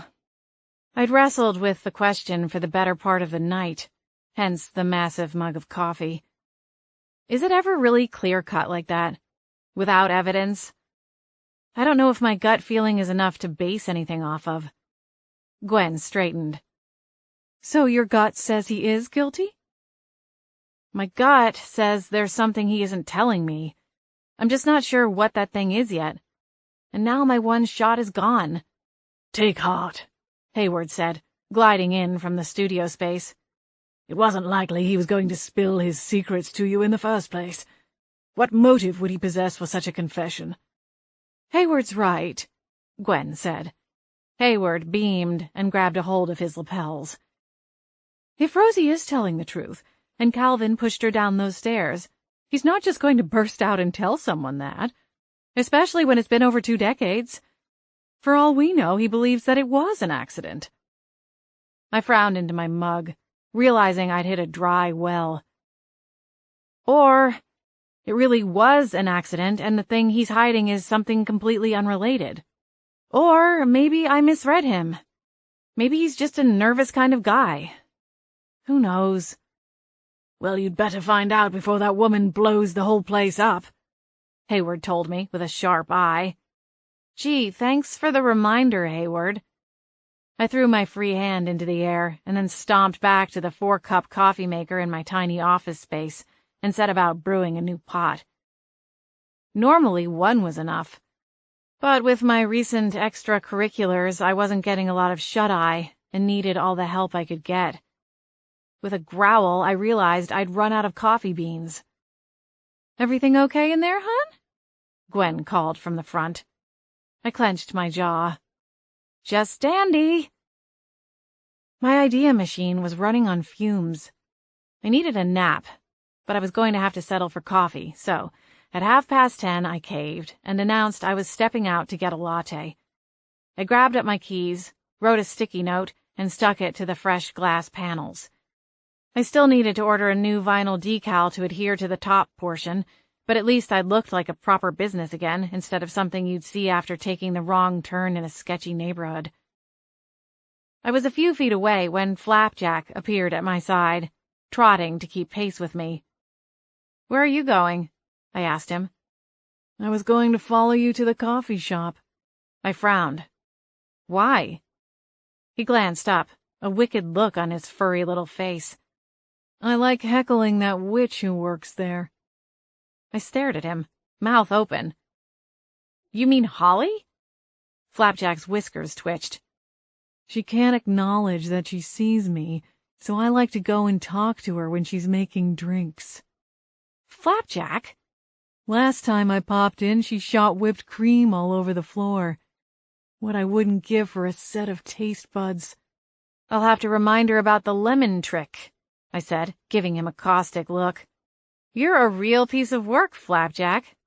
A masterpiece, Flapjack replied, with a swish of his fluffy tail. He vanished before I could correct him, and I grumbled. Nasty little thing. There were days I think I might actually miss Flapjack when, or maybe if, he ever passes over into the next world. Today wasn't likely to be one of them. A light drizzle followed me to the coffee shop, which was several blocks away from Lily Pond. I hadn't run upstairs to get my rain jacket before leaving, and ended up damp and shivering by the time I opened the door of the coffee shop. The rich aroma of freshly brewed coffee and heavenly pastries went a long ways toward reviving me.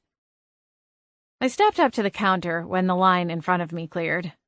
Holly smiled at me as she finished wiping down the espresso machine.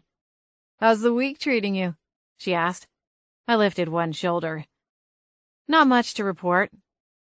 It wasn't a total lie. There honestly wasn't much that I could say.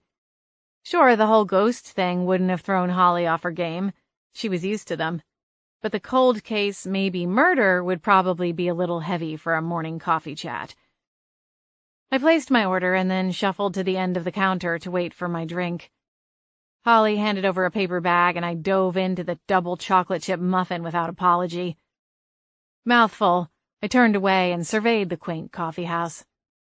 I stopped cold when my eyes landed on the occupants of the farthest table. Calvin Harrison was sitting opposite a dark-haired woman dressed in a green polka-dot parka. They were leaning in close, speaking in a way that suggested they didn't want any part of their conversation to be overheard. I swallowed hard and whipped back around before Calvin spotted me. What was he doing at Siren Song? Was he in town for filming? Why hadn't Lucas given me a heads up? And more importantly, who was he talking to? Their body language wasn't that of a couple of old friends catching up. They both looked uncomfortable and tense. "Here's your vanilla hazelnut latte," Holly said. I gave her a quick smile as I reached across the counter to take the drink. Thanks. With a quick glance over my shoulder, I leaned in closer. Holly, do you know who that woman is? The one in the polka dots? Holly peeked past me. Yeah, actually.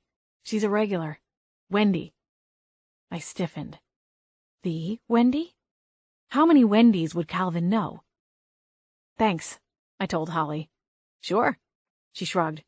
Is everything all right? Uh-huh.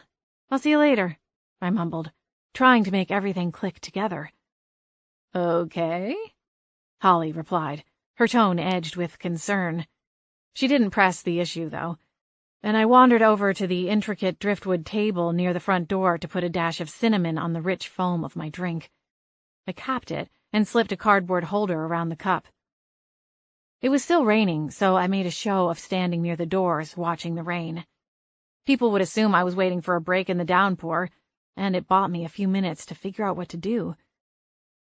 The next time I looked over at the corner table, Calvin was standing up and shrugging into his water-resistant overcoat. Wendy hesitated a moment, but then joined him, and the two of them shared what looked like a painfully awkward embrace. Calvin pulled away first, and even though I was 20 feet away, I could see something flicker across Wendy's face. When Calvin moved toward the door, I twisted away, not wanting to have a reunion. Wendy went back to the counter and ordered something else, then went back to the table. I watched her for a long moment. She stared out the window, watching the raindrops streak down the panes. Her hand was wrapped around her fresh coffee, but she hadn't taken a drink yet. My heart hammered, but I forced myself to ignore the overwhelming anxiety and cross the room. Wendy? I said, stopping at the end of her table. Mind if I sit here? She snapped around, startled, and then quickly scanned the room. There were plenty of other seats available. Her thick brows knit together. Sure. I'm sorry, do I know you? I slipped into the chair opposite her and set my own drink to the side. Not really, I answered, searching for my next words. I'm here to ask you about Rosie March. You were her best friend, right? Wendy reeled back, but then her eyes narrowed. How did you know Rosie? It was a fair question, especially as I would have been a little girl when she died. Oh, I'm sorry, I should have introduced myself, I replied, trying to sound flustered and scattered. I reached for Wendy's hand. I'm Gwen, I said, throwing out the first name on the tip of my tongue.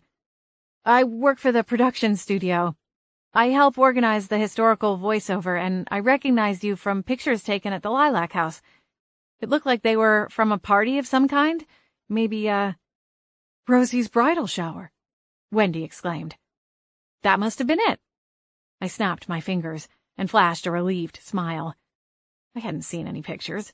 The whole bluff was a risk, but one that paid off big time. I wouldn't have to drag Wendy into my little dead people docudrama after all. You two were thick as thieves, huh? I watched her debate whether or not to ask a follow-up question. After a moment, her expression shifted, and she gave a slight nod. We met in high school. We shared a locker, actually. We stayed local after graduation and ended up going to community college together.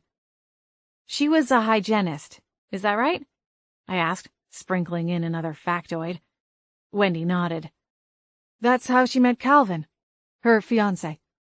I noted that she left out the part where she'd just been sitting across from him minutes before. I bet you miss her terribly, I said. Wendy glanced down at her hands. We did everything together. I'm so sorry for your loss. Why does the production team want to know about Rosie?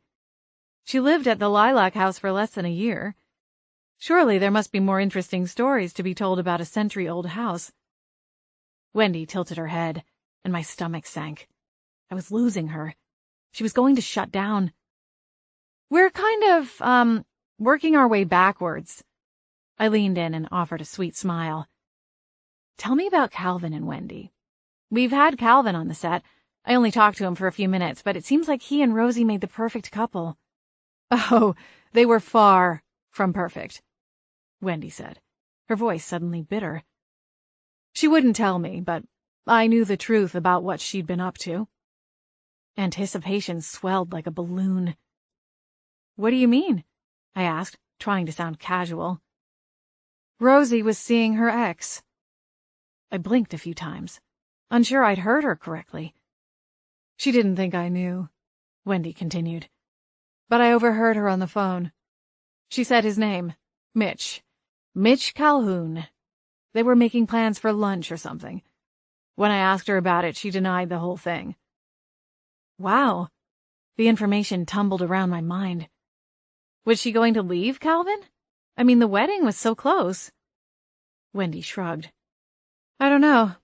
I told her she should. Calvin deserved better. Wait, did Calvin know? About Mitch? I didn't tell him. I hardly think he would have been planning that weekend getaway if he did. So that was true. Wendy narrowed her eyes slightly. How do you know about that? Calvin told me, I blurted. Well, as far as I know, he was telling the truth. He was going to take her for the weekend to a cabin his family owned up in the mountains. There was some hike he wanted to do. A last-minute trip to a secluded cabin in the mountains. It definitely didn't seem like the plan of someone who was planning on murdering his fiancée. But then again, alarms rang inside my head. What if he found out about the affair and was going to arrange some other kind of accident for Rosie while away on the trip? He'd come back the grieving fiancé. No one would suspect anything. But then Rosie came back, lost her temper, and wrecked his plan. He had to improvise. Wendy, were you there when Rosie passed away? She shook her head. Her mother was with her. Not Calvin? I think he was back at work. He wasn't able to get much time off when she was in the hospital, but he did visit her when he was able. Do you think he... I stopped myself. Sorry. Never mind. Wendy shrugged her shoulders. I've asked myself that question for 20 years. What if I'd just stepped out into the hall a moment sooner? Maybe I could have stopped him. She realized that she'd been musing aloud and said quickly, Not that I think he... I held up a hand. I understand. Wendy reached for her coffee cup and rushed to stand up from her seat. I'm sorry, that's really all I know. I started to thank her for her time, but she was already gone, scrambling across the now crowded shop and out the front doors. Ignoring my own coffee, I leaned back in my seat and sighed, when I realized that I had more questions than I'd had when I'd first sat down.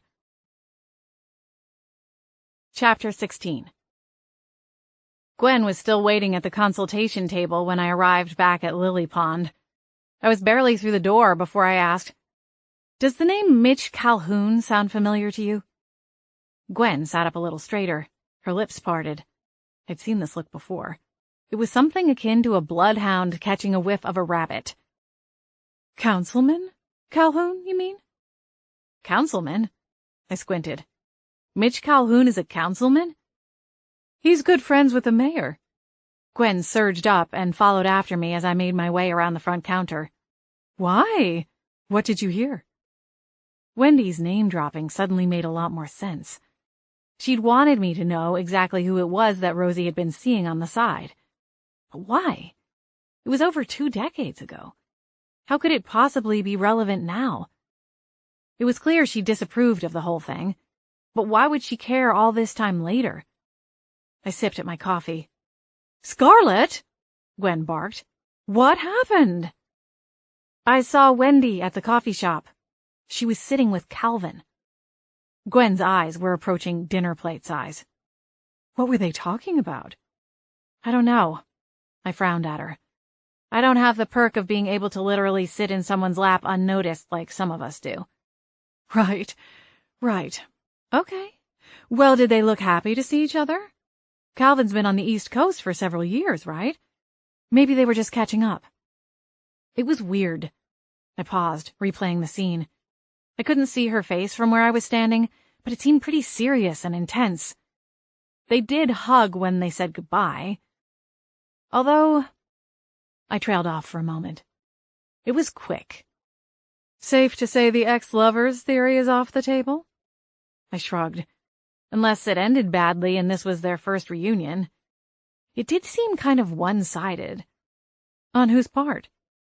I tapped a finger against my lip and then gave a decisive nod. His. Interesting. I sighed. It could all mean nothing, of course. So he left and you talked to her? I made up some lame story about being with the studio. She bought it, or at least I'm pretty sure she did. Anyway, she told me about Mitch. She said she overheard Rosie making plans with him on the phone in the days leading up to her death.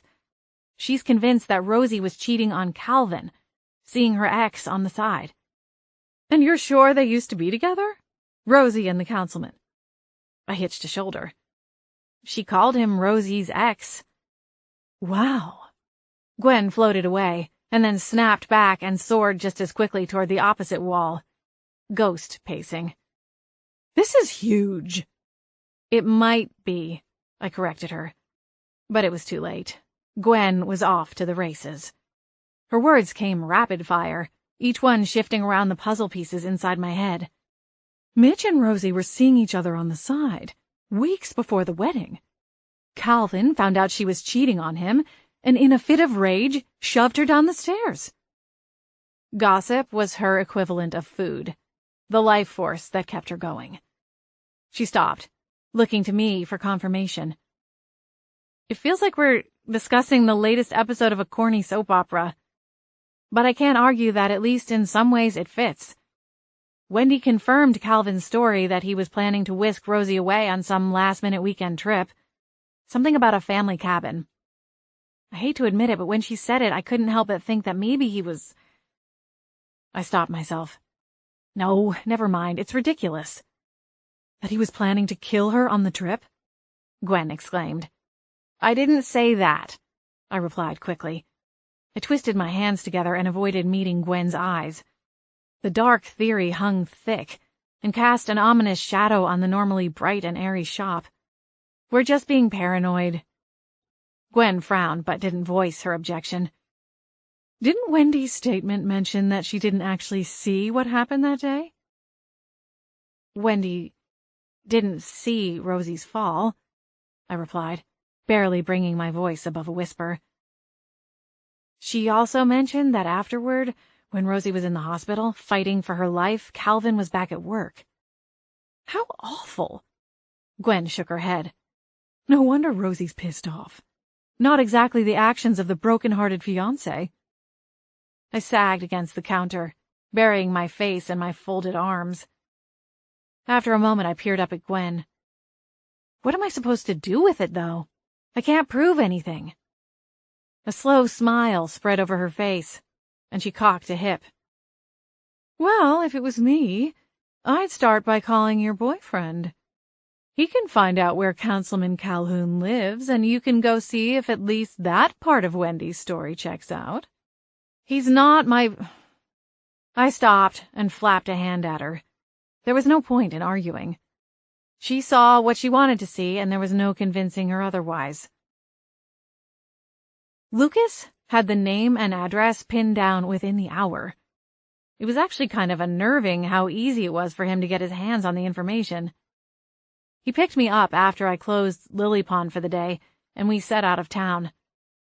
Along the way, I caught him up on the day's events. By the end, he was as edgy as Gwen. "It holds water, but I'm not sure there's much we can do to prove any of it," he said. "I know, that's what I said too. It's all circumstantial. There's no physical evidence, so short of some miraculous confession 2 decades in the making, I don't know how much good it's going to do." I stared out the window, watching the trees lining the highway zip by. I dragged in a sigh. I really need to learn to keep my mouth shut. What was I thinking, promising her justice? "You were having a Batman moment," Lucas said. I glanced at him and caught a hint of a smile. He turned, and our eyes met. "We'll figure something out. There are only a few days left of filming. Maybe we can give her enough to keep her happy until the crew is gone." "And then what? You think she'll stop?" I frowned at the sharp edge to my voice. "I'm sorry, but that's not how this will end. Once the crew is gone, the place will be turned over to the bed and breakfast management. So unless they're prepared to market it as a haunted house, they're going to have a tough time keeping it open." Lucas tensed. "I thought it was the renovations she was opposed to." I shook my head. "She wants to be left alone, period. Whether they're armed with a jackhammer or a rolling suitcase, she wants them out." He dropped his head to one shoulder and then the other, stretching the kinks from his neck. "Well then, Mr. Calhoun better have something useful, or we're going to have to start talking about our other options."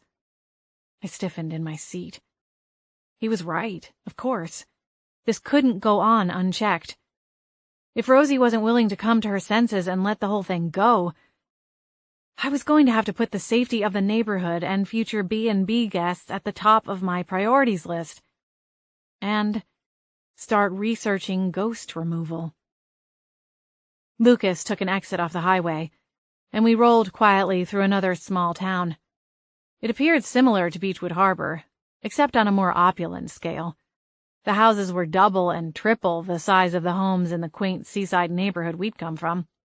The shops looked the same: a small market, hair salon, pet store, bakery, and a few little restaurants and cafes. But they looked new, and even from the outside it was obvious they catered to a different crowd than the low-key residents in Beechwood.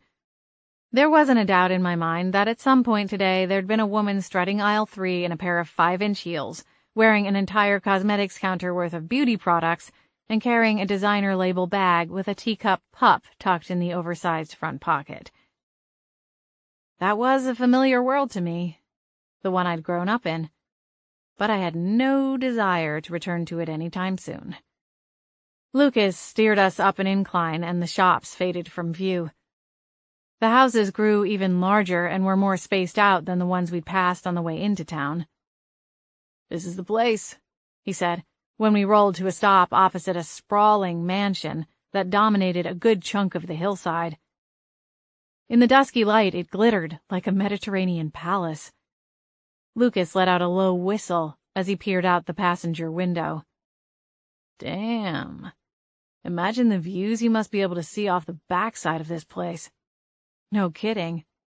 I gathered my purse from the floor. "What's the plan?" Lucas asked, shifting his attention to me. I drew in a deep breath. "You got your studio badge on you?" He nodded. "Good. Follow my lead." I shoved out of the truck before he could ask me to elaborate, which was good, because I had no idea what we were going to do.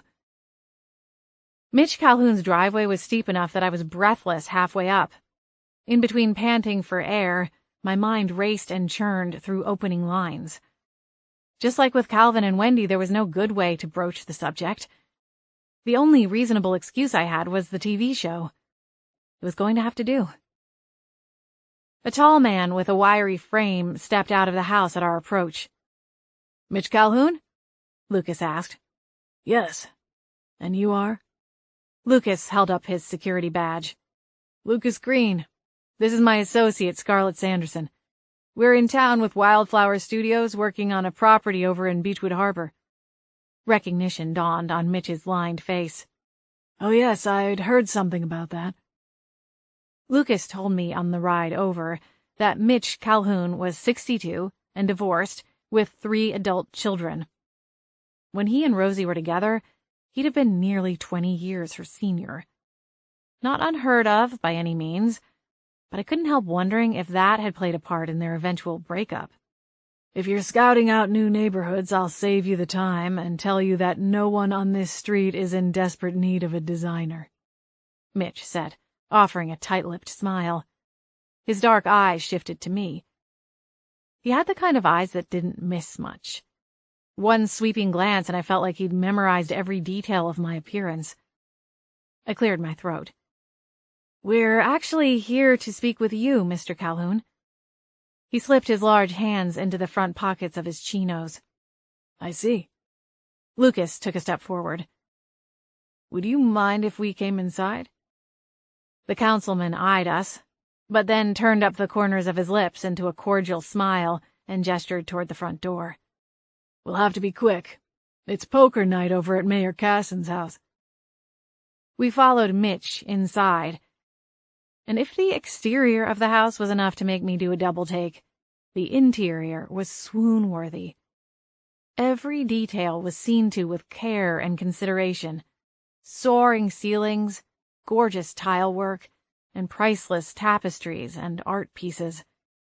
It was like walking into an exclusive gallery somewhere along the Riviera. Mitch led us past a formal living room and into an adjoining study. The smell of old books mingled with the salt-tinged ocean air drifting through an open window. Even before I sat down, I knew I could spend hours in the room and still not see everything I wanted to. "Please, take a seat." He gestured toward one of the 2 long leather couches before he went to a bronze and marble bar. "Can I offer either of you a drink?" Lucas shook his head. "No, thank you." Mitch glanced at me. "Just water for me," I said. "We won't take up too much of your time." "What is it you'd like to ask me about?" he asked, turning his back to us as he prepared himself a drink. "Rosie March?" I answered. Lucas winced. I could almost hear him thinking, "Lead balloon." My eyes snapped from his reaction to watch Mitch go still, the corded muscles in his back freezing in place for a moment, before melting smooth again. He turned to face us, swirling the ice in a tumbler of glittering amber liquid. "There's a name I haven't heard in a while." Mitch retrieved a bottle of expensive sparkling water and held it up. "Would you like a glass?" "The bottle's fine." A fizzy pop sounded as he used a bottle opener to lift the cap. He crossed the room and handed me the chilled bottle. "Thank you." Mitch took a seat on the opposite couch and leaned back. "Rosie March and I dated for a little over 6 months. "After the relationship ended, did you keep in contact?" I asked. His lips twisted into a scowl. "You've been talking to Wendy Harmon, haven't you?" I tilted my head. "Wendy mentioned that she thought you and Rosie were seeing each other in those final weeks leading up to Rosie's death." "Wendy was mistaken. Rosie was engaged, and while I'll always look back on our time together with fondness, I have more self-respect than to get involved with a soon-to-be married woman." Mitch went to the bar and poured himself another finger of bourbon. "We were planning on getting together for lunch, but it was just as friends." I took a swig of water. "Did you know Calvin at all?" Mitch's jaw clenched, revealing a pulsing vein at his temple. "I knew enough." Lucas and I exchanged a dark look. Mitch turned to face us and braced one hand against the bar. "It wasn't good enough for her." "Did you tell her that?" I asked. "Of course." Mitch threw back the contents of his glass for the second time and eyed the crystal decanter. He decided against a third drink and abandoned his glass on the bar. He moved to stand behind the couch and braced himself against the back of it, leaning in slightly. Calvin didn't want Rosie. He just wanted a wife. Ask anyone. He didn't even have the decency to stay with her at the hospital after her accident. When I heard about the fall, I went to see her. I sat by her bed and read the paper to her, and told her all of the things we were going to do when she woke up. Where was he? At work? I offered. Mitch scoffed. He would have found a way to be there if he'd wanted to. At least he bothered to show up for the funeral. Mr. Calhoun, did you ever think that maybe what happened to Rosie wasn't an accident? Mitch's eyes went a shade darker as they locked onto mine. What? No. Of course not. It was an accident. Everyone said so. The doctors, nurses, everyone. Lucas held up a hand. We don't know anything, Mr. Calhoun. In the process of learning about the home's history, we uncovered Rosie's story and are simply trying to gather as many facts as we can. Mitch looked to me, as though waiting for me to confirm. Before I could agree with Lucas, Mitch narrowed his eyes. He snapped his fingers. Wait a second. I knew I'd seen you somewhere before. He crossed the room and swiped a newspaper from the end table beside one of the oversized couches. This is you, right? He handed me the paper, and I immediately recoiled as though it were a rattlesnake. Sure enough, right on the front page, a copy of the black and white headshot I'd put on my business cards stared back at me. And beside it, in larger-than-life bold print, was the morning's headline. Do you believe in ghosts? Local florist claims a special link to the spirit world. Chapter 17. What on earth is this garbage? I demanded, shooting to my feet. Lucas took the thin paper from my hands. The Harbor Hubbub? This looks like it was run off on someone's home printer. He snorted. Man, this place really is Mayberry, huh? I scowled at him and swiped the paper back. Where did you get this? I asked Mitch. A friend of mine lives over in Beechwood. He says they have the best crossword puzzles and passes one along whenever we have breakfast meetings. Mitch glanced at the paper. I didn't read much of the article, but that's quite a headline. I probably should have.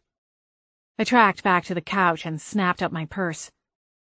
Thank you for your time, Mr. Calhoun. You don't mind if I keep this, do you? Not at all.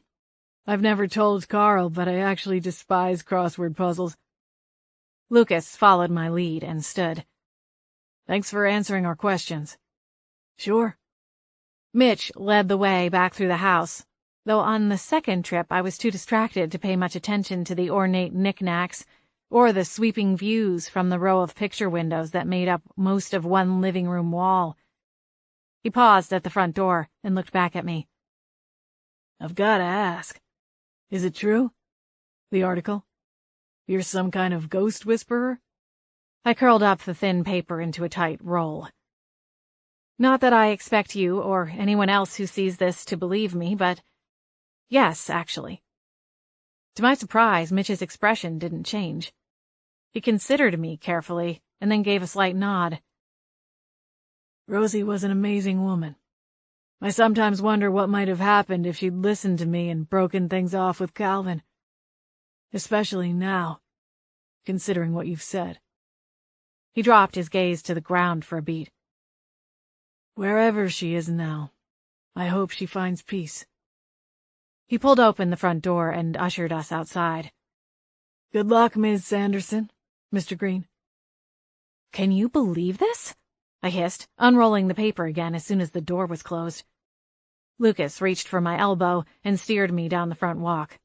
Come on, don't get so worked up about it. That's easy for you to say. You're not the one slapped across the front page of a newspaper. Judging by the homespun quality of that thing, I doubt the readership extends into the double digits. I think you're safe, Scarlett. I scowled at the paper and then bundled it back up again. Even if he was right, it still felt violating. The byline was attributed to a woman named Candy Shepherd. As far as I knew, I'd never met her before. Where did she even get the story? My mind reeled through the possibilities as we headed back down the long driveway toward Lucas's truck. We were halfway to the street when Lucas's phone rang. He pulled the phone from his front pocket and grimaced at the screen. "It's the studio. I've got to take this. Here." He tossed me the keys to the truck. "I'll be right there." I went ahead, peeking back once to see that he was still on the phone. I let myself into the truck and unfolded the pitiful excuse of a newspaper. The article took up less than a full page and was riddled with factual errors.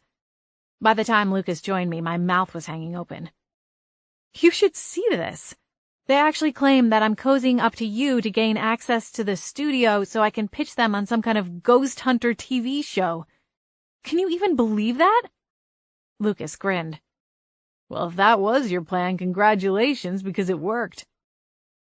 "What?" He held up his phone. "That was Brooklyn Sky.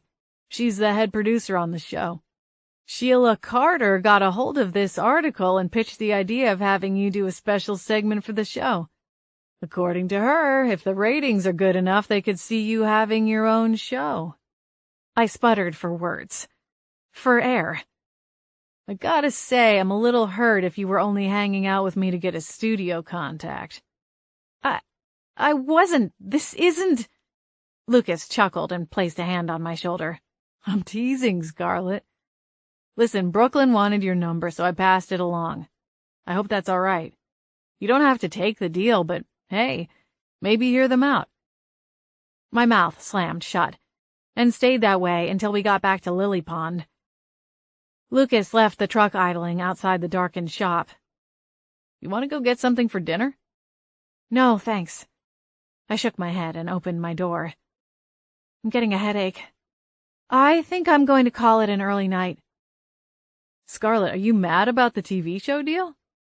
I tried to smile, but it felt strangled. No, I'm fine. Just need some sleep." I shut the passenger door before he could argue the point. He looked confused as he pulled away, but offered a quick wave as he drove off into the night. Guilt tugged at me. I knew he was only trying to help, but I was on serious sensory overload and needed time to process the events of the last couple of hours. With a heavy sigh, I let myself into the shop and hurried to the back wall to flip the light switch that illuminated the studio space. "Gwen?" I turned in a circle, searching for any sign of her. Silence. I raised my voice and tried again. "Gwen, are you here?" "You truly do know how to wake the dead, don't you, Scar?" Flapjack asked, lifting his head from his paws. He'd been asleep by the cash register. "Trust me, it's for good reason. Have you seen her?" Hayward and Gwen floated down through the ceiling a moment later, wearing matching grins. Their whispered conversation fell aside when they spotted me. "You're back early," Gwen said, disappointment tinging her voice. I slammed the paper down on the counter with a thwap that echoed through the space. Hayward and Gwen jumped. Flapjack yowled and then glowered in my general direction. "Sorry," I mumbled. "Did any of you see this? If Flapjack had a litter box, I'd use it to paper the bottom." Gwen swooped closer and peered at the paper over my shoulder. She was close enough that the hairs on the back of my neck stood on end. With an awkward shuffle, I moved out of her range. There were few things less pleasant than direct contact with a ghost. "Oh, hardly anyone pays attention to this rag," Gwen said. "You notice no one pays for it." I glanced down at the front of the paper and noted that there wasn't a price even listed. "Who is this Candy woman?" "She's a librarian. That's where they print this thing, you know. It's always the same stuff. Announcing the winners of the elementary school spelling bee or advertising the church bake sale. Every once in a while there's something good, like a passive-aggressive opinion piece on trash can courtesy." "Trash can courtesy?" Flapjack repeated. "Man, days like this I'm glad to be dead." I didn't bother pointing out that even in life, trash cans wouldn't have been a particularly taxing issue for him. "I swear, Scarlett, no one reads this thing," Gwen said. I'm sure that some people read it, I said. And all it's going to take are a few people who then spread the word to a few more people, and then the whole town is looking at me like I'm either a freak or a charlatan. Oh, and every ghost in a 100-mile radius will show up at the door, too. Flapjack yawned and sprawled out across the floor. How much longer are you planning to rant and rave? I was planning on taking a nap. Really? That's the big concern here. I frowned at him. I'm being painted as some kind of fame-hungry freak show, and that's what you're worried about? He blinked slowly, and then rolled away. Compassion wasn't his strong suit. I promise, Scarlet, it will blow over, Gwen said. Lucas just got a call from some studio person right before he brought me home. They want to talk about putting me on TV. Does that sound like the kind of thing that's just going to go away? A television show? Hayward perked up. Lady Scarlet, that's wonderful. I arched a brow in his direction. Is it? Gwen shrugged. I think it sounds fun. I rubbed my temples. My pretend headache was becoming all too real. The entire reason I decided to settle down in one place was to really try to build a semi-normal life. How am I supposed to do that now? Beechwood isn't big enough that I can just pretend this will go away. Everywhere I go, people will be whispering about me. I moved toward the door to the stairwell, shutting the lights off on the way. I'm ready to phone this whole thing in. Chalk it up as a brutal, not to mention expensive, learning experience, and hit the road again. The rest of the night was melancholy, and the constant downpour outside the windows of my apartment just added to the mood. Hayward, Flapjack, and Gwen had all taken turns trying to cheer me up, but after a few hours of coddling and nonsense suggestions like, put on some music and have a dance party, Gwen, and eat a triple-decker tuna fish sandwich, Flapjack, I'd managed to scare them all away with an angry outburst. Not one of my prouder moments, but it had done the trick. All three of them had gone out for a walk. Ghosts have it easy, being waterproof and all that, leaving the apartment quiet. Too quiet. My thoughts drifted all over the place as I aimlessly wandered the apartment. At some point, I decided that if all I was going to do was pace, I might as well run the vacuum cleaner through the place. So I did that, the noise and rattling of the old machine taking up all the room in my head for a few minutes. Once I'd stashed it away in the hall closet, I got out the cleaning caddy and went to work scrubbing the kitchen counters. After so many years spent living in hotels and hostels, it was nice to use some elbow grease to clean my own place. Unfortunately, my thoughts continued to churn even as I scrubbed and polished every surface of my home.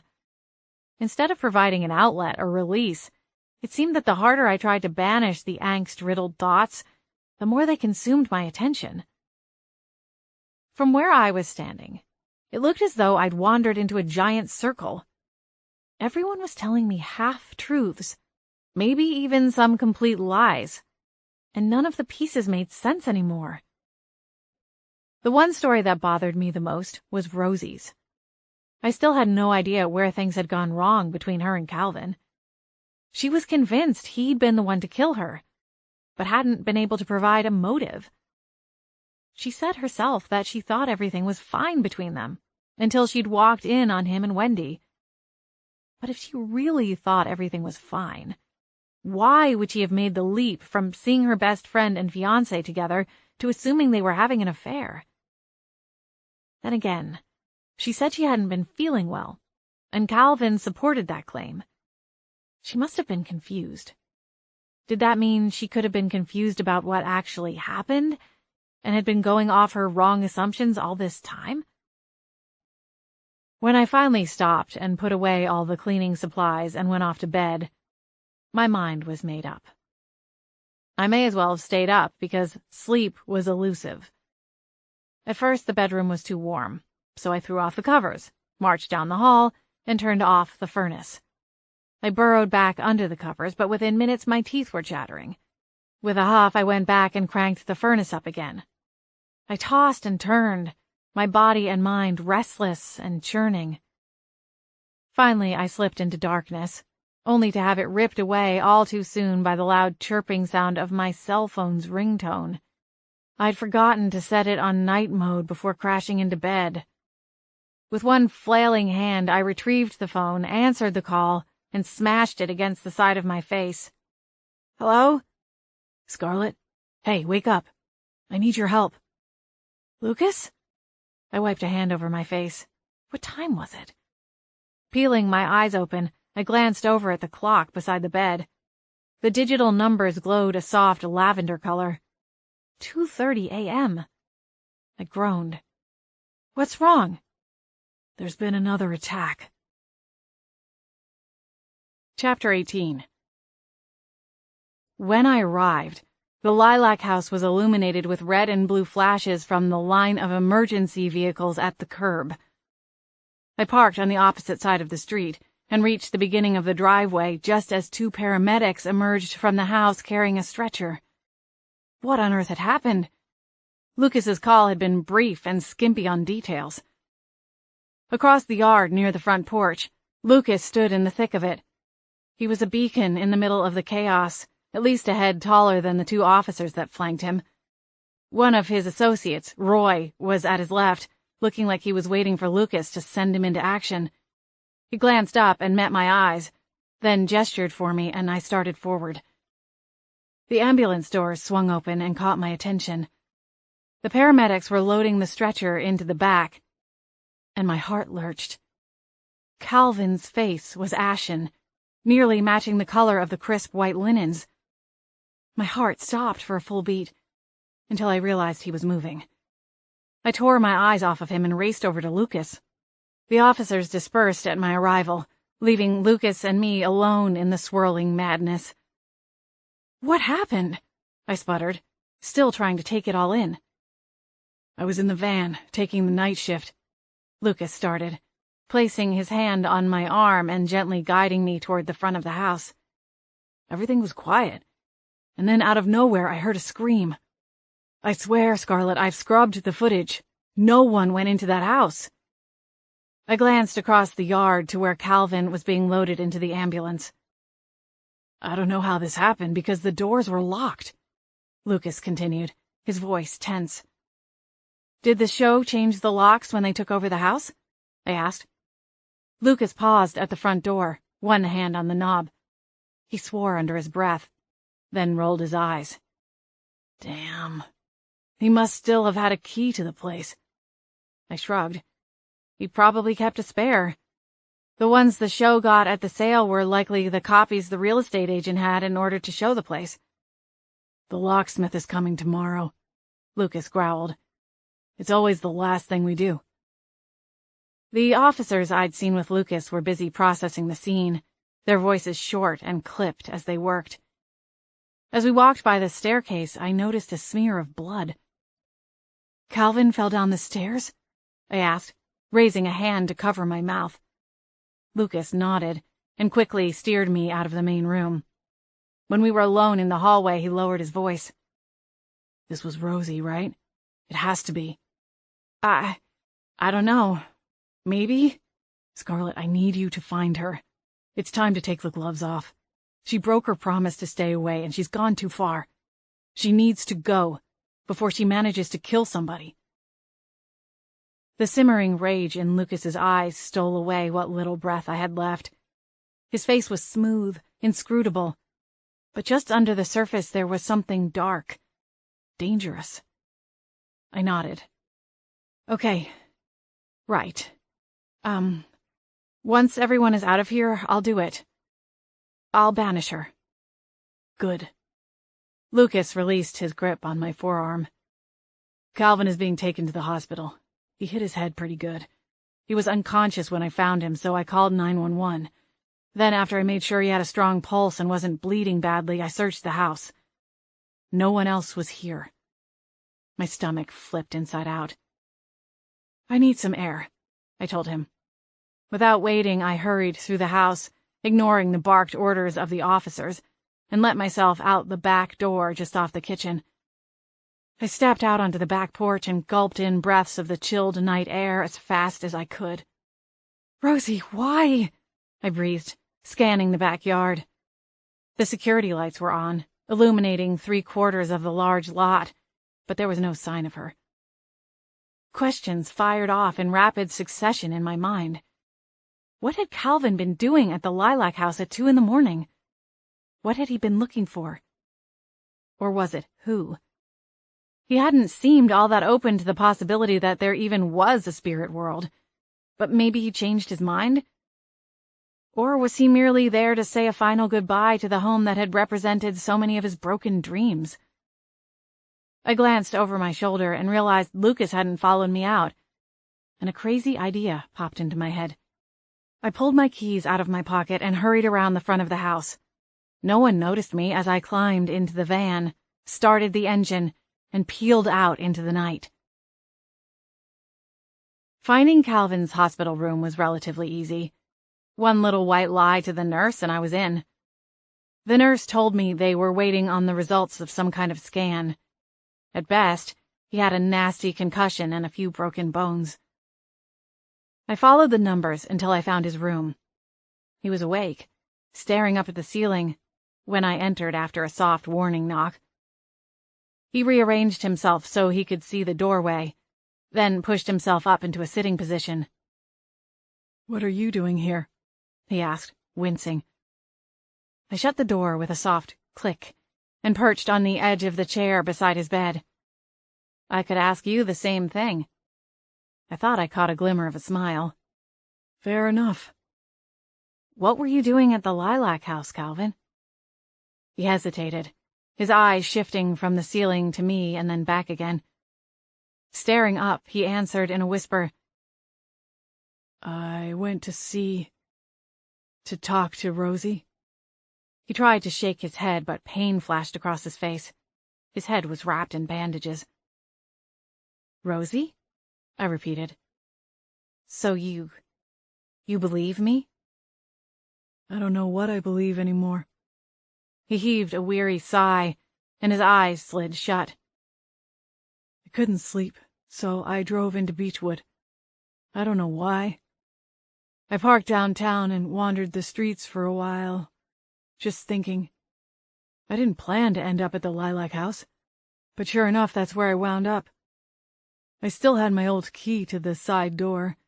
I honestly didn't think it would even work. Next thing I know, I'm in the house. I didn't touch anything. Hell, I didn't even turn on the lights." "Why not?" Calvin hesitated. "I guess I figured that ghosts would prefer the dark." "Did you feel Rosie? Was she there?" "I don't know what happened." Calvin took a deep breath and met my eyes again. "But someone was there. And unless Rosie has use of her hands, it wasn't her." My pulse jumped. "What do you mean?" "Someone pushed me down the stairs tonight. Just like..." His voice faded and his eyes closed once again. "Calvin, did they say anything?" He inclined his head, eyes still closed. "I don't know. What I thought I heard doesn't make any sense." He paused, collecting his thoughts. "I think she said, 'You deserve each other.' But what would she mean by that?" "She? Did you recognize the voice?" Calvin's brow creased. "It sounded like..." He broke off and looked up at me. "It sounded just like Wendy." "Wendy?" My heart slammed into hyperdrive. My phone rang. It was Lucas. A series of texts rolled in when I didn't answer, and I cringed, imagining how angry he must be. "I have to go," I told Calvin. "I'll come see you again, if you'd like." Calvin didn't say anything. I said goodbye and slipped from the room. At the end of the hall, I rounded the corner and collided with Jason Keith. He was in uniform and looking at his phone, but barely looked up as he took a quick step back. He muttered an automatic apology, and then did a double take. His eyebrows arched. "Scarlett? What are you doing here?" I was here to see Calvin, I replied, thumbing over my shoulder toward his room. His eyebrows dropped as they knitted together. I didn't realize you two knew each other. Long story. I sidestepped out of his path. I really need to get going. Wait 1 second, while I have you. There was something I wanted to run by you. Okay. Every cell in my body was humming with anxiety. I needed to get back to Lucas and tell him everything Calvin had said. He would know what the next step was. It wasn't like I had any proof to share with Jason, and he probably already thought I was a few cards short of a full deck after our last meeting. Not that it had stopped him from wanting to have dinner with me, which really said more about him than me. He pocketed his phone and crossed his arms. After your visit the other day, I was reading through Rosie March case files. My eyes went wide. Oh? I didn't expect to find anything. But? My voice went unnaturally high. He hesitated, and it was all I could do to keep from grabbing him by the arms and shaking the answers right out of him. Given that he had several inches on me as well as a good 40 pounds, it probably wouldn't play out in my favor. Instead, I bit down on my lip and forced myself to gather every ounce of patience I could spare. In the weeks before her wedding, Rosie had been to the doctor a few times. Her mother mentioned it in her statement. The officer taking it had asked if there'd been anything unusual going on, but she said she thought it was just stress. Pre-wedding jitters, maybe. But didn't seem too concerned. She left work early the day she died because she felt sick, I added. He started to say something else, but paused mid-sentence and stared at me. How do you know that? Crap. Why couldn't I be one of those brooding types that internalizes everything? It was in one of the news articles I read. I think it had a quote from her employer at the time, saying she'd left work early because she didn't feel well. You know, one of those, if she hadn't been sick, she might still be with us kind of quotes. Officer Keith watched me for a moment too long, but then let his suspicions slide. He reached up and ran a hand over his jaw. Well, anyway, I happen to know the doctor that oversaw her care after the fall. I took my concerns to him, and he gave me his opinion. I leaned forward, hanging on every word. He thinks there might have been something more sinister at play than a fall. I drew my brows together, confused. What? Rosie was displaying signs of poisoning, specifically ethylene glycol poisoning. The term was familiar, but I couldn't place it. What's that? Antifreeze. I reeled back, blinking rapidly to combat the surge of thoughts firing through my mind. It's possible that while she sustained a head trauma, she might still have lived. Upon further review, the doctor thinks there's a strong chance the poison had built up in her system, and then mixed with the medications given to her upon admittance to the hospital following the fall. Of course, with the body 20 years in the ground, there's no way to prove the theory. At least not in a way that would ever be enough to stand up in court. Unless we get a confession. Jason's eyes narrowed a twinge. He looked past me toward Calvin's room number. When they shifted back to mine, they were full of suspicion. What are you up to, Scarlett? Not a thing, I replied. I really appreciate the information, but I do have to run. Without waiting, I hurried down the hallway, but came to a sudden stop at the end. I turned back. Jason? He craned his neck around to look back at me. Is the investigation being reopened? That's not up to me, but I'll be presenting it to Chief Lincoln. He might want to review what little evidence there is and decide if it's worth some man-hours. But like I said, I'm not holding out a lot of hope.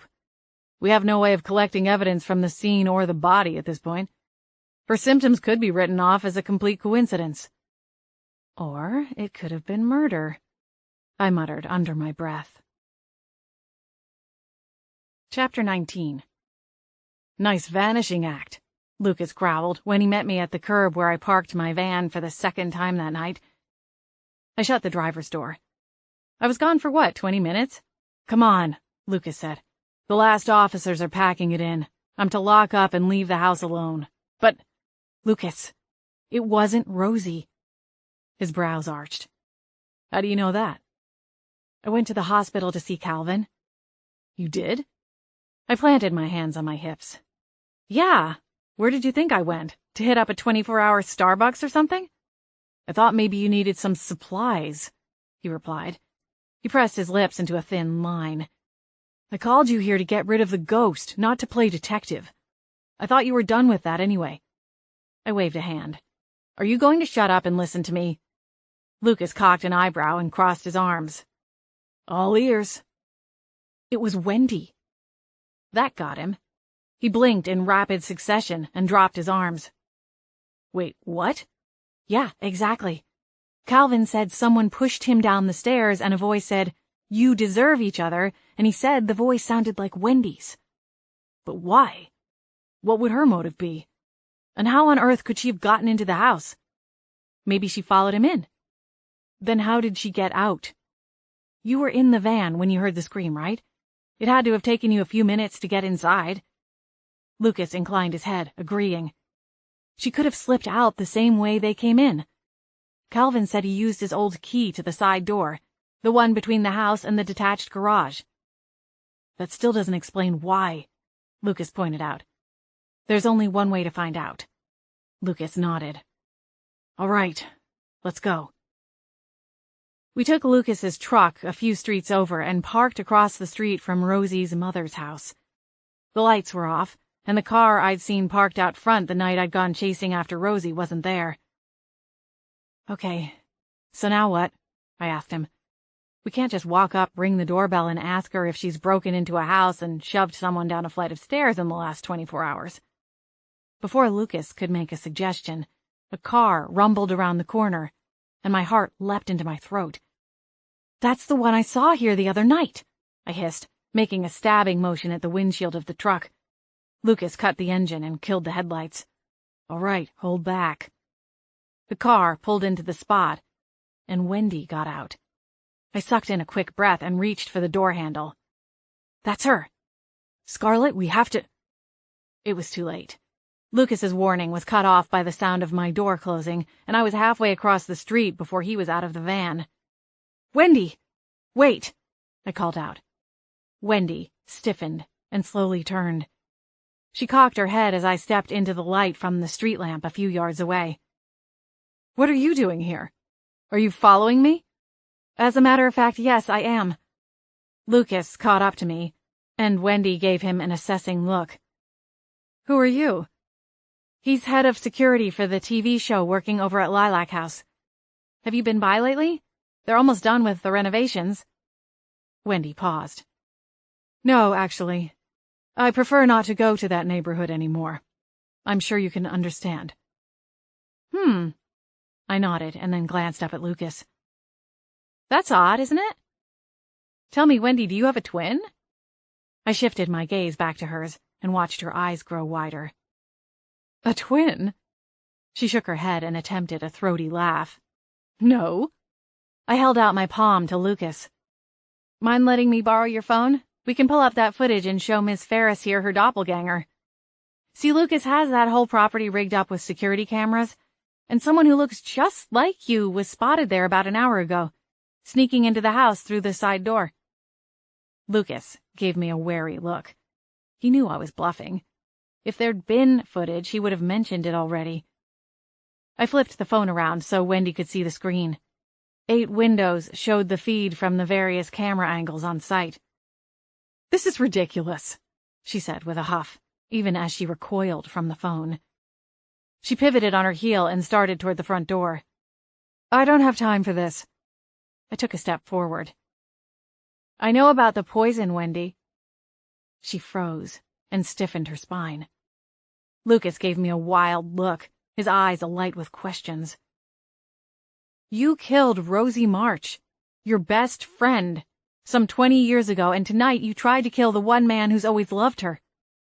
Wendy shuffled forward, her feet moving as though they were encased in cement. You're crazy. This is harassment. Get off my property. I smiled. As far as I know, this isn't actually your property, is it, Wendy? Mrs. March still lives here, doesn't she?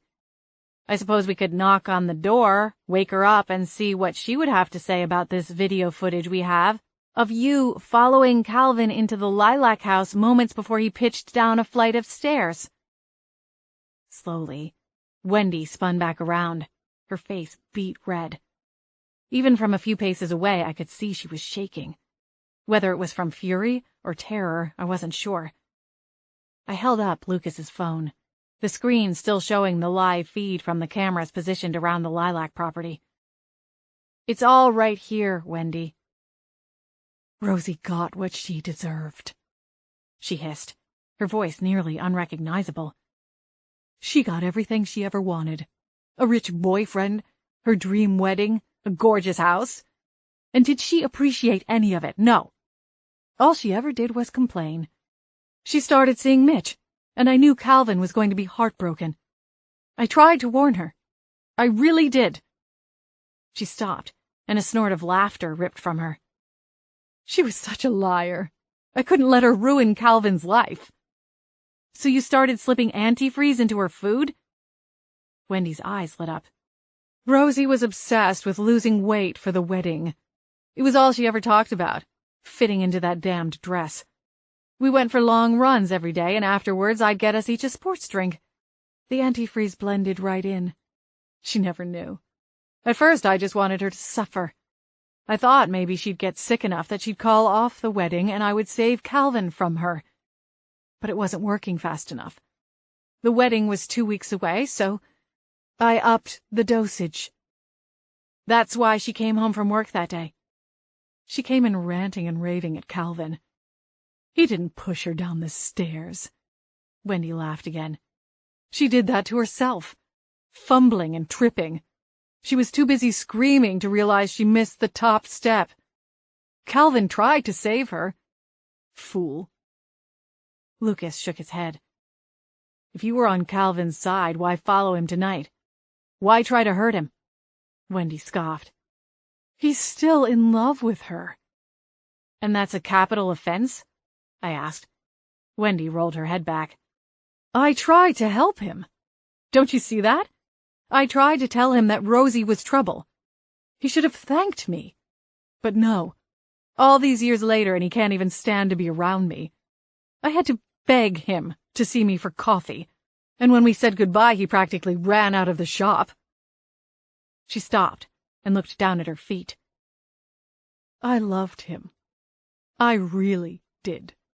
All I needed was a chance to tell him. When we had coffee, I took his cell phone from the table. He wasn't looking." She scoffed and shook her head, probably wishing he was anywhere else. "Stupid.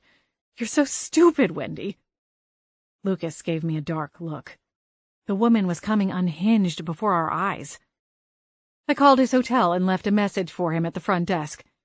He called me from his room, and we made plans to meet up so I could give it back. I wanted to tell him how I felt all of these years." Wendy paused and rocked back and forth. Lucas moved closer to me. "What did he say?" I asked Wendy, ignoring the concerned look on Lucas's face. Wendy's eyes snapped to mine. A crazed glint made them shine. "He didn't want to talk. He thanked me for finding his phone and left. So I followed him. When I saw him there, outside that damn house." She trailed off, her gaze swinging up and down the street. "He got what he deserved," she added, her voice a harsh whisper. "You're going to prison, Wendy. For the rest of your sorry little life." Her eyes narrowed. In a flash, she reached into the bag hanging from one shoulder and produced a knife. The streetlight glinted off the blade as she raised it in an arc. All at once, she flew toward me. My mouth dropped open, a scream ripping from me. An impact knocked me sideways, and I hit the ground. My shoulder slammed into the pavement on the driveway so hard my teeth bashed together.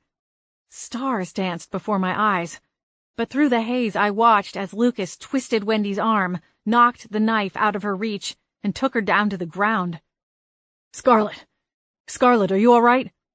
Lucas's commanding voice cut through the fuzziness. I'm fine. I nodded and rubbed at my shoulder. Please just tell me I used the right app and got it all on tape. Lucas and I stayed long enough to give our statements and hand over the damning recording of Wendy's confession. The police, including Jason, had dozens of questions, but eventually they released us and Lucas drove me home. He made sure I was all right to be alone, and only drove away once I was upstairs locked in my apartment. I waved from the window and watched him go down the block. The following morning, Gwen dropped in to get all the dirt firsthand. Naturally, she'd heard of Wendy's arrest through the town's gossip mill, but wanted all of her questions answered so that, like a pollinating bee, she could go forth and spread the word. Most of the stories and theories floating around town were slightly off track, but the gist of it was correct. Everyone knew that Wendy had murdered Rosie March, a sweet girl that a handful of residents still remembered even though she'd been killed over 2 decades before. The word had also spread that Wendy was the one behind the attack against Calvin.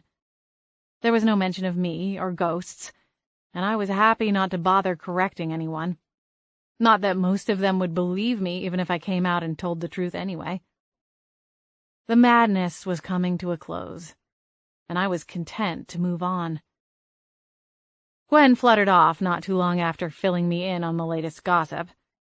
I didn't ask where she was headed, but knew she'd circle back later that evening and give me updates. Hayward and Flapjack were battling it out in the living room, arguing about something, so I took my favorite mug downstairs to the shop to have my morning cup of joe. The smell of fresh coffee was just starting to swirl through the air when someone tapped on my front door. I poked my head out of my office and saw Lucas standing there, a bag of pastries and 2 cups of coffee, large cups, in hand. Although I kind of hated myself for it, my hands immediately ran through my hair, smoothing away any lingering bedhead. I'd planned on going upstairs and dressing for the day before the shop opened, but as it was, I'd barely done more than change out of my pajamas and brush my teeth. Small mercies I'd even made it that far. After a quick assessment, I hopped off my stool and hurried to the door. Right before pulling it open, I glanced over my shoulder and marveled at the fact that I was the only one here. I couldn't remember the last time I'd been truly alone in the shop. I wondered idly how long it would take Hayward and Flapjack to come barging in, sniping at each other. True solitude was a rare luxury in the life of a ghost whisperer. I shrugged and decided I'd take what I could get as I opened the door for Lucas. "Morning." He came through and went straight to the counter, where he set the siren song cups and pastry bag down, and then smiled at me over his shoulder. "I figured after the night you had, you might need a little extra pick-me-up." I locked the front door and then joined him at the counter. The smell of fresh muffins wafted up from the bag as he opened it, and my mouth started to water. "Thank you. This is really nice." Lucas passed over one of the coffee cups and then a napkin. "Hazelnut latte." I arched an eyebrow. "How did you know my drink?" "I asked one of the baristas, the one with the long red hair." I smiled into my drink. "Holly." Lucas smiled over at me. "She helped me choose the pastries, too, so there should be something in there that you like." My stomach growled loud enough that there was no way Lucas couldn't have heard it, and my cheeks warmed. "Guess that answers that question," he teased, before taking a sip from his own coffee cup. He gestured at the bag with his free hand. "Ladies first." I reached in and selected the chocolate muffin that I knew was loaded with walnuts and chocolate chips. "Thank you," I said, barely refraining from shoving half of it into my mouth right there. Lucas inclined his head and made his own selection. "Do you want to go sit in the back?" I asked, eager for the caffeine and chocolate fix. "Sure." I led the way to my tiny office and sat down behind my desk. Lucas took the fold-up chair that was leaning against the wall, and we settled in and resumed our breakfast. "How's the shoulder feeling today?" he asked me, as I bit off a huge bite of the chocolate muffin. I shrugged one shoulder as I swallowed, though I did take a second to savor the flavors. It would be criminal not to. All right, I suppose. How are you? Tired, mostly. I laughed. That, too. He shifted and brought one ankle up to rest on the opposite knee. The Carters asked me to officially invite you to the wrap party on Tuesday night. I tilted my head. What for? Lucas took a long drink. They want to thank you for helping resolve the whole mess over at the house. I shook my head. They don't have to take me out to dinner. I'd never been good at being the center of attention. It was bad enough to know that the Harbor Hubbub's splashy article was making the rounds. I preferred to melt into the background and observe others. They want to, Scarlett. I sighed. It would be rude to refuse them. All right. When and where? They said they'd send a car. Fancy, I replied, my voice flat. Don't sound so enthusiastic. Lucas chuckled. I'll be there too if it makes you feel any better. Oh, yes. Heaps. He sipped at his drink, looking pensive. Have you heard from anyone at the studio? I laughed. I've been a little busy, saving the world as we know it around here. I haven't had a lot of time to check my voicemails. Fair enough. Lucas grinned. Do you think you're going to take them up on their offer to join the show? I shook my head. Honestly, I think that little article in the local paper was enough of a taste of fame for me. Something flickered in his eyes, and for a moment I wondered if it wasn't a hint of disappointment. Had he been hoping I would say yes? Accept the deal and travel the country with him? I quickly dismissed the theory and finished my pastry. Before I could even think about the future, there was one last thing I needed to do. Chapter 20. In the light of day, the Lilac House was almost unrecognizable. The final renovations had been completed the day before, and from the sidewalk it was like looking at a completely different house. Somewhere along the way, termite damage was discovered in the wood beams of the porch, and a complete reconfiguration had taken place. The new porch wrapped around the entire house in a style that reminded me of the town's oldest home, the Beechwood Manor, which sat on the bluff overlooking the harbor that gave the town its name. Shutters flanked each window, and cedar shakes had been added to accent the top portion of the eaves. The siding had been painted a deep forest green, with creamy accents on the trim and porch. Iron lanterns hung on either side of the new double doors, and 2 ceiling fans swirled lazily, ready for the summer nights that were on their way. A bubble of excitement rose in me as I considered the home from the first paver of the pathway leading to the front steps. There was no doubt in my mind that the new B&B would soon be booked out for months, and the surge of foot traffic would give a boost to all of the local businesses, mine included. Anxiety swept in quickly to eclipse the excitement. After Lucas's departure from the shop, curiosity finally won out, and I checked my messages. Sure enough, there were 3 messages from somebody at the studio requesting that I meet with the Carters about adding me to the show. Nothing was on paper yet, but I got the feeling the deal was mine to take. The problem was that I had no idea whether or not it was a deal I wanted.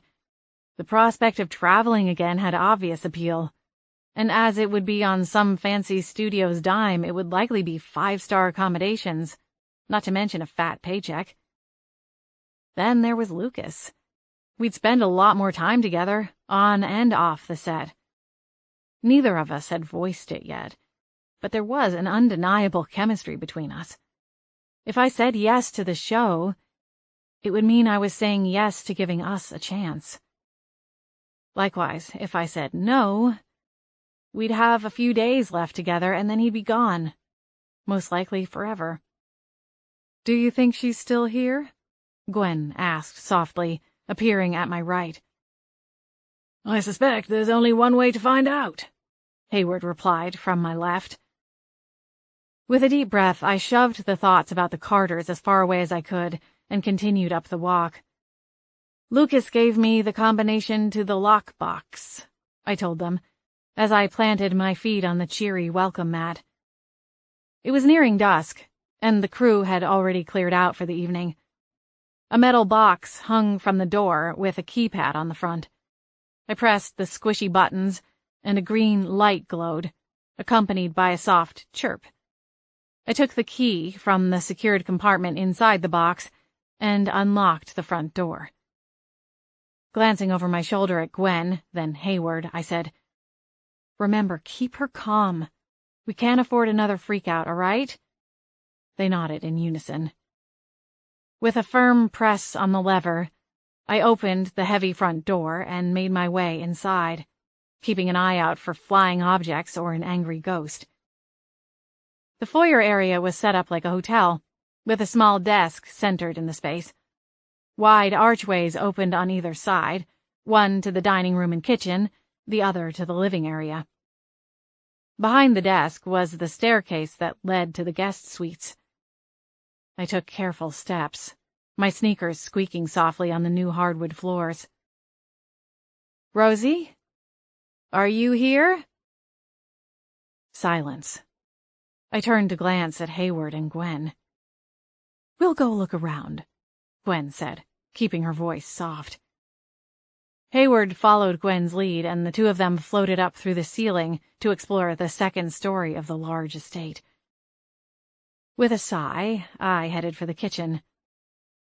The home had been staged for the final day of production, and the designer they used had either had more budget than she knew what to do with, or she just really liked stuff. There were decorative tables and bookshelves lining every wall, and so many plants. Obviously, I like plants as much, if not more, than the average person, but the decorator had gone so far overboard that the room felt jungle-esque, with potted plants in huge ceramic containers arranged every few feet. In the kitchen, the quartz-topped island glittered under the soft lighting from an ornate fixture, and I found myself smiling, remembering the night Lucas and I had sat on the stools eating pizza and swapping travel stories. The smile slipped, and a now familiar tightness gripped my chest. It was the feeling I always got when wrestling with a big decision. As much as people think of me as a free spirit or a wanderer, it's actually not the case. I love to travel and explore, but I pour a ridiculous amount of time into preparations. I always know where I'll be staying, and have at least one solid backup plan in place just in case things don't work out. When I made my plans to lease the apartment and retail space here in Beechwood Harbor and open Lily Pond, I'd agonized for months. Every time my real estate agent sent me a potential listing, I'd feel itchy and claustrophobic. It wasn't that I couldn't make decisions. It was that I was terrified of making the wrong ones. "Scarlett?" I jolted at the voice and swirled around. Rosie stood in the doorway. Her face was lined with concern, making her appear as though she'd aged since the last time I'd seen her. Physically, I knew it was impossible, but there was something different about her. The anger was gone, drained from her, and instead she was left looking wrung out and tired. My heart slowed as she swept into the room, searching my face. "Is what they're saying true?" My heart clenched. Of course she'd already heard. It was unlikely that the crew had talked about anything but the unsettling events of the night before and the early morning arrest. I drew in a quiet breath. For all the time I'd spent working with ghosts, I still had yet to master the art of breaking the news gracefully. It seemed like I was always sticking my foot in my mouth, or rushing the process. To be fair, it was hard to put myself in their metaphorical shoes. If I'd been roaming the earth as a ghost for a handful of decades, only to find out that the man I pegged my murder on was in fact innocent, not to mention helplessly in love with me, even after all that time, I'm not sure how I'd react. "It's true," I said, meeting her gaze. "Calvin didn't push you down the stairs, Rosie. In fact, no one did. That was an accident." "No," she whispered. "No, that can't be right." For a moment, the room went silent. I braced myself, expecting her to scream, to fly off into a rage and destroy every last one of those potted plants and other knickknacks scattered throughout the house. I held up a hand and approached slowly, as though she were a spooked horse about to bolt. "Rosie, why am I still here?" she demanded, her tone sharp. "Why am I trapped like this? Why do I play that moment over and over in my mind every time I close my eyes? If he's innocent, then why do I burn with rage every time I think about him?" She trembled, her silver and purple edges shimmering like sunlight filtering through a stained glass window. "I think you're here because there is something left unresolved. Your spirit knows that and wants the truth." "It was Wendy?" "I'm so sorry, Rosie. But yes." I ducked my chin. "She was poisoning you. Every day after you went for a run together, she was lacing your sports drink with antifreeze. It's called glycol ethylene poisoning. She was doing it slowly, a little at a time, but it was all building up in your system, making you sick." "But I fell," Rosie interjected, her expression pinched as though trying to solve an intricate math equation. "Everyone at the funeral, that's all they could talk about, how it was such a tragic accident. No one said the word poison." She paused, and her eyes went wide. "Wendy was there that day, sitting in the front row right next to—" She cut herself off with a sharp gasp. I waited, tamping down my own curiosity. Her eyes were darting back and forth. I imagined her mind was like an old-school VHS tape, rewinding faster and faster and faster, and then— click. "She was sitting next to Calvin. She held his hand while he cried. For me." Her hands went flat over her mouth, and she shuddered, silent silver tears coursing down her pale face. "It was all real. All of it. All the time I was so convinced that it was all an act, that he was secretly happy I was gone, that he'd gotten away with it. But it wasn't, was it?" She lifted her eyes slowly to mine, waiting for that final confirmation. With a heavy heart, I shook my head. She sobbed into her hands, the tears flowing faster. I glanced around with a nervous eye, expecting the walls to start shaking. But nothing happened. One eyebrow raised, I shifted my tentative gaze back to Rosie.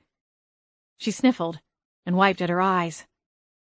"I can't believe this," she said, the shock still written all over her face.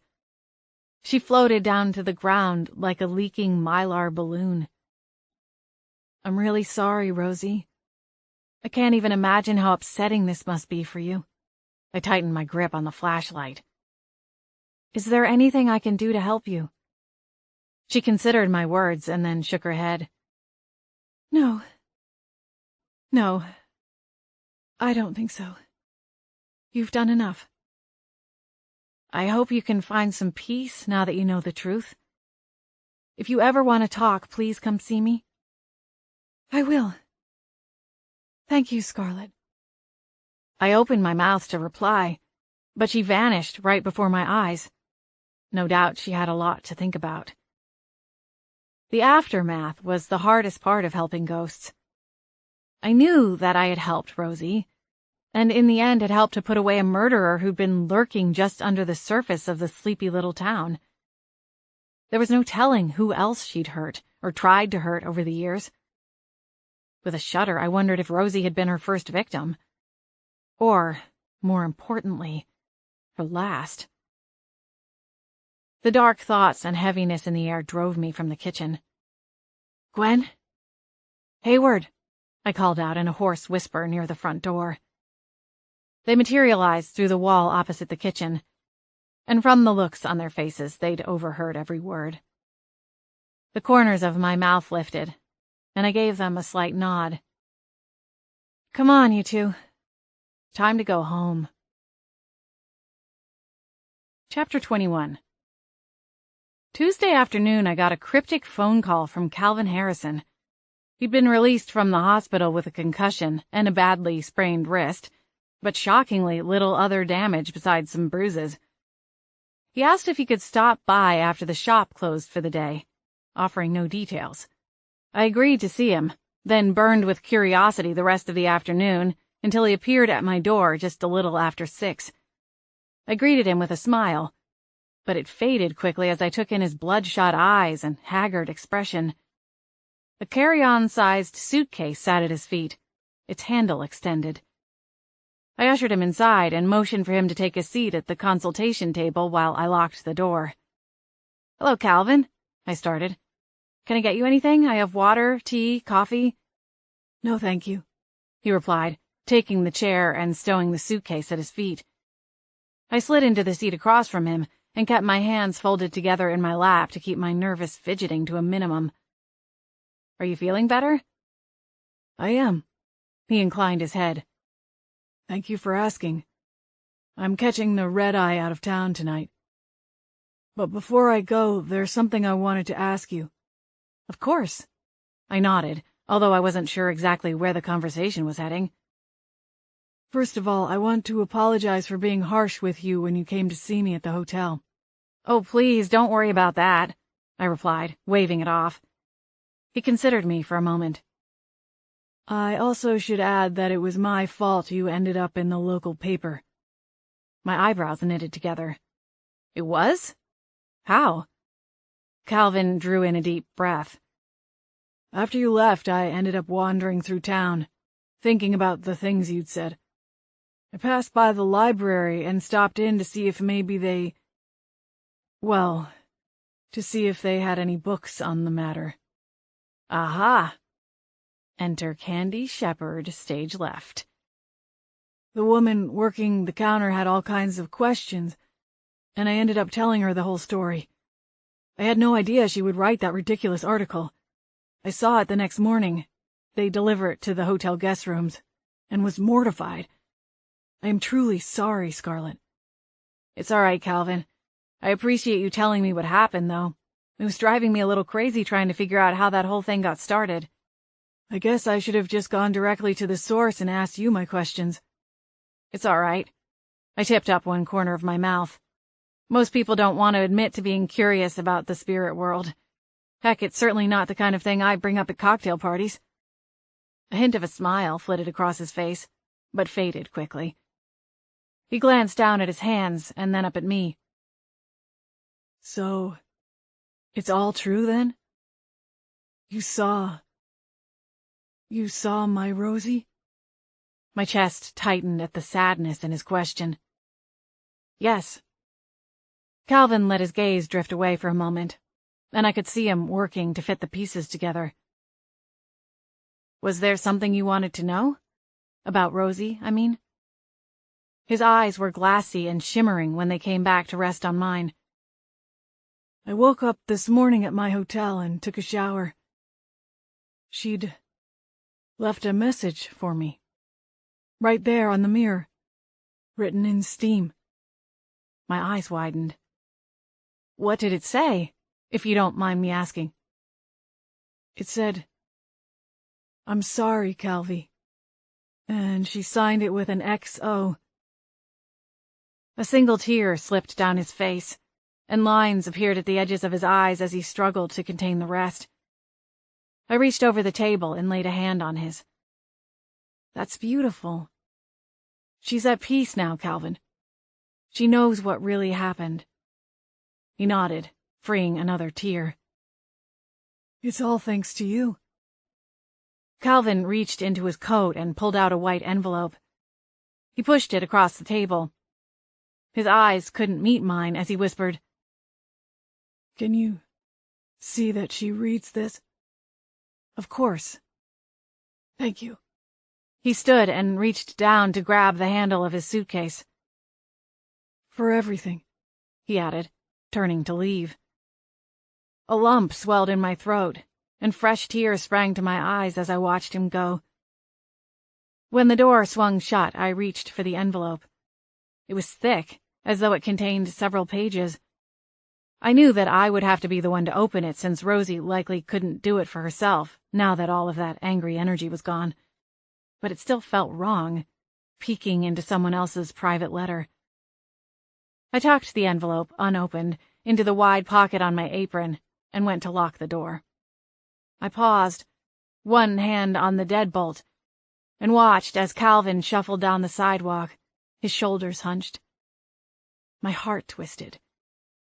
Somewhere deep down, I knew he would be all right. There was no doubt that the whole thing dredged up memories he might have preferred to leave buried. But sometimes the only way to properly heal a wound required ripping off the scab and starting the process over. When Calvin was out of sight, I went to my studio and looked around. Part of me wanted to retreat upstairs and lose myself in some mindless TV. I wouldn't even mind if Hayward and Flapjack wanted to argue the whole time. Unfortunately, I'd fallen behind with work and hadn't fully processed the fresh flowers that had been delivered just after lunch. The large cardboard boxes nagged at me, and they couldn't wait until morning because they needed refrigeration. I switched on the radio, found a good station that was in the middle of a solid block of music, and rolled up my sleeves. The work was just involved enough to keep me from thinking too much. Soft music played through the store, and I hummed along as I stripped away thorns and excess foliage and made fresh cuts to all the ends of the flowers before putting them into holding buckets. When they were all processed, I stored them away in the cooler and went back to the desk to shut down the computer and turn off the music. A tapping sound jolted me, and I glanced up to see Lucas standing at the front door, 2 coffee cups in hand.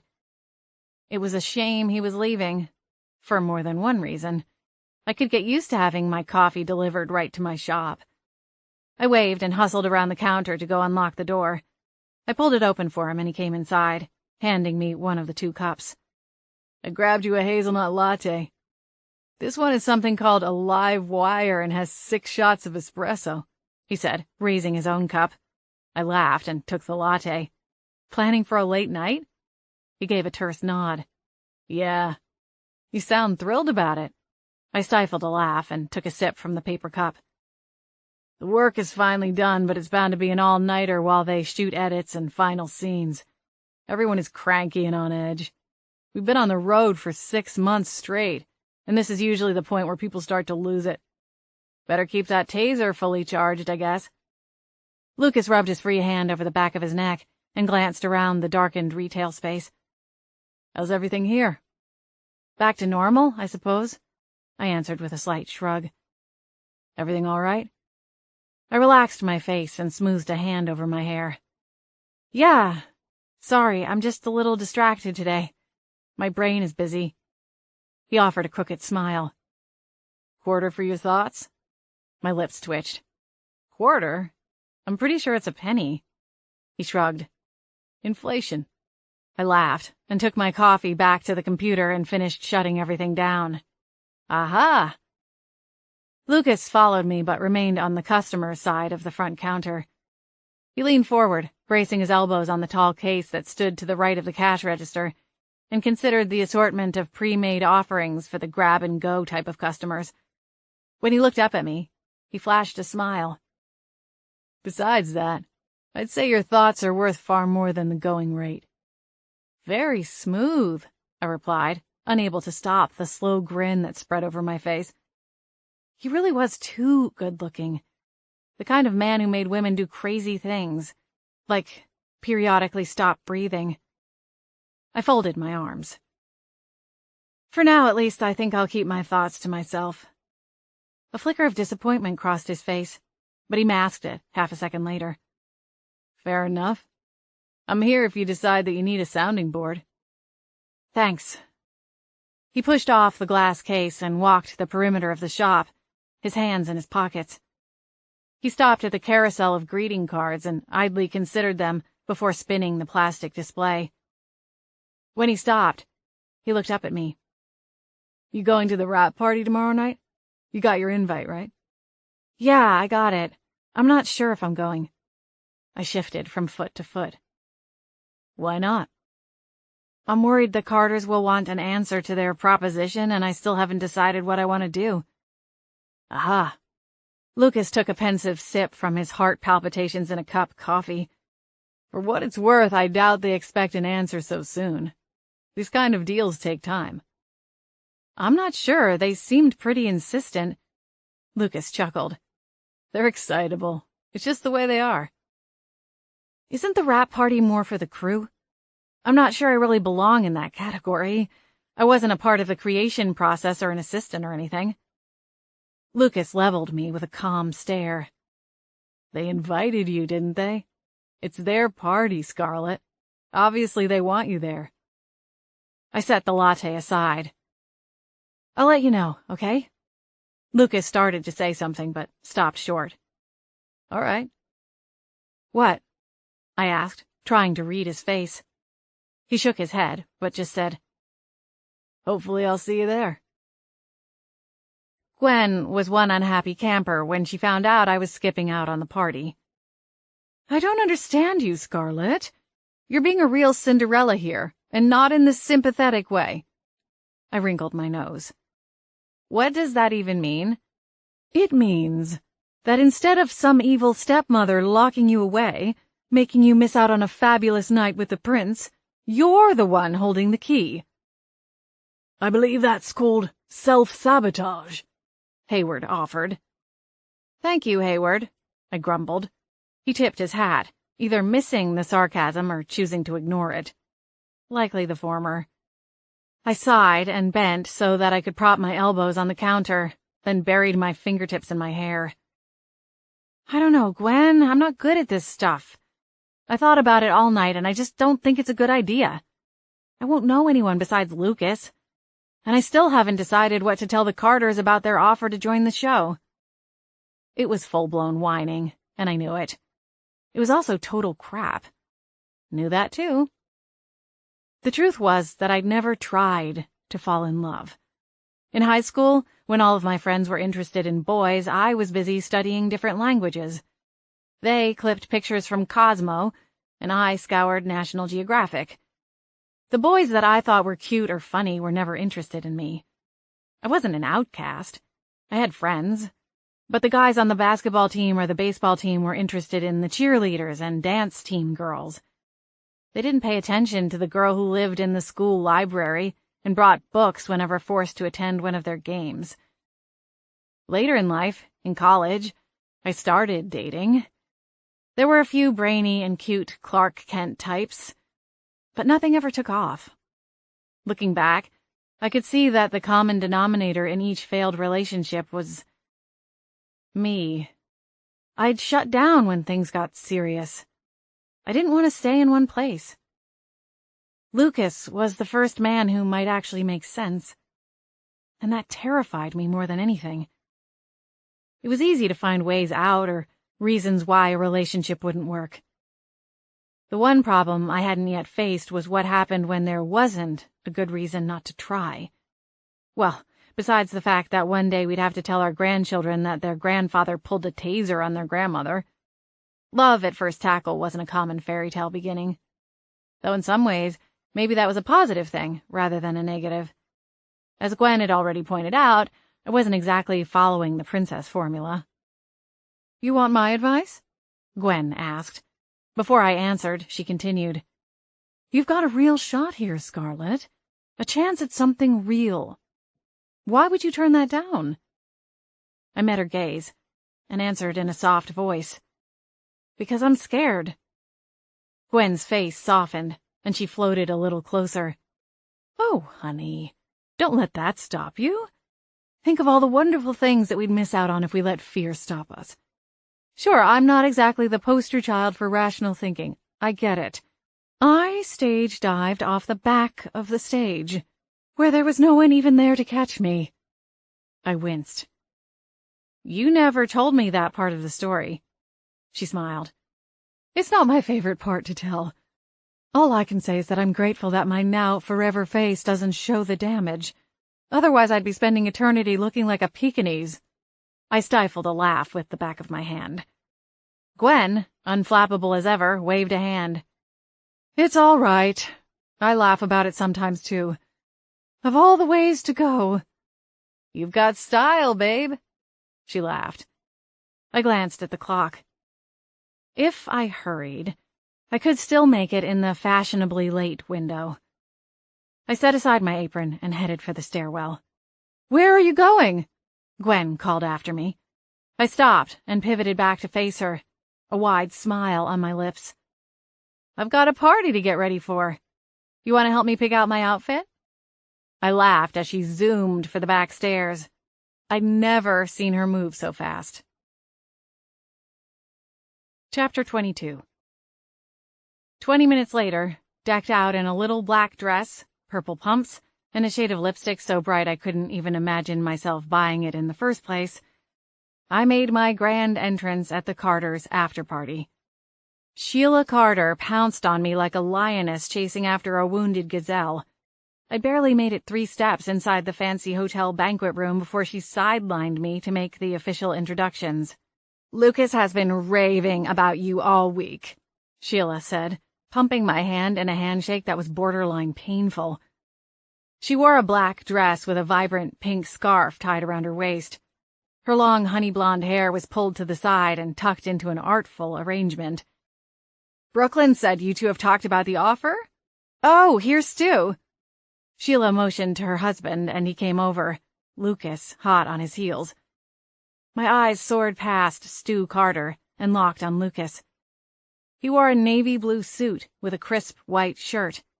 He'd opted out of wearing a tie, and from the way he'd left the top button undone, he was ready to get out of the suit as soon as humanly possible.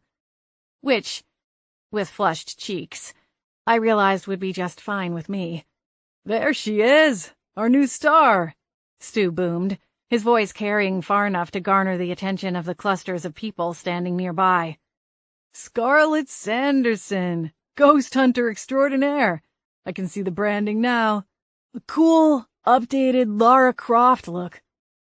Stu fanned out his hands as though framing an invisible billboard sign. "I already contacted a composer buddy to see about putting an action-adventure spin on the theme song from Ghostbusters." I shot a glare at Lucas. His hands popped up, palms facing me. "I swear that was not me."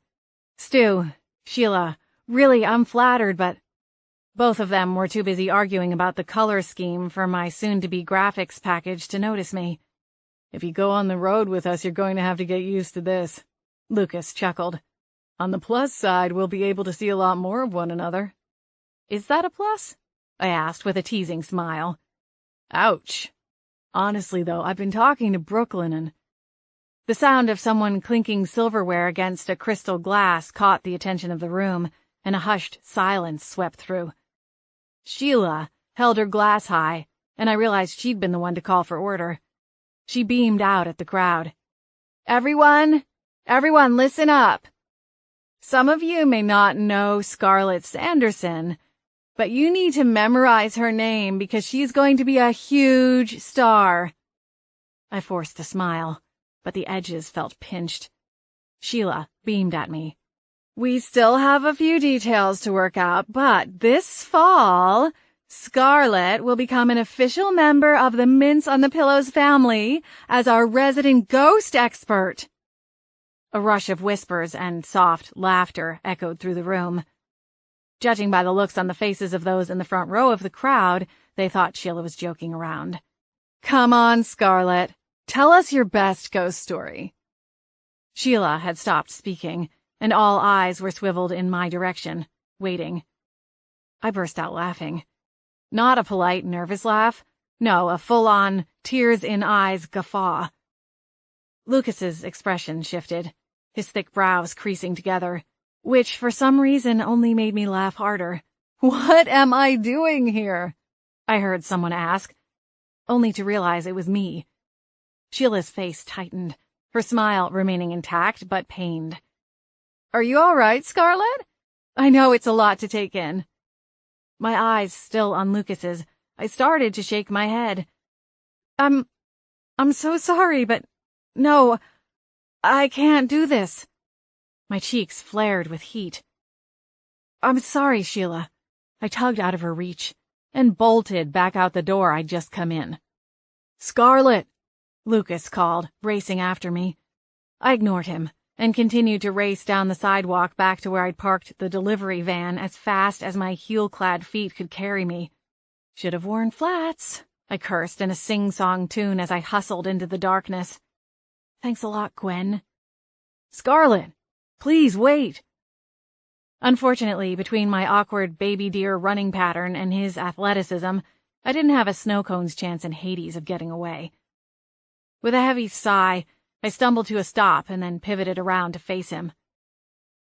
"What do you want, Lucas?" "What was that all about?" he asked, thumbing over one broad shoulder. I scoffed. "Nothing.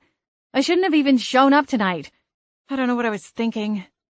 I glanced down at the silver embellishment on my heels. And I really don't know what I was thinking when I let Gwen talk me into dragging these out of the depths of my closet. Obviously, they can see the truth now. "And what truth is that?" Lucas asked with a deep frown. "That I'm a mess? I'm not made for TV or any shade of limelight." A hollow laugh slipped out. "I can't even handle myself at a cocktail party in front of 30 people.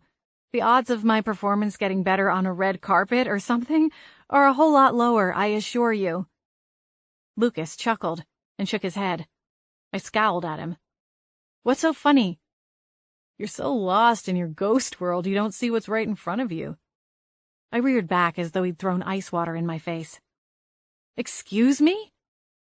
He shrugged his shoulders and pocketed his hands. "I just call it like I see it." I folded my arms. "Well, you're going to have to explain it to me because I'm not following." Truth be told, I wasn't even sure what was keeping my discount store shoes planted on the sidewalk before him. After a line like that, I should have turned and stormed off in a proper huff. That would teach him. I might be shy and occasionally nerdy, but I wasn't a pushover, and I wouldn't tolerate bullying. "This isn't about the show, Scarlet. I like you, all right? In case I haven't made that abundantly clear already, I like you." My heart skittered to a stop for a moment before slamming back into working order, pumping out a frantic beat. "Sure, there was a part of me that wanted you to come on the road with us, but it wasn't because I thought you wanted to be famous. It was because I wanted to spend more time with you." "I did think about it a lot," I said quietly. "Really, the only reason I considered it for so long, or even took the call in the first place, was because of you." I smiled up at him. "Well, right after the part about the big fat paycheck." Lucas chuckled. "Obviously." "I like you too, Lucas. I don't want to say goodbye. I couldn't have done any of this without your help, and honestly, I wouldn't have wanted to." Lucas traced a finger along the side of my face. "I'm still here for a couple more days. What do you say we go on a couple of ghost-free dates and see how we do?" I nodded. "I'd like that. Come on, let's go get something to eat." I stared at him for a moment. "Don't you have to get back to the party?" "Nah." He shrugged. "Most of them don't even know my name. I'm just the big guy hovering in the background." I laughed. "I doubt that." "It doesn't matter. There will be another party. Besides, that pub, McNally's, is bound to have better food than the stuffy crap they're serving in there." I laughed and let him lead me down the sidewalk away from the hotel. Halfway to his truck, I glanced up at him. "Would you mind if we stopped by the Lilac House first?" He shrugged. "Sure." I'd gotten my closure, and it was time for Rosie to have the final piece of hers. Lucas still had a set of keys to the house and let us in. We went through the house, room by room, and found Rosie in one of the bedrooms. I realized it had once been the master. She was standing near the window, looking out over the moonlit grounds. "Calvin would have loved to have had this backyard," she said quietly. "It's beautiful," I agreed, stepping into the room. Lucas hung back, giving me and Rosie some space. "You went to see him?" I said. Rosie nodded. I wanted him to know that I now see the truth, and I needed to apologize for blaming him all these years. I know he didn't really know how I felt, but I needed to say it anyway. I understand. I reached into my purse and pulled out the envelope. Rosie, he gave me something for you to read. Rosie turned toward me. He did? Would you like me to lay out the pages for you? She nodded, her lips pressed tightly together. I carefully worked to lay all 6 pages out in order on the comforter along the foot of the bed. When the whole letter was spread out, I took a step back and let Rosie swoop in to read Calvin's words. Lucas's face was clouded with emotion as I peered over my shoulder at him. Our eyes met, and he took a step into the room and clasped my hand. Small sobs escaped Rosie's lips as she continued to read. And by the time she'd reached the final page, silvery tears streaked down both cheeks. He really loved me, Scarlett. He said that even though he got married and had a family after I passed away, that he never forgot about me, and would often think about me. That's beautiful, Rosie. Rosie gasped and looked down at herself. Scarlett? Something's happening. What do you mean? I shook my head. She looked the same to me. Then, in a flash, her silhouette shimmered and faded. Her face was the last thing I saw, and as I stood in the aftermath, I knew that I had never seen a more angelic expression. Rosie was finally at peace. What was that? Lucas whispered, his voice almost shaky. My eyes darted to his. You saw that? Lucas nodded, even as his eyes continued to dart around the room. That was Rosie saying goodbye. I smiled at the last place she'd been. She crossed over. Where do they, go? I shrugged. Some people call it the other world. I guess it depends on what you believe. Maybe it's heaven. That was incredible. I smiled and locked my fingers with his. I'm glad you got to see it. That's the moment that makes all of this madness worthwhile.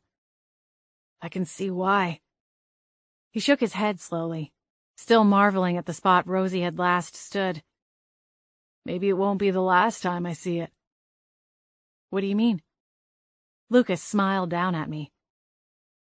Well, I was thinking about spending some time here when this season of filming wraps up in a couple of months.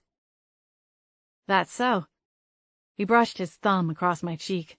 Hey, someone's got to keep you out of trouble.